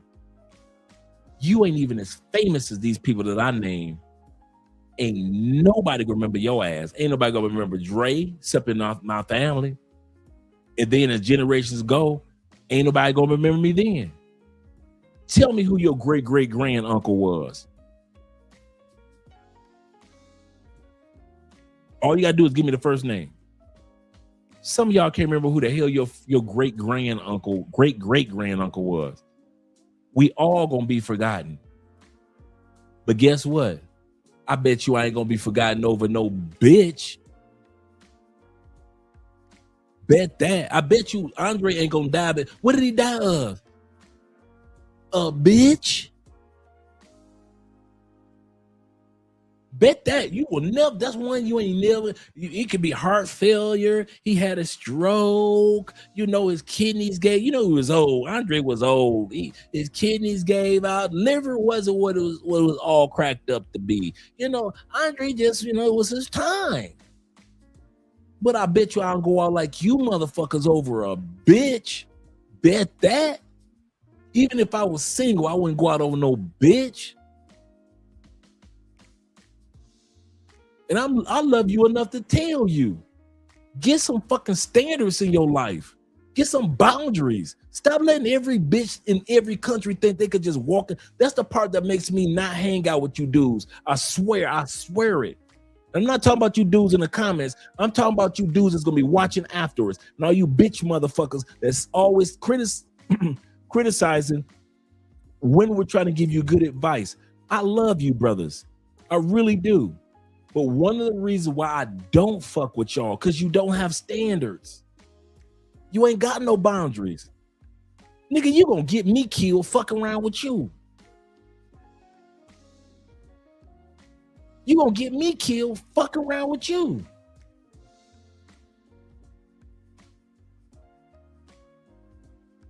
I can't be hanging around with you. You ain't got no fucking standards. Bruh, I got niggas down here in Colombia right now in Cali. I don't fuck with no more. Why? No standards, no boundaries. I found out that they were some dirty, grimy dudes. And I'm like, I don't hang out with dudes like that.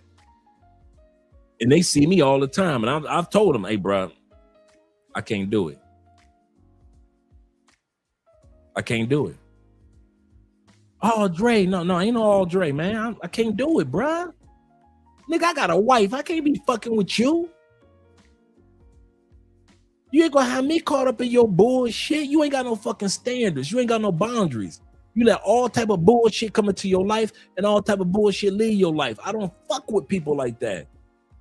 I mean that. If y'all ever want to know the number one, if you see me around T-Mac, you know why? Because he has standards and boundaries. J. Clyde, standards and boundaries. JC, standards and boundaries. Will, and all the rest of you dudes. The reason why I feel comfortable around you guys is because I know that this man standing next to me has standards and boundaries. He doesn't, and it ain't about me. You guys don't just let any person walk into y'all life and any raggedy bitch be able to tear shit up and then walk out of y'all life. Y'all the dudes I can hang out with. But you dudes that let any old bitch come in y'all life, don't come around me. You fuck, what's wrong with you? You creepy motherfucker. I don't care how bad that bitch is. That bitch is poison. She poison, dog. Oh, Dre, man, you just going extra with it. I'm going extra. You ignorant motherfuckers ended up in the grave, but I'm the extra one. I'm the extra one, but y'all in the grave. Your mama got to get your body shipped back to the States. You know your mama ain't got no money like that. Your mama ain't got no 5,000, 10,000 sitting around to get your body shipped from one country. Your mama can't just put you on a regular ass plane and just have you shipped back. Your mama got to pay to get your ass shipped back. You know your mama trying to focus on paying for her medication. Your mama older like my mama was. She ain't balling like that.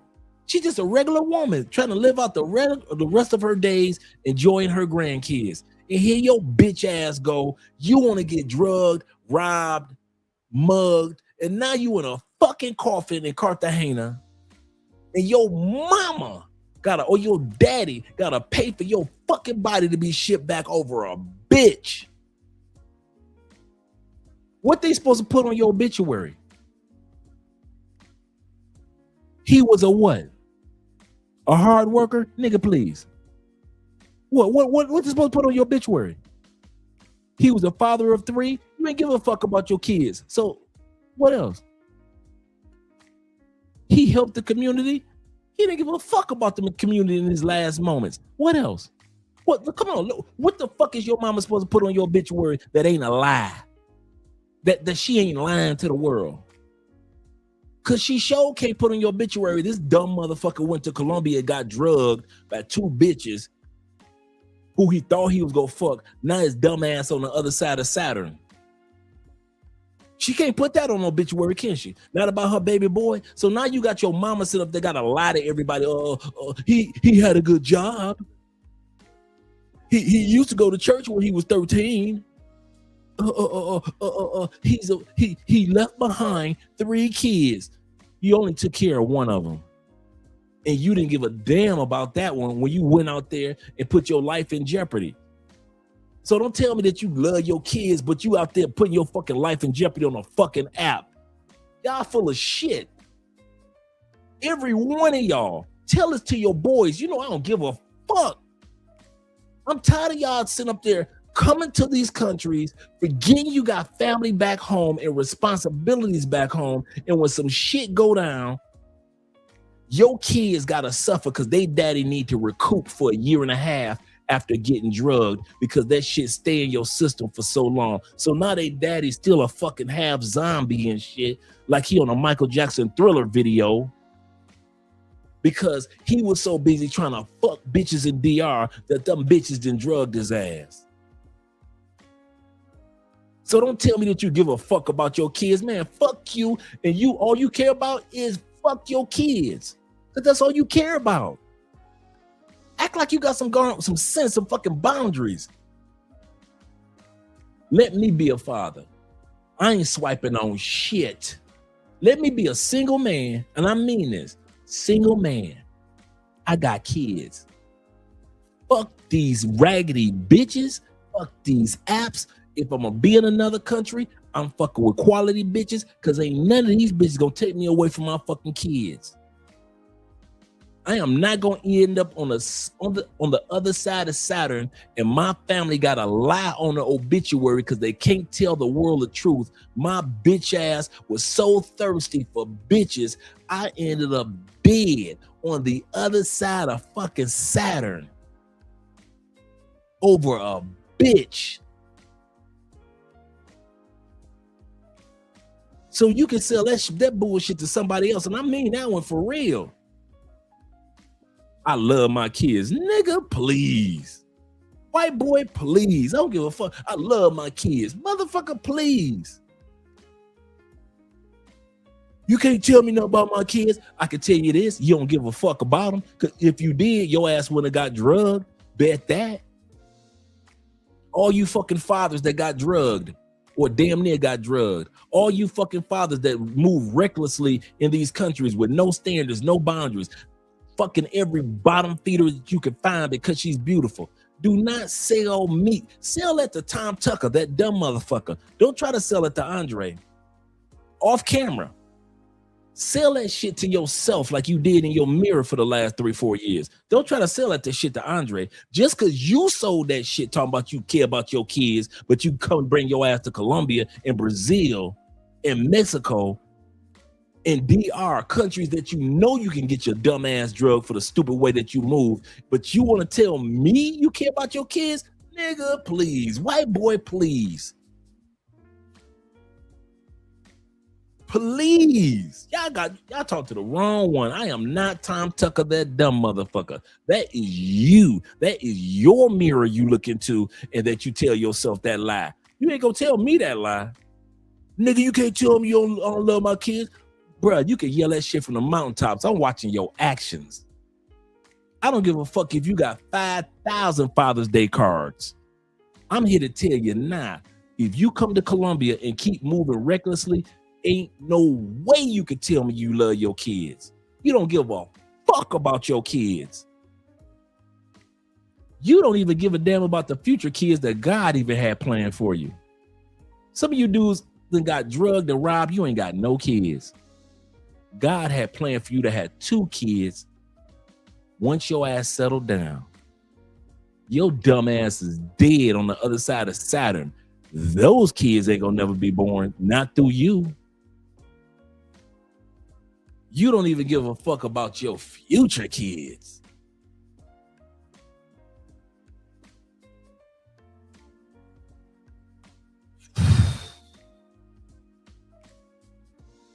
And then want to get up there and huff and puff at me talking about some nigga, you talking about my kids. No, I'm talking about you.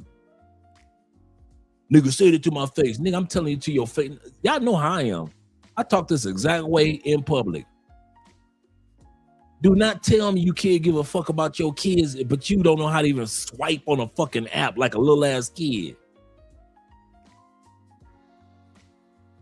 Chick that told you, can my friend come over? You got a choice. Think about your kids and your mother and your dad and be responsible and say, no, your friend can't come over. Or think about fucking 2 Colombian bitches or fucking 2 Venezuelan bitches. Okay. I'm fucking the Venezuelan bitches. Fuck my family. Fuck my family. Give me them 2 Venezuelans. And the police got to put fucking duct tape around your body in Brazil, in Colombia, in Mexico, in DR, because you said fuck your family. No, I didn't. I'm watching what you do, not the bullshit you say. I watch what y'all do. I don't give a fuck about what y'all say. What you try to tell me is the lie that you told you. Y'all ever notice that? Y'all try to convince us other brothers that ain't on your bullshit the shit that you convinced yourself when you on that bullshit. Hey Dre, I met one, man. I met her on Tinder, dog. She good people. I believe you, because most dudes go on Tinder, know what the fuck they doing. I believe you that you met a good one on Tinder. I really do. But the small pool, you don't know what you're doing on Tinder. On no app.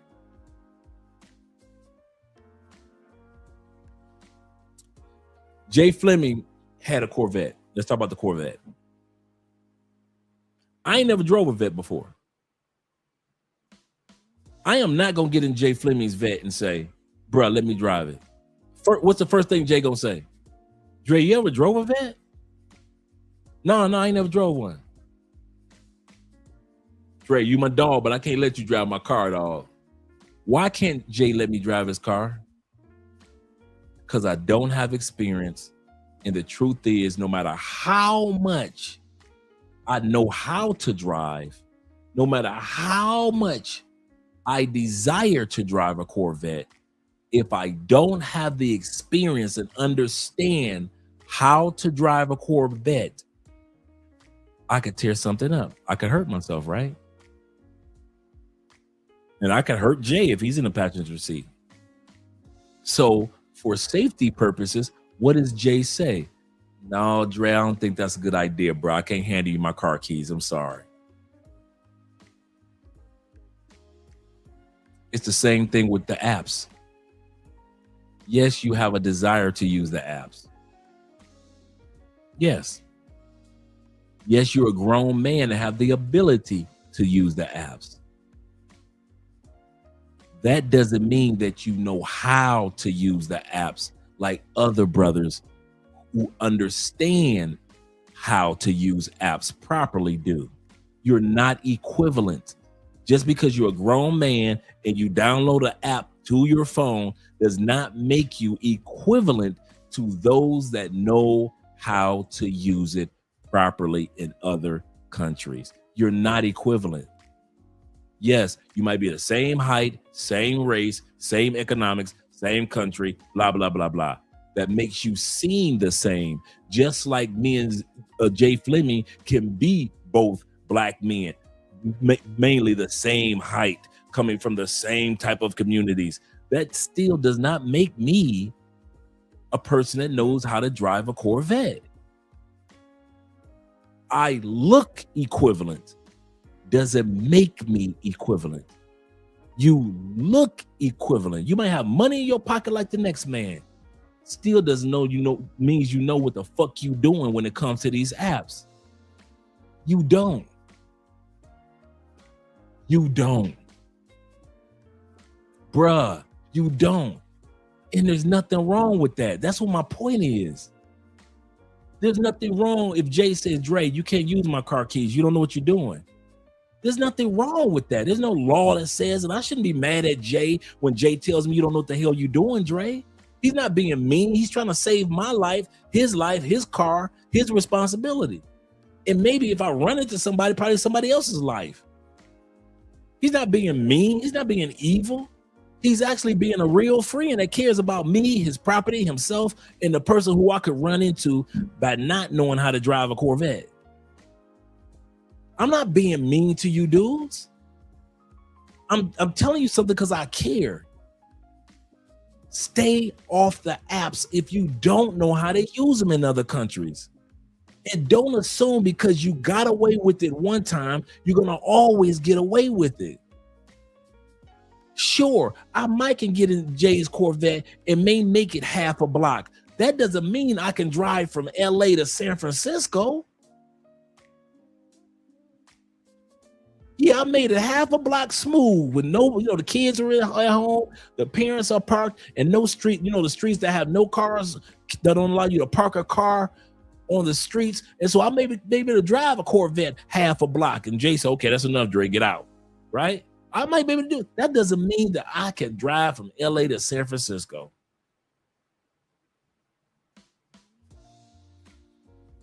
And there's nothing wrong with that. I can get out of Jay's Corvette from driving half a block and be like, you know what?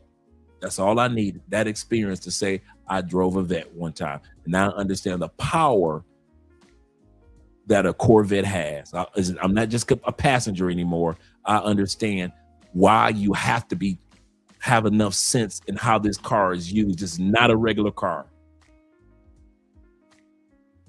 So I can't drive it like a regular car, so I thought. Nothing wrong with that, Dre. Life is not going to end. Same thing with you dudes with these apps.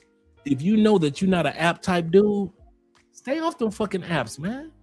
There's nothing wrong with that. I don't know why y'all feel shame that if you can't do everything that another man does, I don't know what it is, especially with us brothers. If we can't do everything that another brother does, we get mad at ourselves and mad at everybody else. No, don't do that. I mean it. Don't get mad at yourself because you realize once this live stream is over, you don't know what the fuck you doing with these apps. Nothing wrong with that. There's nothing wrong with that. I don't know why you try to make yourself feel bad because you can't do it. I can't do everything that you guys do. You guys are you got Will who makes music in a studio. Dude, I sit back and I do not sit back and feel like I need to be able to do that too. You got T-Mac who has so many connections and so many people, things that he's building in Medellin, working with the community and things like that. It is not my place to sit up there and I'm going to do it too. I'm going to do the same thing they doing in Cali. That's not my job if it's not called on my heart. There's nothing wrong with not being able to do something. Do what you can do best. Stop trying to imitate, in other words, old school, perpetrate what another man can do. That's why y'all end up dying, man. That's why Colombia got to turn you motherfuckers around at the airport because you don't know what the fuck you doing in this country. That's the sad part, man. I kid you not. That is the saddest part. We are in so much competition with the next man. If he can do it, then I can do it. For some of us, you can't.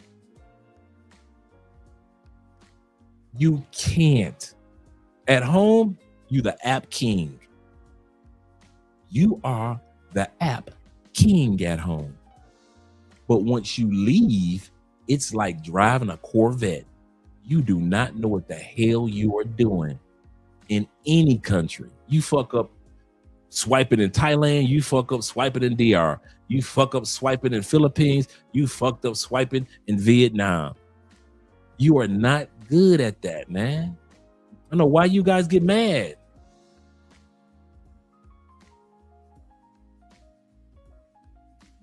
Yeah, some of them are automatic now. Just drive slow. But look how long it took them to make them automatic now. You know? But at the end of the day, and I like how you put the last part, just drive slow. Same thing with the apps. If you're going to learn the apps, man, take your time.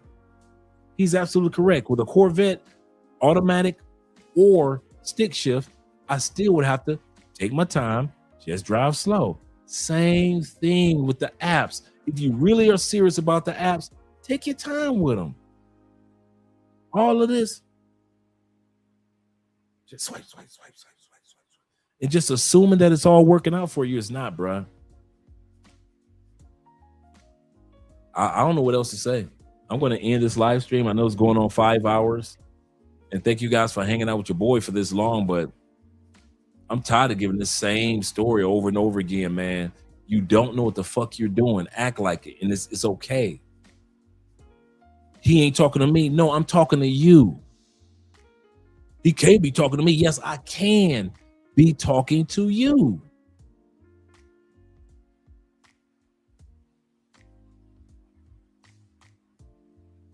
I don't know how we don't get that, man. I don't know how we don't understand that everything is not for everybody. And I'm not going to risk my life to prove a point that I can use an app just as good as the next man. I am not going to die and end up on the other side of Saturn trying to prove a point to you motherfuckers or trying to prove a point to myself. I'm on the other side of motherfucking Saturn because I died to Earth and I could never go back to Earth. I'm stuck on fucking Saturn. because I tried to prove a point that I could use an app, and that bitch drugged me. She drugged me. I can never go back to Earth. Never, ever. History on histories on histories will come and go, and I can't go back. I will never see my family again, ever, ever over a bitch, ever. I don't care how many generations of family members are born. I'll never be able to come back. Why? Over a bitch. Over a bitch. And you know what the funny part is? Like I said, it's not the apps that cause the problem. I know some guys that have met some wonderful women. I mean, wonderful women on apps. It is never the apps. Just like it's not the Corvette. It's just that you don't know what the hell you're doing, and you need to stay off of them. So look at me crazy and tell me I don't know what I'm doing. Like I said, I've been watching you guys for almost 10 years. And most guys know exactly how to use an app with no issues. Now I'll say that again. Most guys know how to come to Colombia, use the dating apps, and have no issues for years. But it's a growing pool of guys that are using these apps that have no idea on how to use them, no matter what country they go to. So it's not just Colombia. You are horrible with apps in Brazil. Bruh, you can land in Switzerland. You will fuck up an app situation in Switzerland. You can't get no safer than that. You will still somehow, some way swipe on the worst bitch in Switzerland. That's how bad you are with apps. You've always been that way. You've always been horrible with apps. Bruh, hear me. I know you don't think I'm talking to you. I'm literally talking to you. You do not know how to use dating apps in other countries. Back in the States, yes. In other countries, you are horrible when it comes to using dating apps. So stop looking at the next. Andre must be talking to another dude on this live stream. Negro, I'm talking to you. White boy, Bubba, I'm talking to you. You are horrible with these apps.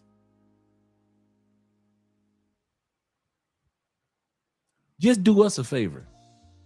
Tell us what you want to put on your mama, what your mama to put on the obituary. Because like I said, anything that your mama put on that obituary other than what your ass did in your final moments is going to be a lie. It's a cover-up. Your mama can't put on that obituary, Robert Earl was a good man, but he took his dumb ass to Colombia, swiped on the wrong bitch. They drugged him, enjoyed the drinks and the music for the rest of the night. Robert Earl died because he didn't get his insulin shots that them bitches didn't even know that he needed to take was insulin. And Robert Earl died and his ass on the other side of Saturn. Your mama can't put that on no obituary, could she? She can't put that truth on there, can she? Why? Why your mama gotta lie? Why your daddy gotta lie on the obituary? Why your kids gotta lie on your obituary? Because you wouldn't be man enough to say I have standards and boundaries, and one of my standards is I don't mess with dating apps because I don't fuck around with them. I'm not good with them.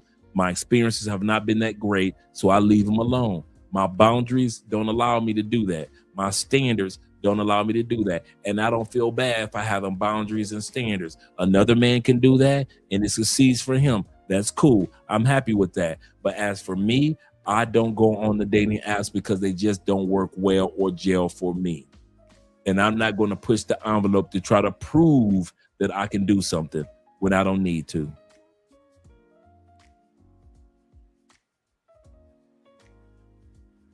In the Michael Jackson movie, I'm going to end it with this. In the Michael Jackson movie, there was a part during the Victory Tour. Now, everybody know Michael didn't want to do that tour. The ticket sales were messed up, man. I mean, it was bad. If you ever want to do a little study on the Victory Tour, it was a lot of bad things that went wrong with that tour, like right out the gate.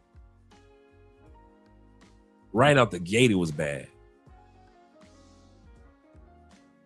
Michael hair gets caught on fire. They got Don King involved. Don King don't know about no music. Remember Don King promoted it? The ticket sales were like, sometimes they would have 2 tickets for, they were printing out 2 tickets for one seat. It was all type of crazy stuff going on in the beginning. Michael had to end up donate. They had to do a public apology about the ticket sales, refund certain people, do an extra show in certain cities. Michael ended up having to donate all his money. All his money. Michael didn't make a dime off that Victory Tour. None. That was a time period where he was supposed to be doing the Thriller Tour. All this was for his dad. Until Mike had some standards. And Mike got some boundaries. And Mike waited to the last tour date to show his boundaries and standards. And what did Mike do? And I'm not messing the movie up for you, because you can look at this on YouTube for years. On that last show when they were dancing, Mike said, I want to thank you guys for supporting me and my brothers all these years. I want to thank you guys for being there as fans. This is our farewell tour, our last tour together. And we just want to say thank you. He didn't tell his brothers that he was going to do that. He didn't tell his father he was going to do that. None of that. In other words, Mike spent his whole life following the trails of other men until he realized I need to have my own boundaries and my own standards to live by. And Mike's life took off. For some of us, it's the same way. Until you have your own travel boundaries and your own travel standards, you think your experience is great now. Wait until you get your own boundaries and standards, and not what some other YouTuber has or another TikToker has or one of your boys have that you've been traveling in the military. He can do that. But once you establish your own set of travel rules that you do not allow any woman or person to break, watch your travel experience, just like Michael Jackson's career, take off. Take off. I promise you that one. That's what's holding you back and make your travel trips okay, fun. If you want them to be life-changing, amazing trips, watch what happens once you get your own boundaries and standards. Watch what happens to your travel experience. You think your travel experience is good now? Wait until you start doing it the way that you want to, and you're no longer imitating what the next man has been doing in DR, and what the next man has done in Mexico, and what the next person has done in Colombia, and the next person, the other dude that you heard about and you watched him on YouTube and he went to Brazil. Once you stop imitating other dudes' experiences and you start walking in your own travel experiences, shit. There are countries that will open up to you in a way that you've been there several times, in a way that you ain't never experienced. If you think I'm lying, that's why me and Andrea and T-Mac and other guys have been all over Colombia. Why? We do not follow the standards or the boundaries that other YouTubers or content creators or travelers have put on themselves. A lot of content creators say Cartagena, Medellin, a little bit of Bogota, right? Right? That's mainly. You come to Colombia, Medellin, Cartagena, a little bit of Bogota, sometimes Cali, sometimes Barranquilla, Santa Marta. Our standards said we are going to explore this whole country. And because I decided to walk in my standards here in Colombia, I have been to over, it's got to be 26, 27 locations, towns, cities throughout this country. Number one reason, I have my, like Michael Jackson, I have my standards and my boundaries. And my standards say there is no country that I'm going to limit myself as far as my experience. To where your standards are, I'm only here for the bitches. Okay. Those are your standards. I have nothing against them. I'm just not going to follow them. Just like Michael Jackson. Shout out to all you guys that are here. Appreciate every one of you gentlemen that came to this live stream. I know we've been here for, like I say, 5 hours. And when I say the things that I say, I really mean. I can't wait for that Mortal Kombat movie to come out. That's gonna be fire. I really mean I love you, brothers, man. And I mean that from the bottom of my heart. I wouldn't say 90%. Dude, if I didn't care, I would be so with the content. What's the term I'm looking for? I would be watered down. I would play nice on YouTube. I would give y'all everything that you want, only the nice stuff that makes you feel good. I kid you not.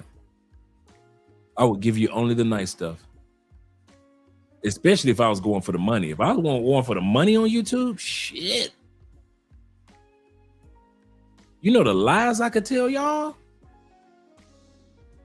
Man, if I was going for the money, like going for the money on you, you know how many lies I could sell and tell y'all to really make the big bucks on YouTube. I be talking about number women. I'll be bringing women on the show with big booties and everything. I say the things I say, man, because I know that the day will come I'm no longer on YouTube and Andrea is no longer on YouTube. We said we're going to give this a 10-year run. We're on year 7 already, guys. We got 3 more years of this. After that, I'm just repeating myself over and over again. After 10 years, that's it. 10 years. That's it. We will probably have automated channels that do some automated things, but other than that, like what we do now, grown man conversations, we're done. You see, El Guapo has stepped away quite a bit. He's not gone, but he stepped away because he's focusing on other. It's gonna be the same thing with us, brothers. So I try to tell you stuff as if I know our day is coming. So I got 3 years to get you guys to realize half the dudes out there don't give a fuck about you. I'm not talking about the YouTubers. I'm talking about some of your fellow brothers that you travel with. Stop imitating the next man and be you. Be your man. Now, if you being a man is paid to play, do it safely. Do it wisely. Don't follow everybody else's pattern of pay for play. That's how they got drugged. That's how you got drugged at one time. From following other niggas' way of pay for play.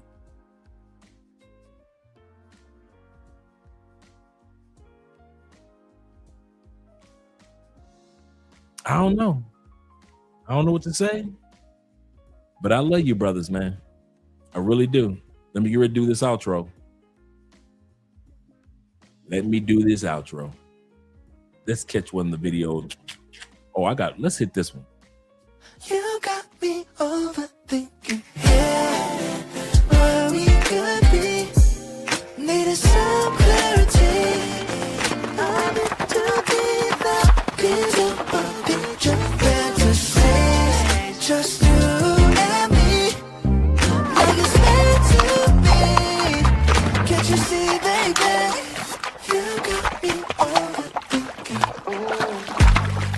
come closer to my body. A delicate touch of instinct. Moving slow, but my heart's racing. Yeah. Your fingers sliding down my chest. What do you want from me?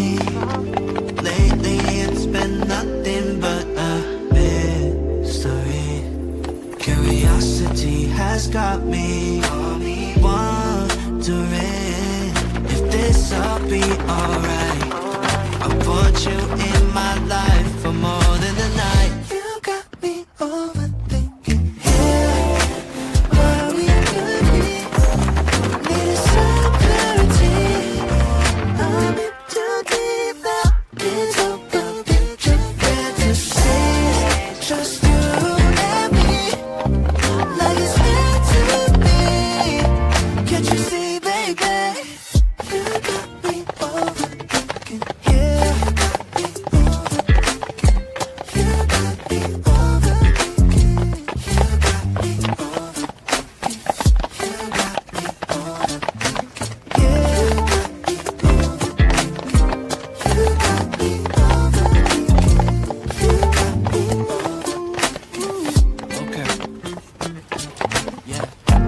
Logically, it don't make sense to me.